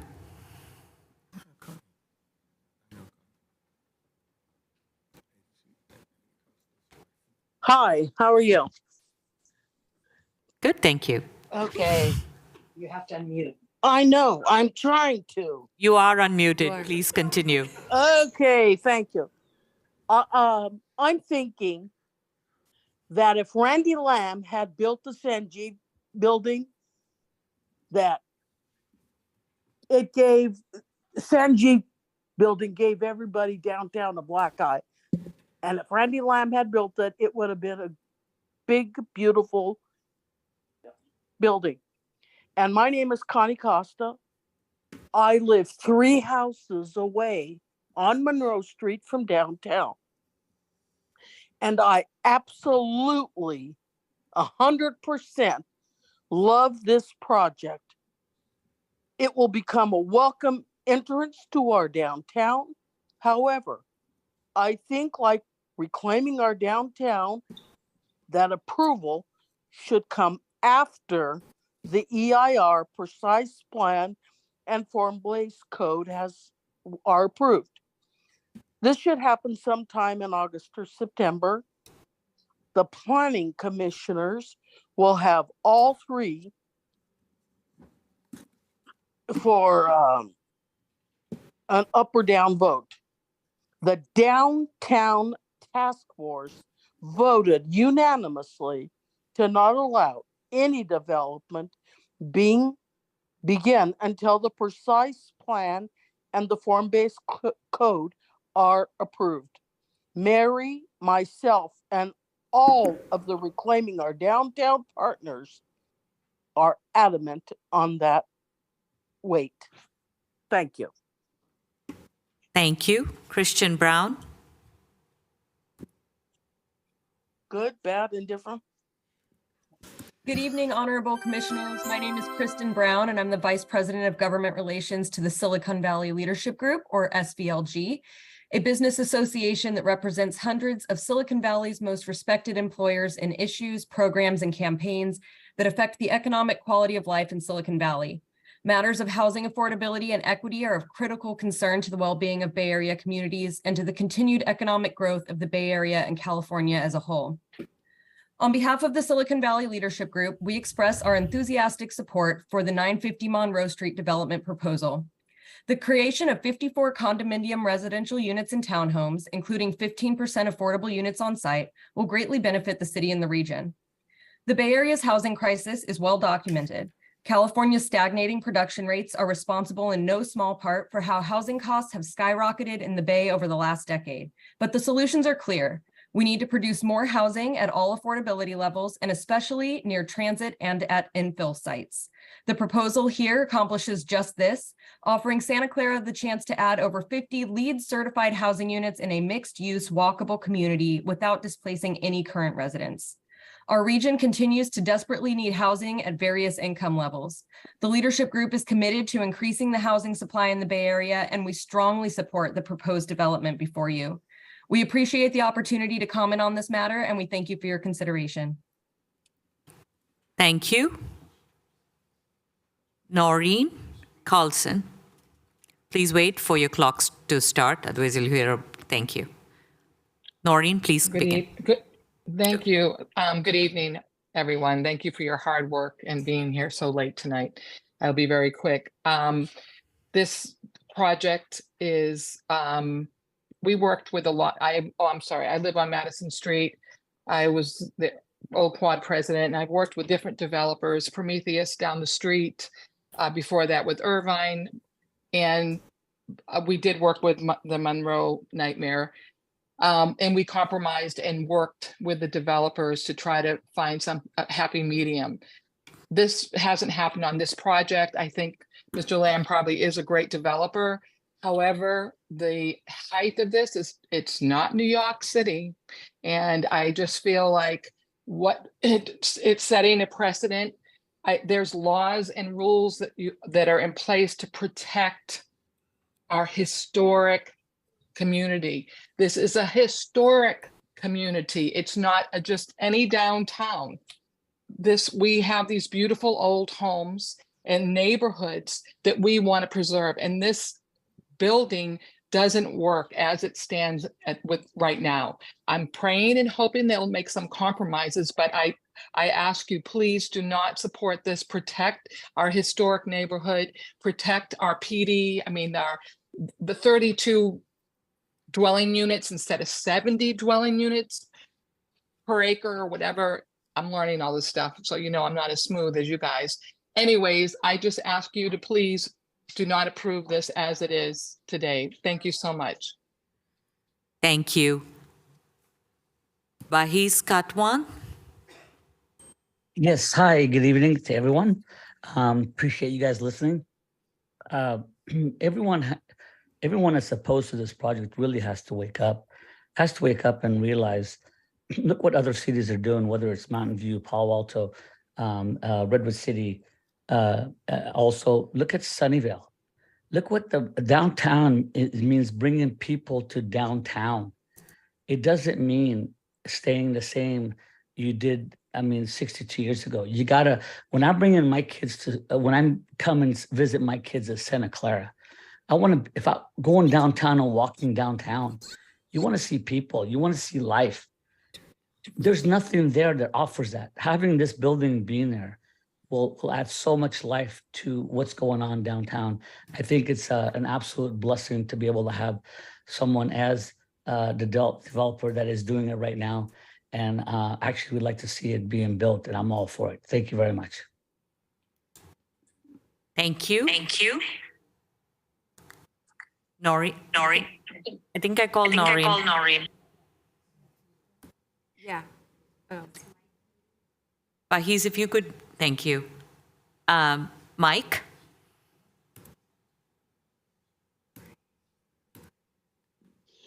Good evening. My name is Mike. I have lived in the Old Quad area of Santa Clara for over 25 years. 20 years on Monroe Street and currently 5 years on Lewis Street. I am with a very short walking distance to the downtown area. I am in support of this 950 Monroe Street project on the corner of Franklin and Monroe. This project will bring 50 new condominiums, 4 new townhomes. This alone can help energize a new downtown. As all of you know, rebuild the downtown has been an ongoing subject in the city of Santa Clara for far too long. This project can and will be the first step in making the city of Santa Clara's downtown a reality in my lifetime. Santa Clara has been without a real downtown for far too long.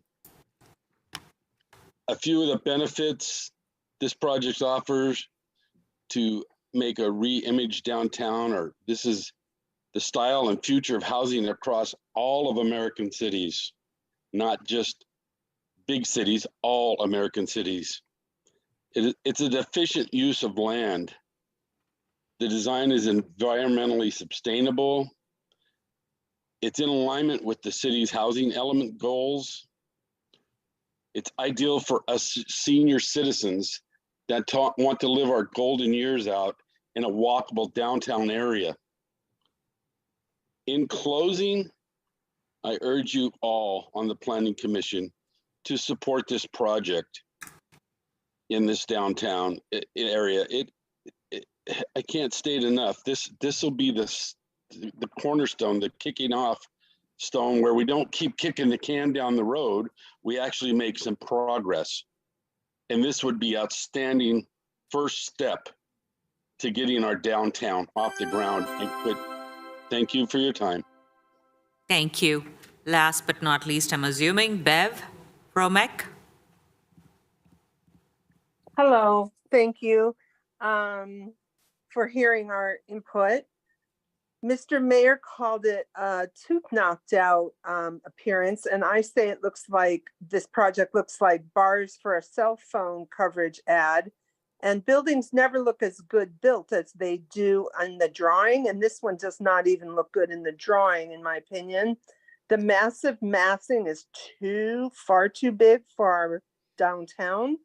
Let's not, and I live on Chapel near the Carmelite Monastery, so I'm not just speaking as someone who's going to be negatively impacted by any massing or shade. There are a lot of people that care about it that aren't right there. No one is saying no one is asking for zero housing. It's this project and the appearance of it we are asking for you to not approve. The Planning Commission, please. Let's not repeat our past mistakes of ruining our downtown. We've already got an epic fail on the corner of Benton and Monroe in the Silicon Stage building. Everyone that's for this is acting like this building's going to be a Helen Keller miracle worker. No, the building next to it didn't do anything, and it's not just because of grease traps. Thank you. Thank you. Are there any other members online or in the chambers who would like to speak to this item? Seeing none, I'm totally against it. Okay. Please come forward to the mic. Thank you. Want to make sure you're recognized. I live on Franklin Street. Too big. It's ugly. It's just way too ugly. What are you going to do with those historicals too on Monroe? You're going to tear down those garages and you're going to put condos there? From my understanding? The two historic resources are preserved. Yes. They will build new garages right adjacent to those historic. If I owned those homes and I tore those garages down because they were historical, you guys wouldn't let me do it. Since these guys got deep pockets, you'll let them do it? It's not that. Those garages were built way later and are not considered historic. The Historic Landmarks Commission approved the demolition based on its historic review. And so the garages were not considered historic. So how would you feel if you lived where these two people lived and you had that massive building? You saw that drawing. It doesn't look good. You wouldn't like it. You would shut it down. These guys wouldn't like it. You definitely wouldn't like it. Let's do it in their neighborhoods. That's all I got to say. Shut it down. It's not ready. And that's not a downtown. What are we going to get out of it? It's more housing. There's no retail. There's no restaurants. Look what happened in Silicon Sage. No grease traps. You guys lost the ball there. Thank you. thank you. Anybody else? My name is Scott. We live on Franklin Street. I support the project, but the have to cut down is so high, and the parking horrible. And people go on Franklin, they go very fast. We need to stop sign there. We need to cut down the building design, not for the downtown. They need to be changed. Parking entry from Franklin, people go very fast on speed, 40, 45 mile an hour. And I live there, I stand there, I keep tell them to slow down, and they go very fast. The project not ready for downtown, need to be scaled down. And a lot of space empty right now. Why need to build more business, but nobody rent it? Start to build housing for people living. And thank you. Thank you. Anybody else before? Okay, seeing none, I move to close public. Oh, rebuttal. Oh, somebody was waiting for. Okay, It'll take a minute to set up. okay. Would you want to go for your?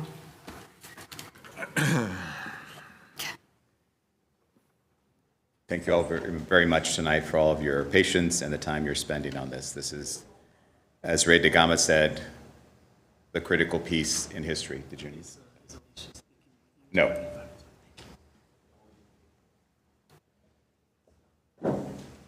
As Ray DeGama mentioned, this is a critical time in our history. As you see here in the display, what we're proposing is vastly different than the nonsense that is down next door. Nothing that I have ever designed in my life, nor anything that Randy Lamb and Lamb Partners have done in their life looks anything but elegant and beautiful and successful. And that's exactly what we wish to bring to my town. This is my town as well. This is being designed by a local architect who my name and my office is only a few blocks from here.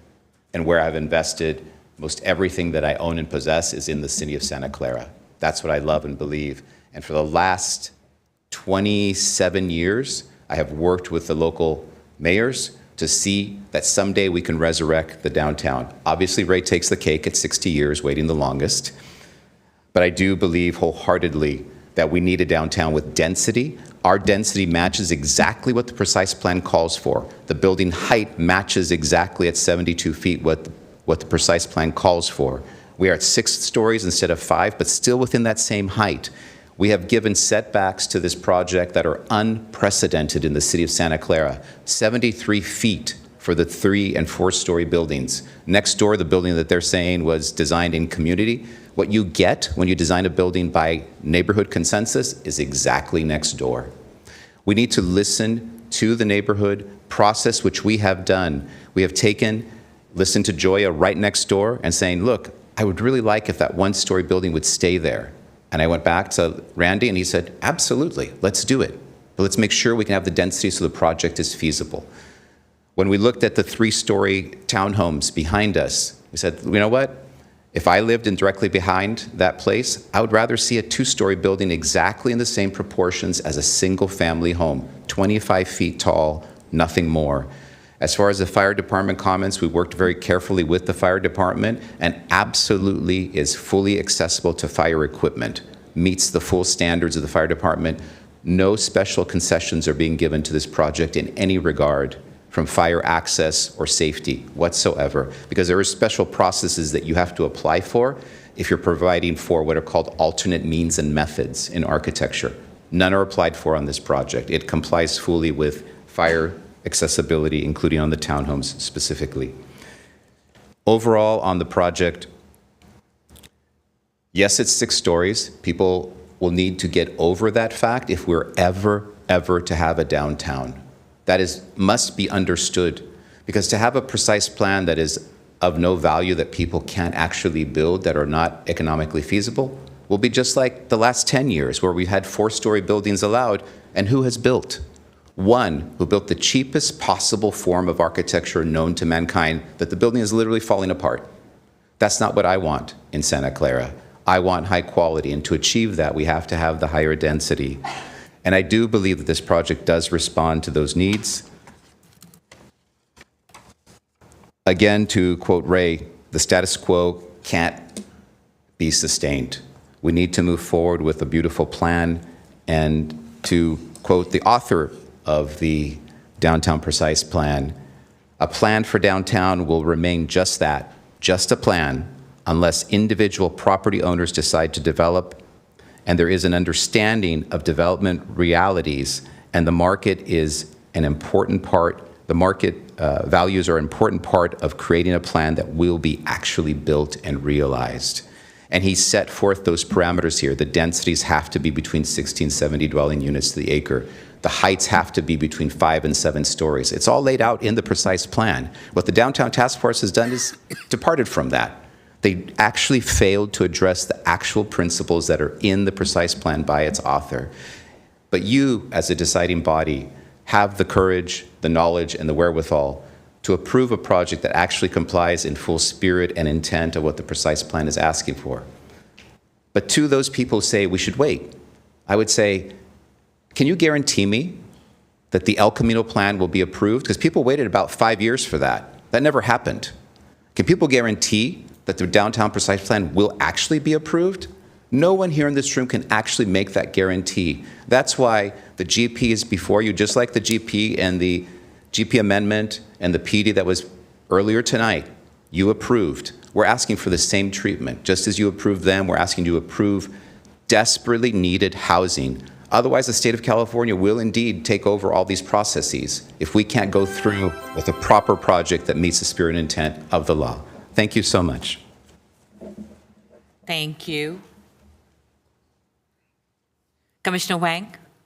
May I ask a question To the architect? Mr. Caruso, could you please come back? There's a question. Yes. Yeah. I think in Bay Area, Santana Row, Palo Alto downtown, Mountain View downtown. Yes. It's different style. When I look at your project, looks like it's more like Santana Row. So how do you compare? How can you guarantee our downtown will become something like Santana Row that's attractive to people? Well, that's a beautiful question. In fact, Santana Row is one of the examples given in the precise plan as a model. It's actually shown there in the picture of the downtown Santana Row. And yes, this project is modeled off of that. I have designed in Santana Row, so I can actually tell you that, yes, I have the experience and the wherewithal to do such a project. And I know in partnering with Randy Lamb and Lamb Partners that they absolutely told me day one that we got in our first meeting to discuss design going south. I want this to be top-notch. This has to be something that we all can be proud of down the road and make sure that we actually have a project that's going to be sustainable and successful. We're both family businesses. We're not these corporate entity developers like giant corporations. That's his family there. My family is the ones who invest in Santa Clara. We're here to do business in this awesome city to bring it something beautiful. We're not here to just make a quick buck as everybody thinks and walk away. This is where I live and work. So, thank you. Yes, I can guarantee that. Yeah. May I ask a question from the member of the Downtown Task Force? Any member of the Downtown Task Force are here? Would a representative from the Downtown Task Force? It's or we okay. can ask question to staff. Okay. So then that's it. Yeah. Thank you. Okay. Yeah. Okay. Thank you. And are we good to close public hearing? Okay. I move to close. Go ahead. So moved to close public. Second. Motion by Commissioner Biagini, second by Commissioner Wang. We'll take a 5-minute break. We still need the vote. Yeah, after. Yeah. I'm looking out for my friend here.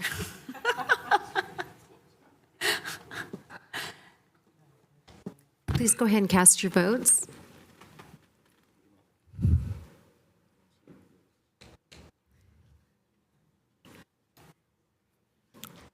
You're just closing the public hearing. Public hearing, yes. Close public hearing. Yes.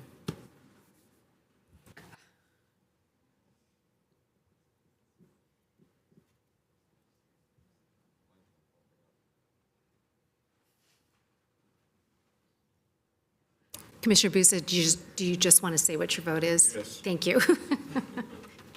The motion passes. Thank you. We're closed public hearing. Thank you. We appreciate your patience. We'll be back in 5 minutes. Thank you.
phone. I'm trying desperately to break. Thank you all. Thank you for allowing the much-needed break. We are back. We'll try to still get us out in time. And thank you, DTCF, for having come back. If I said your acronyms right. Oh, thank you again. We commence the meeting and we will continue with the question that Commissioner Huang had specifically to DTCF member. Yeah. Go ahead, Commissioner Huang. Yeah, thank you, Chair. Yeah, actually, my question is, I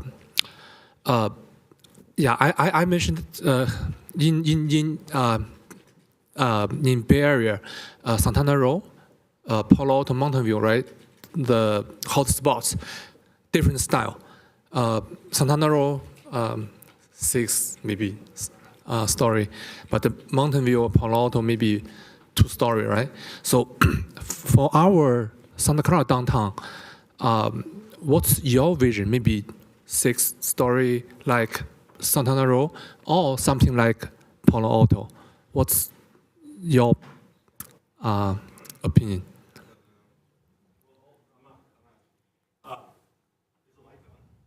Not yet. Wait till the. It's okay. It's There on. it is. You're good. All right, great. Thank you for the question. So the vision for the downtown that has become formulated over 5 years and even beyond that from the history of it, there's a lot of, people who would like the smaller, more quaint downtown that, Campbell and Sunnyvale and those have, but they didn't level their downtown, right? So we have a reality of the feasibility. So we specifically actually got a feasibility person to come in and actually guide us to make sure that the levels in which we placed in the plan were economically feasible. And there are many different economically feasible alternatives. I believe for this parcel in particular, townhomes was a particular feasible because you would buy and sell and you wouldn't hold. So there's different financial models. And so that financial analysis by a consultant that the city hired gave us that review and gave us options to help guide and give us those realities. So since this is on the, west side of Monroe, it's the neighboring edge. So it's really supposed to be integrating into the historical homes, more of the, Sunnyvale, Mountain View, and, Campbell. As you start to march down towards Lafayette, it becomes more commercial on the sides. Most of them are businesses. We have Liberty Towers, which is 11 stories. And then you get into Santa Clara University. So those parcels got more value as they went in, or more density and height, because the other reality is we need people. So we are the lowest density area in the city. And so we need that synergy and that mass, especially if the thing that the residents really want is that walkable, vibrant neighborhood with the retail. And the only thing that feeds the retail are the people. So it was extremely well thought out. It's been gone through many times. It takes in what the community feels is acceptable and reasonable. And it also takes in the financial analysis that the consultant provided.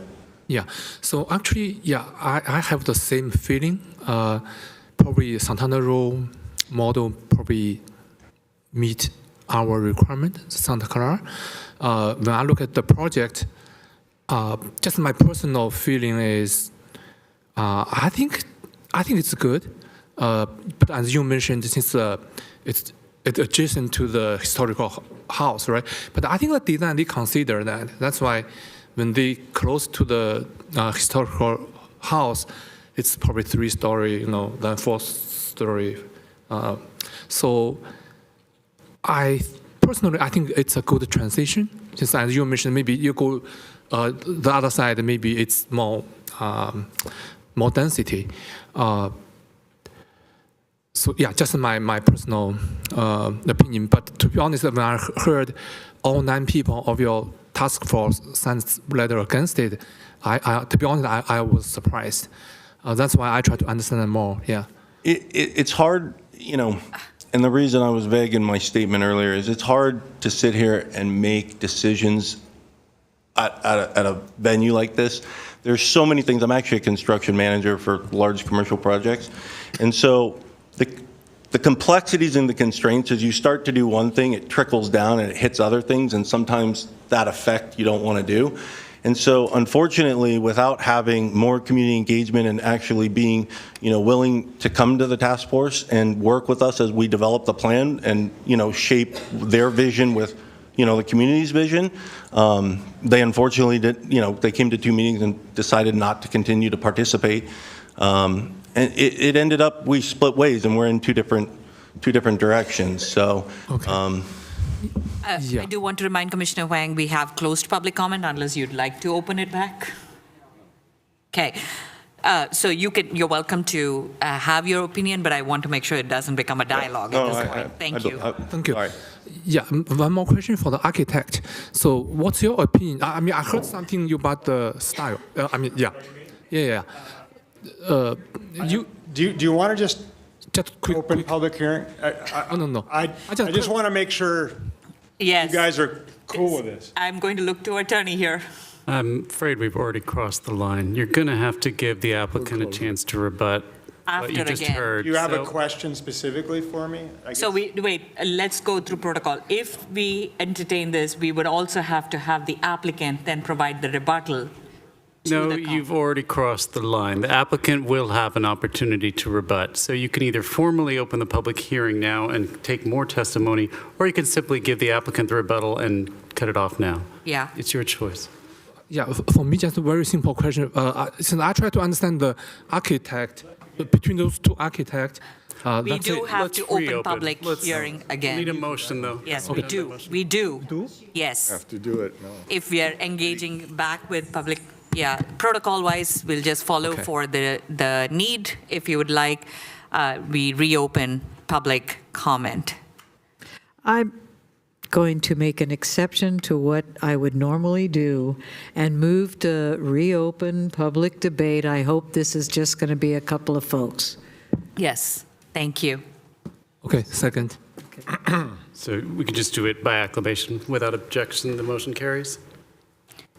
Without objection, the motion carries. We will open public hearing, and you're welcome to come to the podium. Thank you. Commissioner Huang? Yeah, so my question to this architect is, since you mentioned something you don't like, right, from the architect point of view, can you just give me 2 points why you go against the project? The architecture of the project? Yes. Yeah.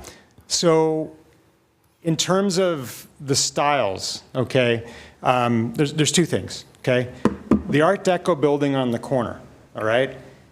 Art Deco typically has a strength and subtlety of design. It not only is vertical, but it stretches out horizontally as well. This is very narrow, right? It's not the Empire State Building or some other very tall Manhattan building. It feels too narrow, and normally I would see it taller on this at the corner, and then it would step down slowly on the sides and wrap, okay?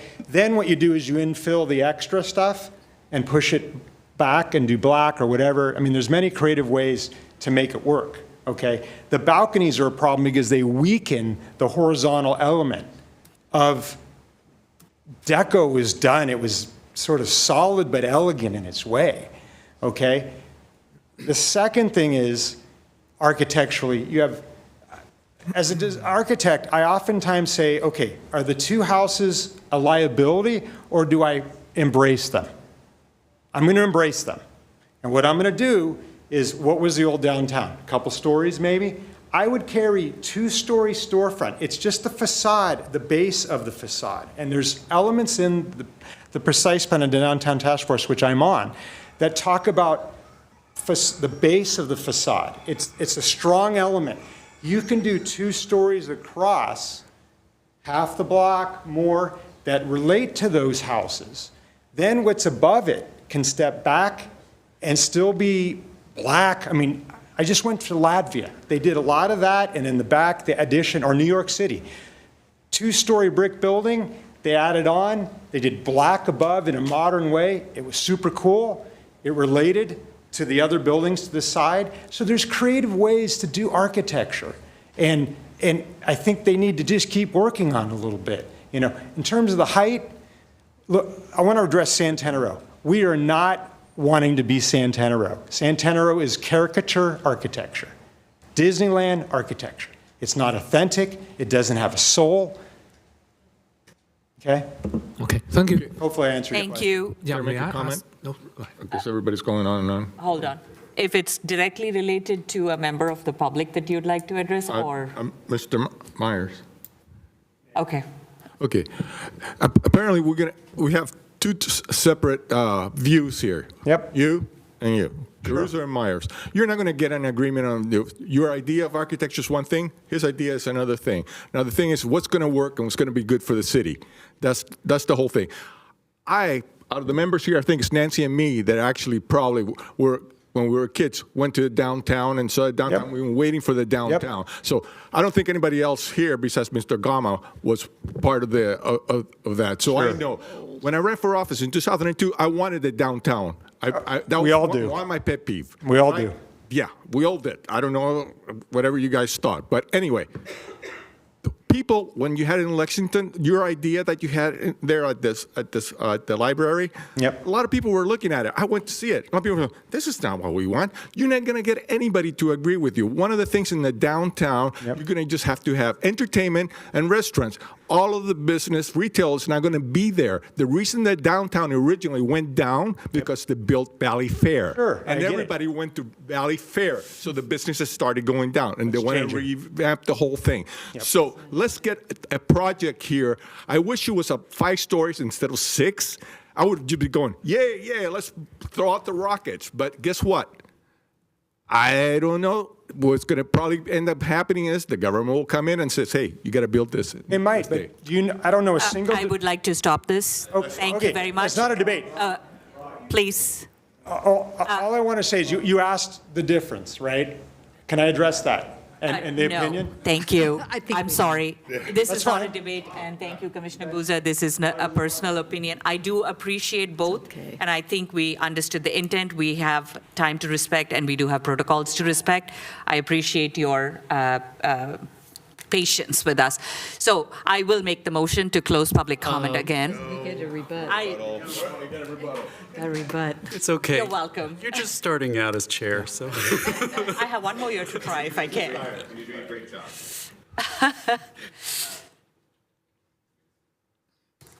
To prepare one slide.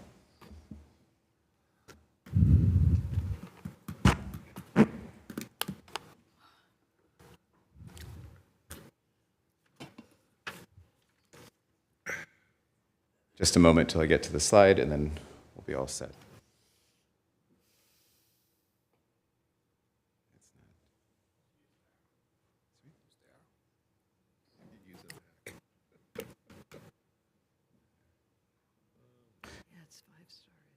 Ready, thank you. I just want to illustrate again that based on this site plan that we have here, we have gone through and created a project that is enormously respectful of the historic buildings, more so than we have ever seen in the city of Santa Clara. We have one-story buildings, we have 3 one-story structures in amongst 2-story buildings. Almost half of our site is dedicated to the historic buildings at 1 and 2 stories, almost half. So when we say that we have the higher density on the other end, that is actually, the precise plan has always said, put your density at the corner of Franklin and Monroe. That's where it belongs, away from the historic buildings. The standard of declining at a 45-degree between the higher points down to the historic buildings is a process that is being used throughout every city to respect the historic buildings. You bow down to them. It's sort of a sense of reverence to, if you will, an elder in architecture, realistically. And that creates also a beauty. The density that is needed is being accomplished within, I want to be clear, this is the same height of a 5-story building allowed by the precise plan, 72 feet. That needs to be really super clear to everybody. We're using a 5-story height that is allowed. I say allowed, the zoning doesn't exist yet, precise plan doesn't exist yet, but that's what they're putting. It's literally right here, if you look on the right-hand column, it says 5 stories up to 72 feet. That's the height we're using. We're obeying as much as we can under human possibility here to create a project that is beautiful, functional, and has to be economically feasible. We cannot build something that's going to be a failure, frankly, like next door. So what we want to do is create something that's successful, beautiful, vibrant, the street alive. I can say proudly that every project I have designed, and I can say proudly for Lamb Properties, every project that they have built has been successful. And by successful, I mean that it creates vibrancy, like activity, people, places. This place has ample parking for itself. They're not going to be overflowing to the neighborhoods. I know that fear is always in every project that's presented in the history of mankind. But this project really is self-sustaining, environmentally, physically, and functionally sustaining. So I do ask for your approval tonight. It is a cornerstone. It is the first step towards a vibrant downtown. This will send a beautiful signal that we are open for business. Downtown San Jose, downtown Campbell, will come back. Again, worked almost 28 years, not as much as Ray, but worked almost 28 years to see a downtown come back to life. And I think this will make downtown Santa Clara something beautiful again, functional and beautiful. I apologize, it's getting late, and I'm also wearing out. So forgive me, but I won't use all of my time so that we can dedicate it towards any questions you may have. I ask you again for a successful project and approval. We'll work with staff through the architectural review process to refine the details and make them spot on, beautiful, and functional. We've done this before with the City of Santa Clara. We'll do it again. Thank you so much. Thank you, and we appreciate everybody's patience. It is late in the night, so we appreciate everything. I will now Move to close public take debate. a motion. Second. Thank you.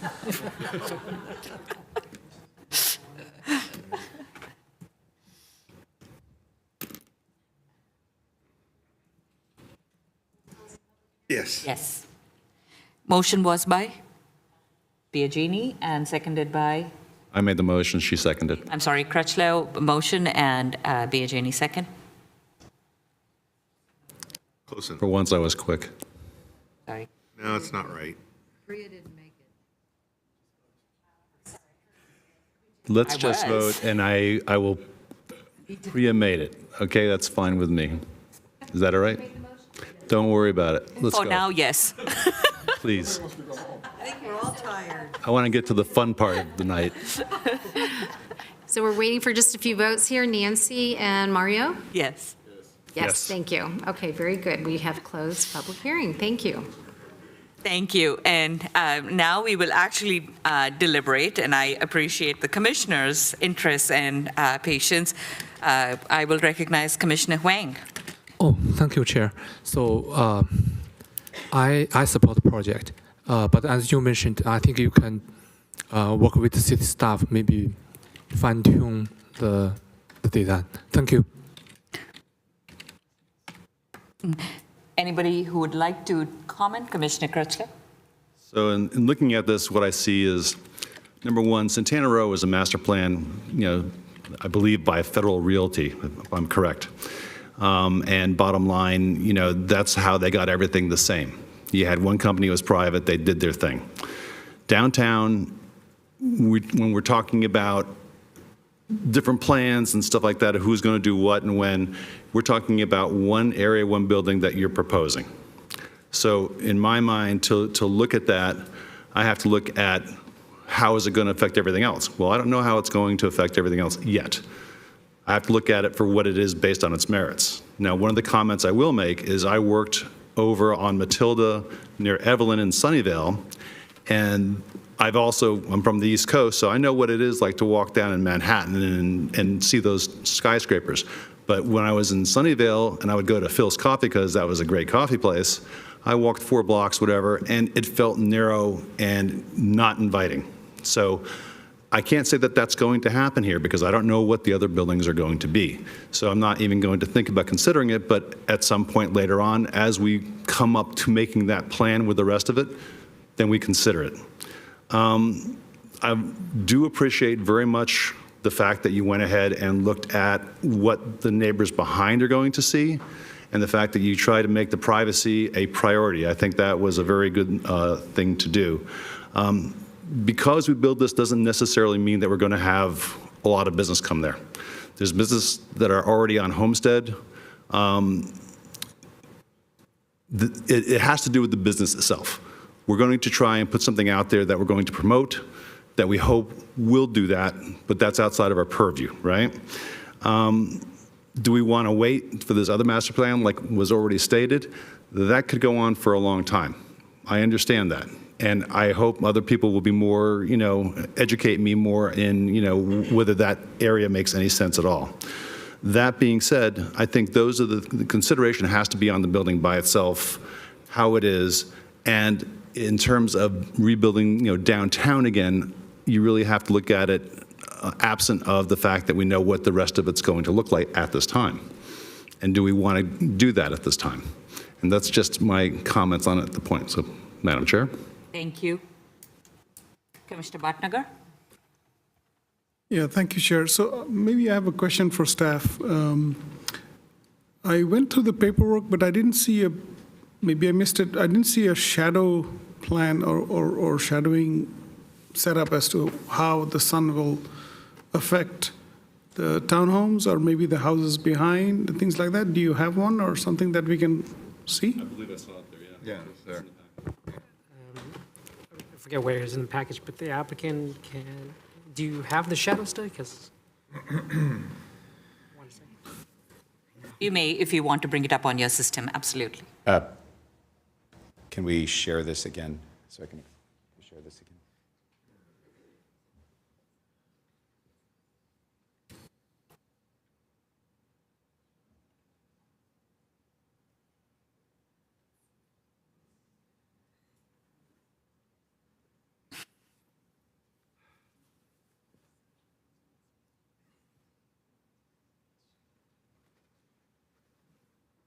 So where we don't have a formal shadow study, I'll explain the plan.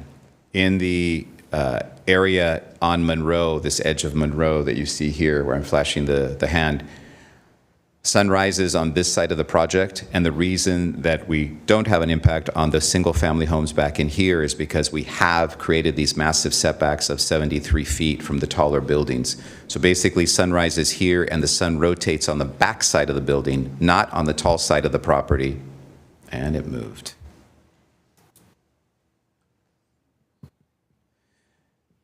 Rotates around the back of the property and sets here in the west. So basically, when the sun is strongest and highest, it's here on the south end on the two-story portions of homes. So the predominant building here will cast its shadow on the next door property, the commercial property, in the morning, and in the evening will cast its shadow on Monroe Street, not on the single-family homes. So this is just by luck of orientation, if you will, and placement of the taller part of the building at the corner of Franklin and Monroe. Okay, thank you. That's pretty clear. Perhaps a shadow study was not even needed in this case, and you were able to explain that pretty good. So maybe, Chair, if you permit, maybe I can make some comments. Absolutely. So, thank you to all the public, members of the public that came and spoke. It brings to light the basic problem that we have, which is listen to the mind or listen to the heart. Keep things the same or let's change them and try something new.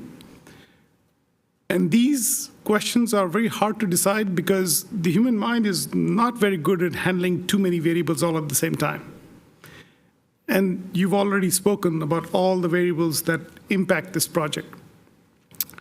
So it's going to be a choice that one is going to make. And I'll let you know what my choice is. My choice is to look for the future of this city. And yes, the past is important. The future is just more important to me. That's all I got to say. Thank you. Thank you for your comments. Any other members of the commission? And Commissioner Biagini? I'm going to start this off by saying this is probably, no, not probably, it's going to be the hardest vote I've ever taken on the Planning Commission. I have good friends whose opinions I trust on both sides. There are very good, valid reasons on both sides. Here's where I have to figure this out, and it's not easy. On the one hand, I'm a former member of the HLC. That is important to me. I also, for a nanosecond, before I got on Planning Commission, was on the DCTF. The fact that both of those bodies, especially DCTF that has been looking at this in detail, said no, means a lot to me. On the other hand, we do need density downtown, because if we're ever going to have a downtown like the one I remember and Mario remembers and Ray DeGama remembers probably better than Mario and I, we're going to need the density. And this begins that process of density. I also super appreciate the fact, I remember when this first came out. And when it first came out, it looks a whole lot different than then. And the reason it does is because of the community back and forth, which I definitely appreciate. So which way do I go? I mean, I can tell you, I don't know that I know for sure until we get actually down to voting. The concern, again, is it is pretty massive.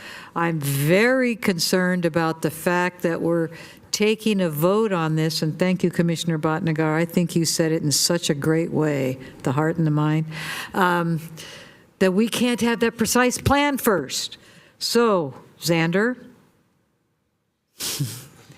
what are the legal ramifications if we do the horrid thing? I don't know how else to say it, because I know it's not a great idea, of waiting until the precise plan and the form-based code are determined. I'd like to think it is going to happen in September, but, you know, I've seen that before. So what are the legal ramifications if we wait until that determination has been made?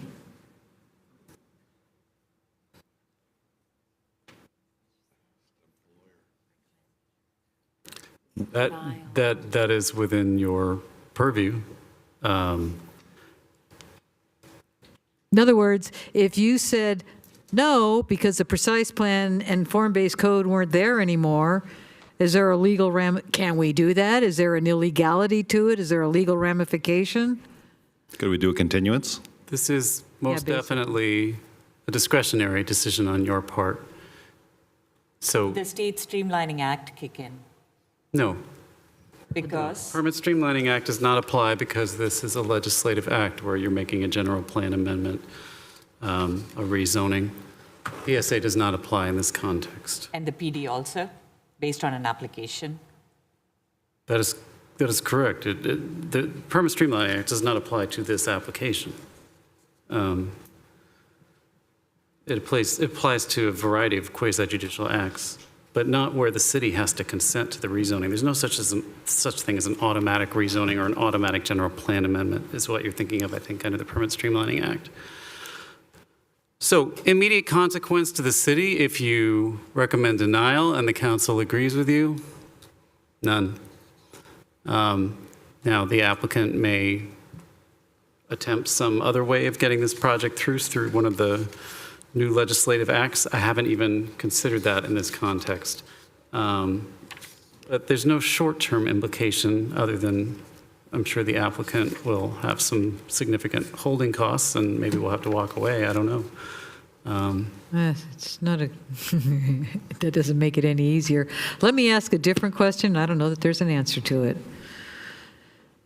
Is there some way we could compel that those decisions are made in September? Absolutely not. Absolutely not. It's a legislative act. You cannot compel it. I appreciate the sentiment. Well, but that's a hard no. Trust me, I think you understand why I know that's not an easy question to ask. Yes. Okay, I don't know how I'm going to vote. I'd like to hear the rest of my colleagues. So would you be interested in thinking about, what if you did a continuance till September and saying, okay, hell or high water, if they decide and we have a plan, then we can incorporate it in. If they don't, then then we go with what we go We with. go with I what we wouldn't have a got. problem Because with like, that. we don't, I'm not, I'm just suggesting that to you, okay? Madam Chair, if I may, there's no guarantee that this is going to council in September. I understand It is that. the goal of staff to get it by the end of this year, but I'm not going to promise anything. Let me, Madam Chair, Commissioner Bozia. let me make a point here.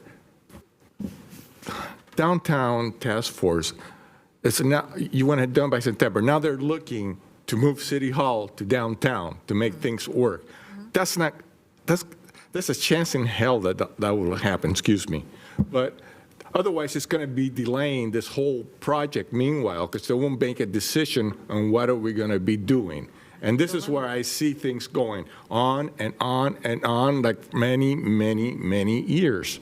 And in a project like that, in a business sense, time is money. This project's we almost got an agreement in here that we're saying, hey, it's not as bad as it used to be. It looks pretty good now, pretty decent. So I don't know. I just want to leave it to the rest of the group to make a decision. But I'm I'm leery that something's going to be done in September.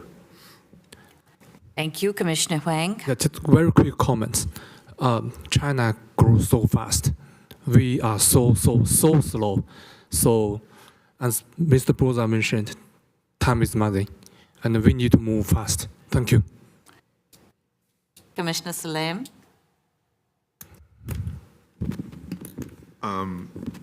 I kind of thought I was going to be able to keep an open mind, and then it got ripped in half. It's open way beyond where I can easily come to a conclusion.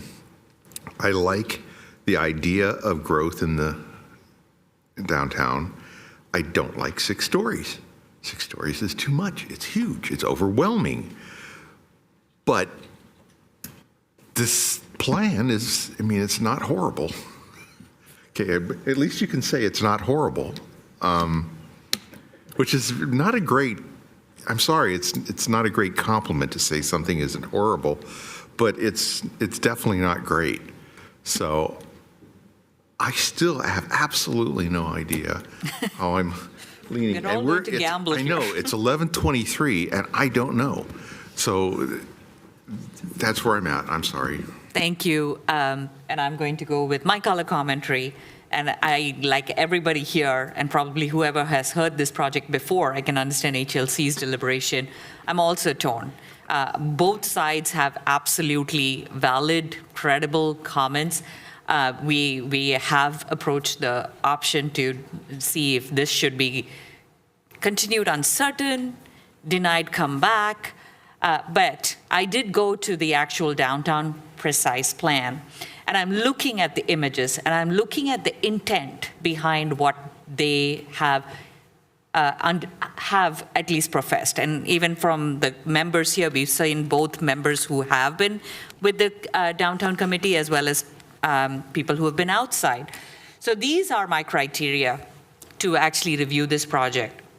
Height, which has come up in many different, again, connotations, is 73 feet 5 inches, somewhere there, albeit, and I think Mr. Caruso has alluded, it is 6 stories, but it's really the 5 feet ability. And I pulled up the actual downtown precise plan, and it allows for 72 feet. So that's the reality of it.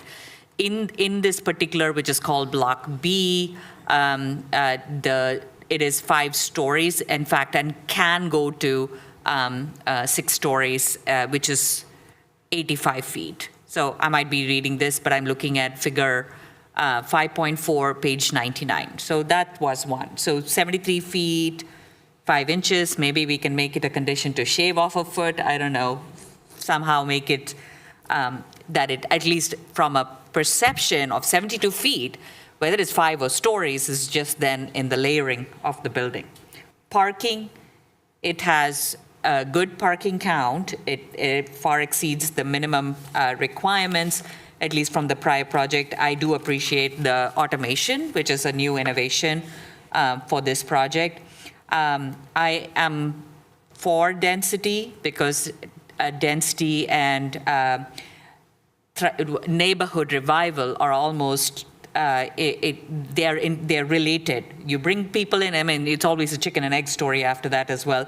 But you bring the people first, the commercial aspect of it will happen.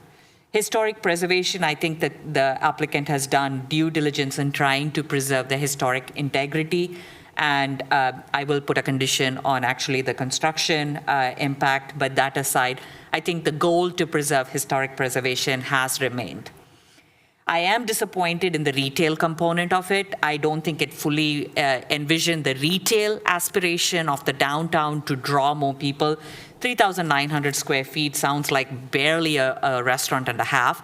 A minimum restaurant will have 2,000 square feet. So you barely meet a restaurant and a half of a square footage. So I would highly encourage the retail part at least have a better visibility. Could be a Starbucks, you know, if that's all you're doing to have the 50 plus residents. It's a little disappointing, I would say, to be the gateway for a retail corridor and a mixed-use component of it. The other, whether we go look at the past, the downtown precise plan has laid out the character, and I think we are going to see a series of buildings that have these kind of stepped mixed-use variations come.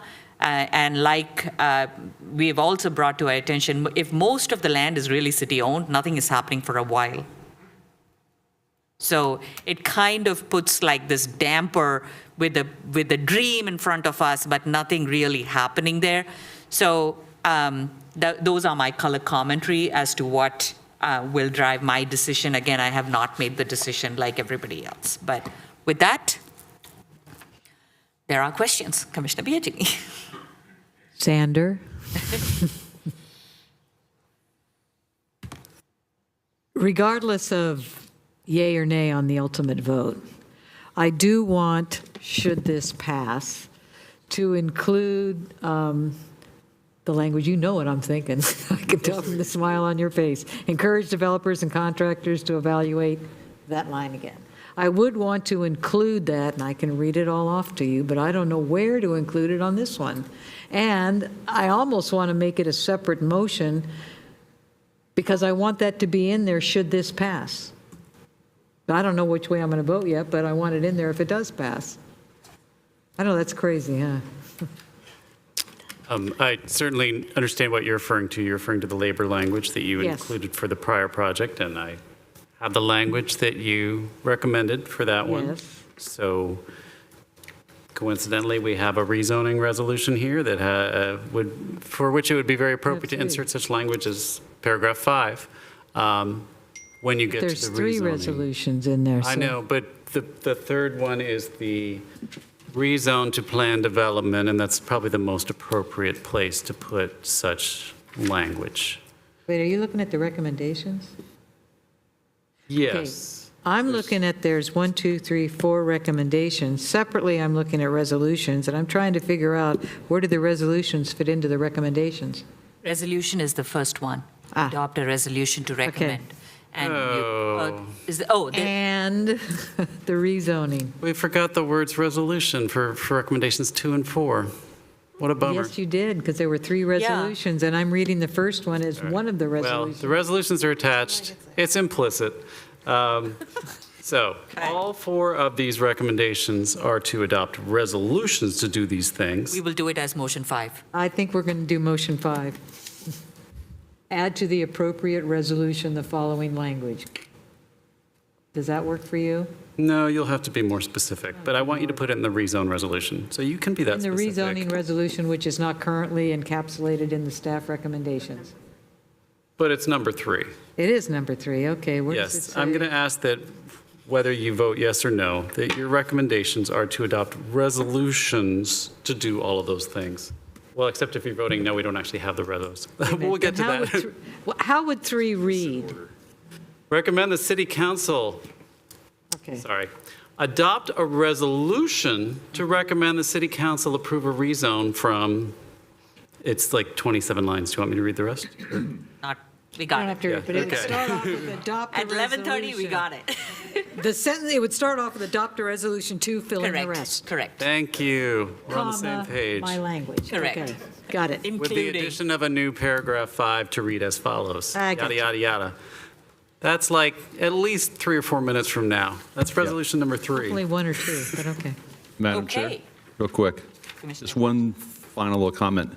Main Street, Cupertino, have you been there? Yes, And you notice how large the retail shops are? yeah. The ones that are really, really busy? You don't need 2,000 feet. Is that so? They're very, very busy. I don't know why. That's why the lines are outside. It That's probably why. adds to the marketing, but the lines are really darn outside. And they continue to be outside, and they love it. Thank you for that reference, and I will encourage a motion. Start with the easy one. I make a motion to support the city staff's requirement. You'll have Everything. to read it out. So we will go line items. We have 4 recommendations from city staff. The first one, Commissioner Huang, if I could be your voiceover, adopt a resolution to recommend the City Council adopt the environmental impact report and the mitigation monitoring and reporting program for the 950 Monroe Street project. Second. Thank you. Okay.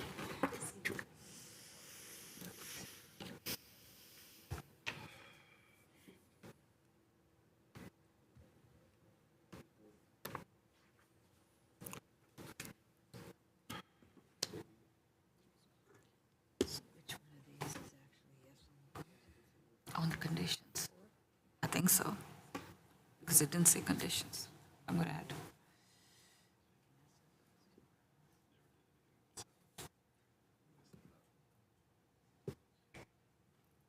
Commissioners, go ahead and cast your votes, please. It's to approve staff recommendation number 1.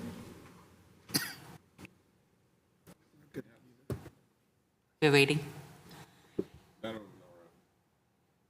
They went to bed. There you go. Yes.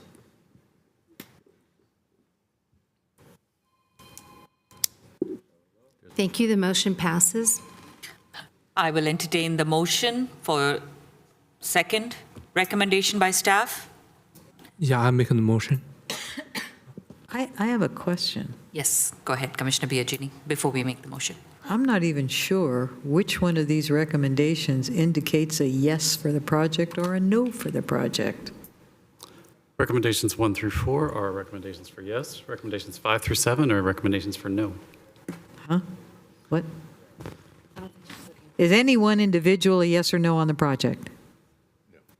Or do they all have to be yes in order for the project to be approved? The project cannot move forward without yeses on all 4 Okay. recommendations. Okay. So yes, if you vote no on any of them, the project is kaput. Okay, I want to make sure. Thank you. And where would the recommendation for additional conditions come in? 3, 3. the rezone. So if I heard correctly, Commissioner Huang just made a motion to adopt staff recommendation 2 with Yes. the additional words, adopt a resolution 2 at the beginning of that. Is that correct, Commissioner Huang? Yes. Thank you. We have a motion by Huang, Commissioner Huang, and second by Commissioner Biagini.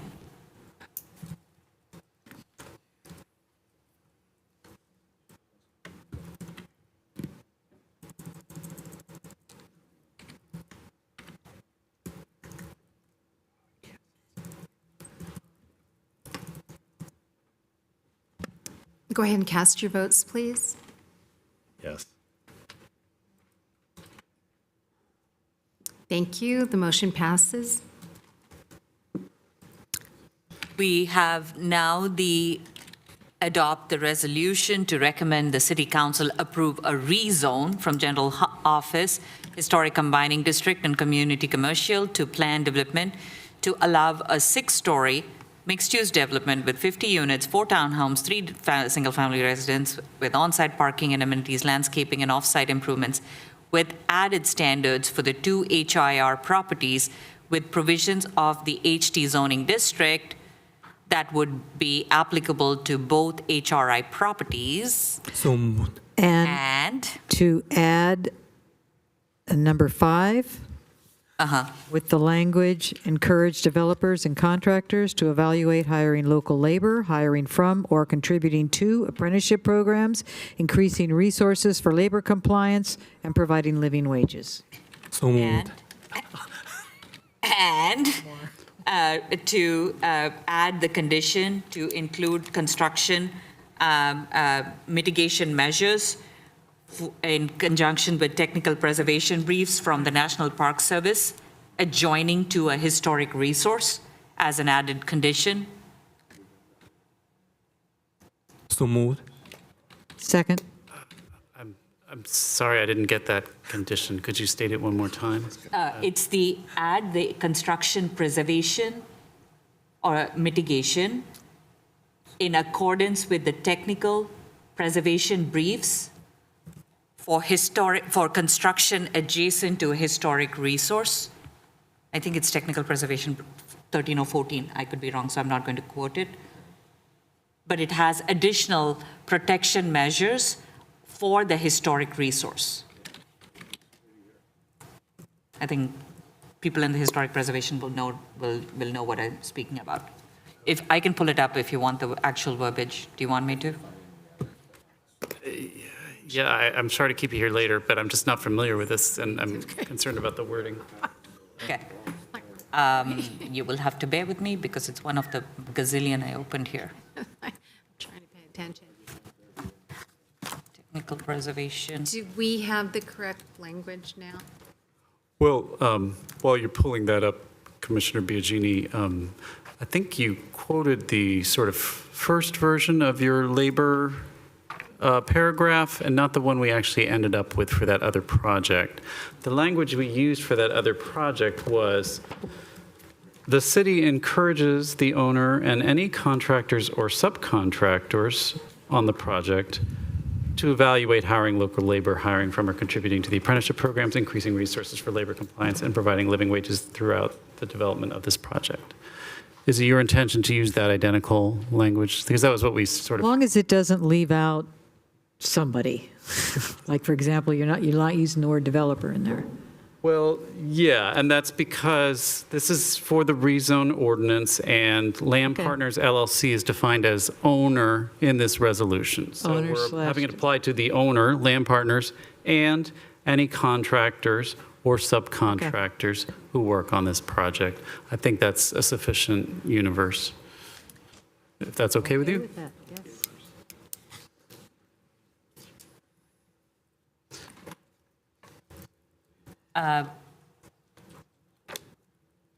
It's a preservation 14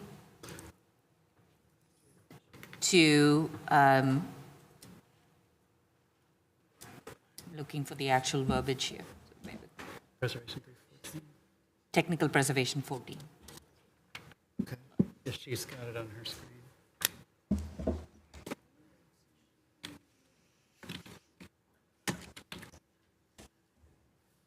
I'm sorry, I'm going to have to give you the actual verbiage, but I will profess the intent that it be the protection of the historic resource from adjoining construction impact by adequately sealing the roof and any vulnerable materials, including windows and any materials that will come up. So it is in the National Preservation, NPS. Madam Chair, you said number 14? It's, hold on, I had it in the, I see number 14 is exterior additions to historic buildings, technical, wait. which is, yeah, I don't think that's the one. Construction impact. Sorry for those waiting.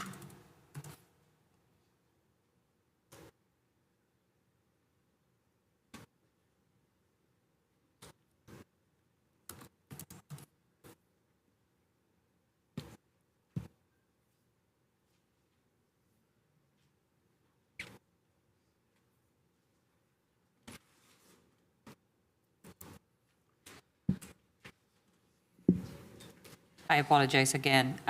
Will staff be able to just extract the intent? Not based on what you've told me, I'm sorry. Protecting a historic structure during adjacent construction, NPS temporary protection. It's number 3, protecting a historic construction, identifying and avoiding risk from adjacent. I will send you the link. It's Technical Preservation Services by NPS, and it talks about primarily when historic structures are exposed to adjacent construction or demolition work, a protective plan, including documentation, monitoring, and specific safeguards should be implemented to prevent damage and loss of historic fabric. Would that language suffice? Well, it's a little hard to know. And I apologize, my brain's not working that well at this hour. Could I suggest you make this part of it as a separate motion, direct staff to draft a condition Okay. encompassing the concepts of a National Historic Preservation It brief. looks like this. So you'll Okay. see the actual plan. I'm just showing for reference that I'm not reading it. Right. Okay. Correct. Okay, I will rest with that motion to have staff look at additional protection measures during construction to avoid construction impact. How about that? To avoid construction impacts, and I would welcome an email from you when we're both more awake with a specific brief to cite to, or specific language. Okay. So yeah, if you can make that as a separate motion after 1 through 4. Okay. Thank you very much. I appreciate that. Okay, so we will make that a separate motion. So the motion still holds for the, with Commissioner Starts off with adopt a resolution 2, include the rest of the language in the recommendation, except after HRR properties, comma, add number 5 to the resolution. 2, you have that language. I do. Encourage. City encourages the owner and any contractors Yes. to subcontractors, et cetera, which I will make sure to give to Elizabeth tomorrow.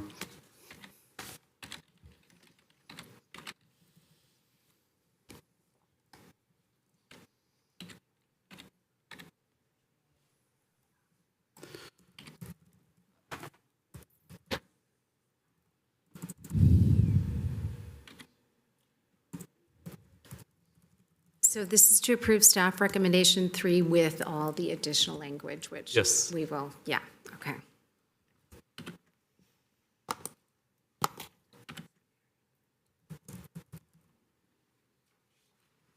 Go ahead and register your votes, please.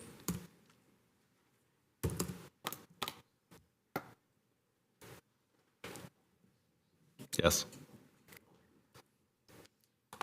Thank you. The motion passes.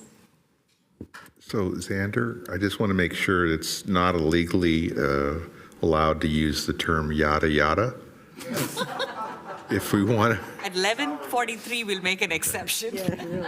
That's a class I skipped in law school. I don't know. A legal definition for yada yada. Yes, so one more last motion, 2 more, please. 2 more. Somebody, I lost my agenda in searching for everything else. Thank you. All right, I will encourage a motion to recommend, adopt. Is that a resolution or recommend to City Council approval of vesting? This too is a resolution. I don't know why all the resolutions fell off this agenda report. It was so long we ran out of ink or something. But yes, please, adopt a resolution 2. Recommend to City Council approval of a vesting subdivision tentative map with the additional condition to include construction protection measures. Is that? Please forgive me, Chair. I was suggesting you do that as a separate motion after all 4. So we will end up with 5. 5 motions total. recommendations, not 4. Got it. Yeah. Correct. So we will hold just the vesting subdivision map. Yes. Hold that one aside. Okay.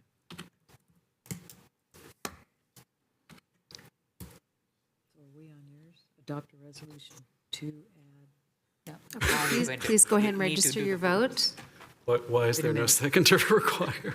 Which one Which are we one? on? This was to The approve fourth staff one, the best- recommendation 4. That one. Why Okay. does this say no, Subdivision, no the actual second? subdivision map. All right. Oh, I'm sorry, I don't know why I did that. The I the apologize. chair moved. Who seconded? Nancy, did you Second it. There you go. Commissioner Booza seconded. And I already voted on it. And for that, we thank you. We're psychic.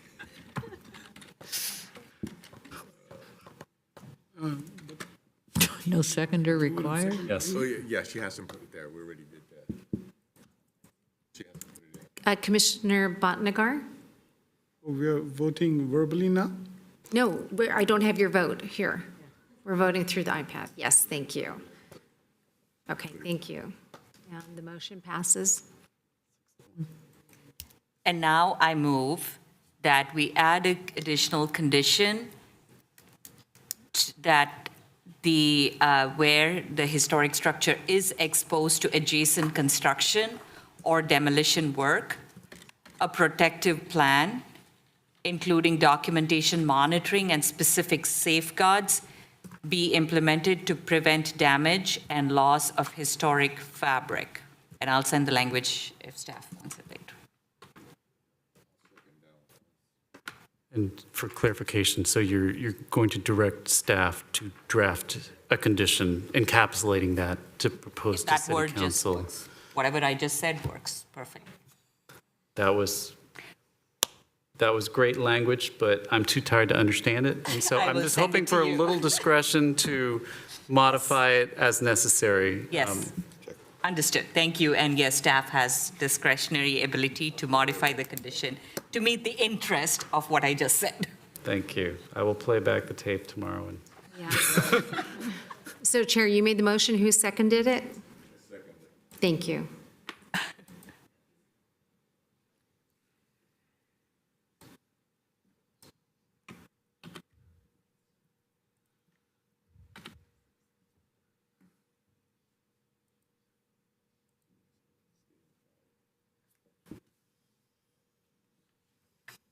Yes.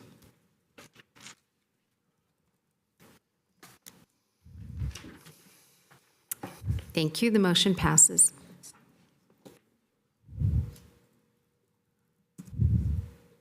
Are we good?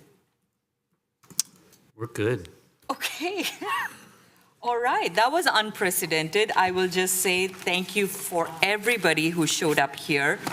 It just showcases the importance of this project. It is a hard choice for all of us. Thank you. I'd love to also add that seeing this many people coming to a planning commission meeting, fabulous. Now we get to do the fun part. After they all Okay. disperse. Can I have a, Could you please take your conversations? We still have we have more business stuff to to do. continue. Thank you. We appreciate. Have a good night. Drive safe. We'll give 5 minutes for the audience to disperse. Take care of Ray DeGama.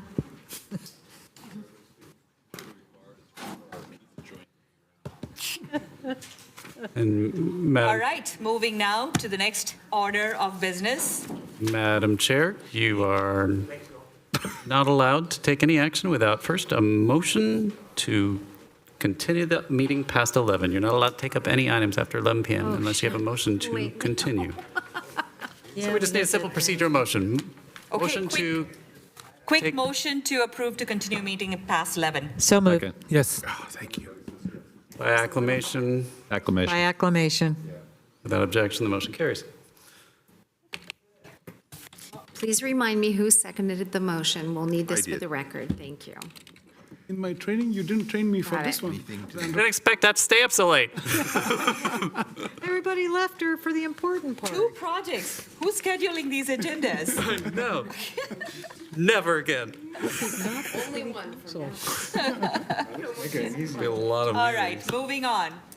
Is there any reports, Commission Board Liaison? Oh, we have? Have an item. I went even further. Where are we? Oh, election. Okay, I really wanted to miss that one. Election of Planning Commission Chair, Vice Chair, and Secretary, the fun part. Okay, I nominate. Look how fast it does. First, thank you so much for the chair crew's service, really, for our city. So I nominate Commissioner Bottinger as chair, Commissioner Buza as vice chair, and Commissioner Kurt Low as the secretary. Thank you. Really, you put early Christmas gift. Thank you so much. Yeah. So, Can we continue? so can we have at least a consideration of some alternatives? No. That's it. Yeah, there was some discussion by email through the proper channels to continue the great tradition of serving our fellow citizens by having our current chair continue in that position for one more term. He shook. And I recommend we just follow our rules. So, yeah, you are perfect. This is part of our rules. Point of order here. We are not going. Point of order here. Yeah. What is the proper procedure once somebody made a motion? Well, it was. Going to Georgia's rules of. A second. Okay. No second is necessary for nominations. Oh,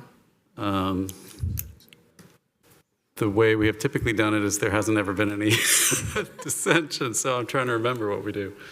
Yeah, I'm not trying to be a can- dissenter in any well- way. I'm just trying to make sure we're doing it properly. Right. That's all I'm saying. So, I mean, the problem with pull doing back it some as a panel is you'd have to nominate a different panel, and then we could vote on so somebody's welcome to nominate a different panel, or you could change it to just nominating individuals for each position and then vote on those individually. So, why don't we move on it individually? Okay. That would be my suggestion. Yep, I think that's a. So does that mean he has to withdraw his motion, or? that would be the cleanest. Okay. Okay, and then I nominate Bottinger as the chair. So you withdraw your earlier motion. Okay, withdraw. And Okay. you now nominate Commissioner Bottinger. Batnagar as chair? Is that what you said? Yeah. Are there any alternative nominations we can? Are there propose? any other nominations for chair? I would like to nominate, we're doing one at a time, because I sense Commissioner Bhatnagar is not very anxious. So in deference to Commissioner Bhatnagar, I will nominate Priya Cherakuru to continue for another year. Are there any other nominations? I think I have to ask again. Are there any other nominations? You have to ask. You may even have to ask 3 times on Robert's rules. Are there any other nominations? No. Hearing none. okay. So now that we have 2, how do we do this? They both- Doesn't the nominee have to accept? That's how we always did it. If the nominee wishes to, I don't think you have to formally accept. I think if they wish to decline, Okay, then they're yeah. out of the running. Do either of the nominees wish to decline the nomination? If you both decline, I'll begin. I wish to decline. Very well. Commissioner Batnagar declines the nomination. At this time, there's only one nomination. That's for current chair, Priya Cherakuru.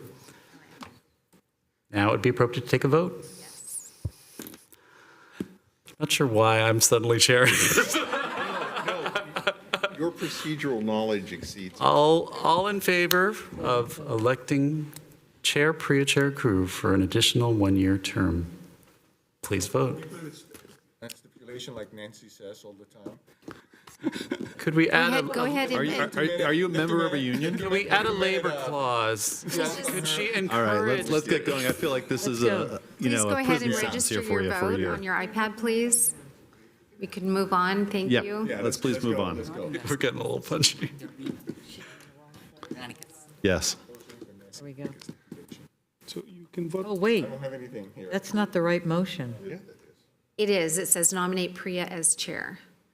If you can't see it, I apologize. It's certainly on my screen. Yeah, I have a so I different don't know one. why it's not on there. I have election of planning commissioner, chair, vice chair, and secretary, but I have it written on here, so we will have it. We will have it. It says nominate Priya as chair. So we're just waiting for Commissioner Buza. Thank you. Thank you. Very good. Congratulations. Welcome to another term. I just take it as a way to at least get it right this time round, like the encore. That we're giving you one more turn. At least this time you get it right. You I'd didn't like to get make probation. another motion. Another year of jail. You didn't serve it right. Okay, I have a So motion. serve time. Hey, Chair, Okay. I have a Sorry. motion, because I'm not going to let you off the hook, Exactly. to nominate Commissioner Bhatnagar to continue as vice chair. Right? And then you're next. I will second that. No second is required. I know, but I just wanted to say it out loud at 11:40. Let's take the vote. Ask Okay, it very 3 good. times. All right, thank you. Ask it 3 times quick. Please go ahead and, No, He really wants to get home. Are there any other nominations? Are there any other What? nominations? Are there any other nominations? Hearing none. Oh, thank you. I already moved on, sorry. I know. Okay, he's next. Commissioner Crutchlow? Yes. No, she just moved it. She's rotated us around. Okay, I'm ready to make a Okay, third Vice- motion.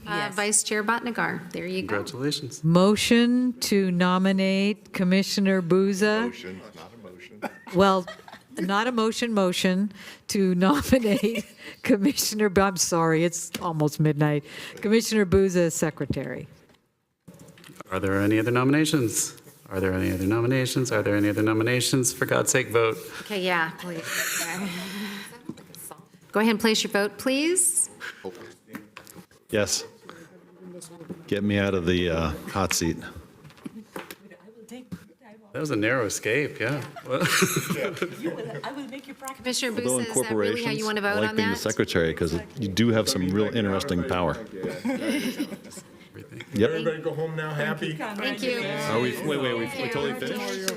We're not adjourned yet. Are you ready? Not yet. We still have order of business. No excuses next year. You are correct, we're not adjourned yet. All right, I will try to get it right this time around, at least for Xander's sake. I'm gonna write them. All right. Moving to the last 2 order of items, reports from any commission members or board liaison, announcements. Any other items? Just real quick, I wanted to ask about the study group. When's an appropriate time to do that? You can make a request right now or in the next one, which says Commissioner Travel and Training Reports. You can make the request. Tell me, you're the one doing the second term.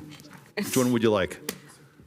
So, yeah, if there's no other announcements, and I want to make sure that there's nothing from city staff here for announcements, we will go to Commissioner Travel and Training Reports, request to attend trainings, and now we have a recommendation from And then I have some. and Commissioner Biagini. Commissioner Crutchlow. I'd like to create a study group about guidance for Planning Commission on, what's the best way to say it? Data. Objective design standards for data centers. Beautiful. There it is. You're awake. I'm trying.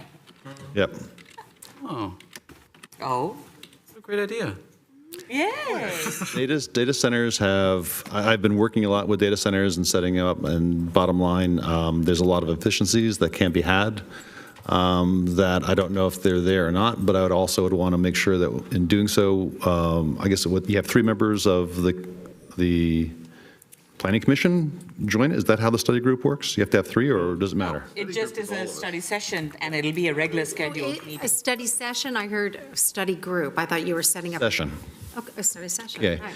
And then, yeah, because what I would want to do is then have Silicon Valley Power come in, and also some people from some of the major data centers like Amazon, whatever I can ask. And then we can get in there and really figure out what we can do to make it easier for staff as well as ourselves to know that we're getting the best use of our power. Nice. And we might get some experts, so that's where the staff can actually Yes. get industry-level experts on data centers and how it should be done right.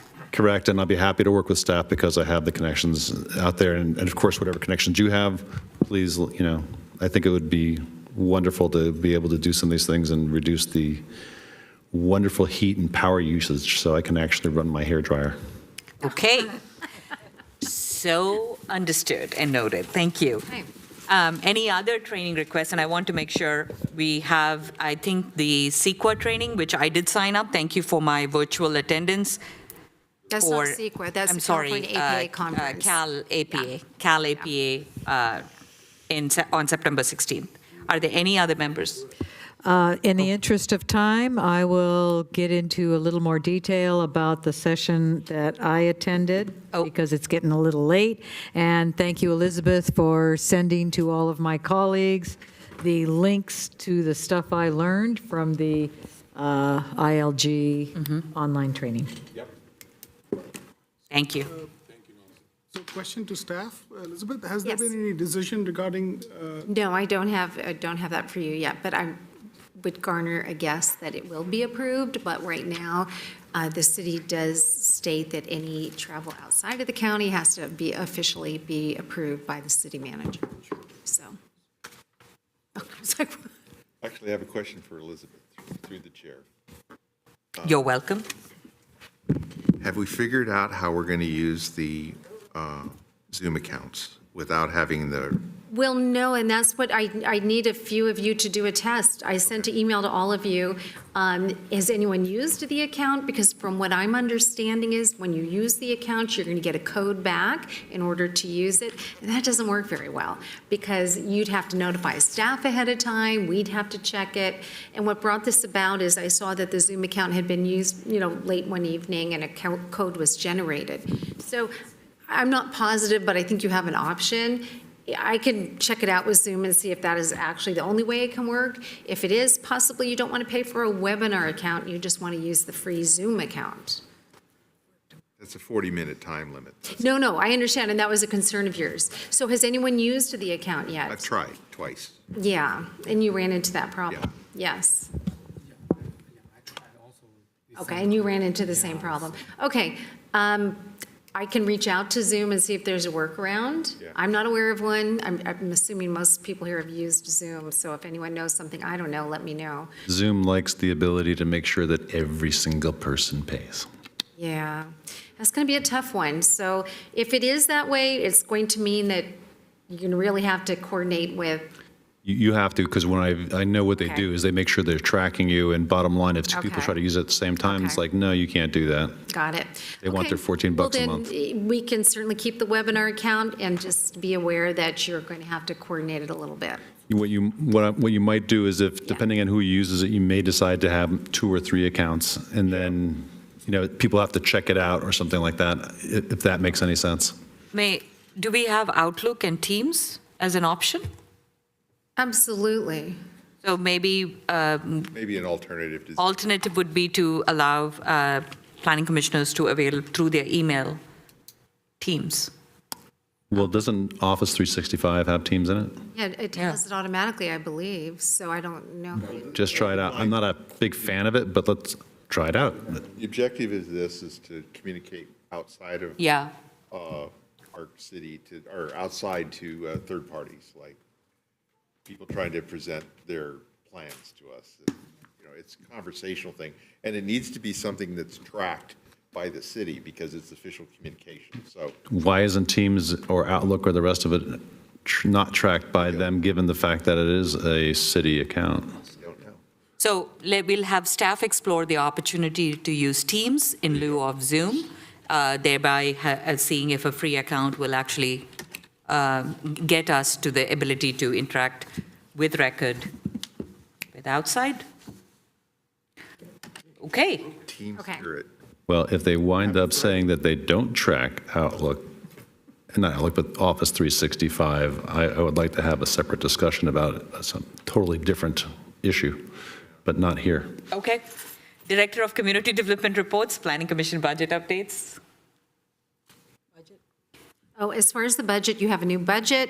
The opening account is $16,979. We have just a small, we have just renewed our APA membership, that's $529. And Priya's virtual attendance at the APA conference is 200, so your balance is 16,250. Thank you. Upcoming agenda items, Steph? I have nothing to report. Thank you. City council action. I also have no city council actions to report. Okay. We are at 12:05. Thank you. Move to adjourn at 12:05. Motion by Commissioner Biagini, seconded by Commissioner Crutchlow. And no objection. And hearing no objections. Very good. Thank you very much. Good morning to everyone. Good morning. Happy Friday. I don't know, my wife's going to tell Waiting me. for breakfast. Wife is asleep. Thank God it's Friday.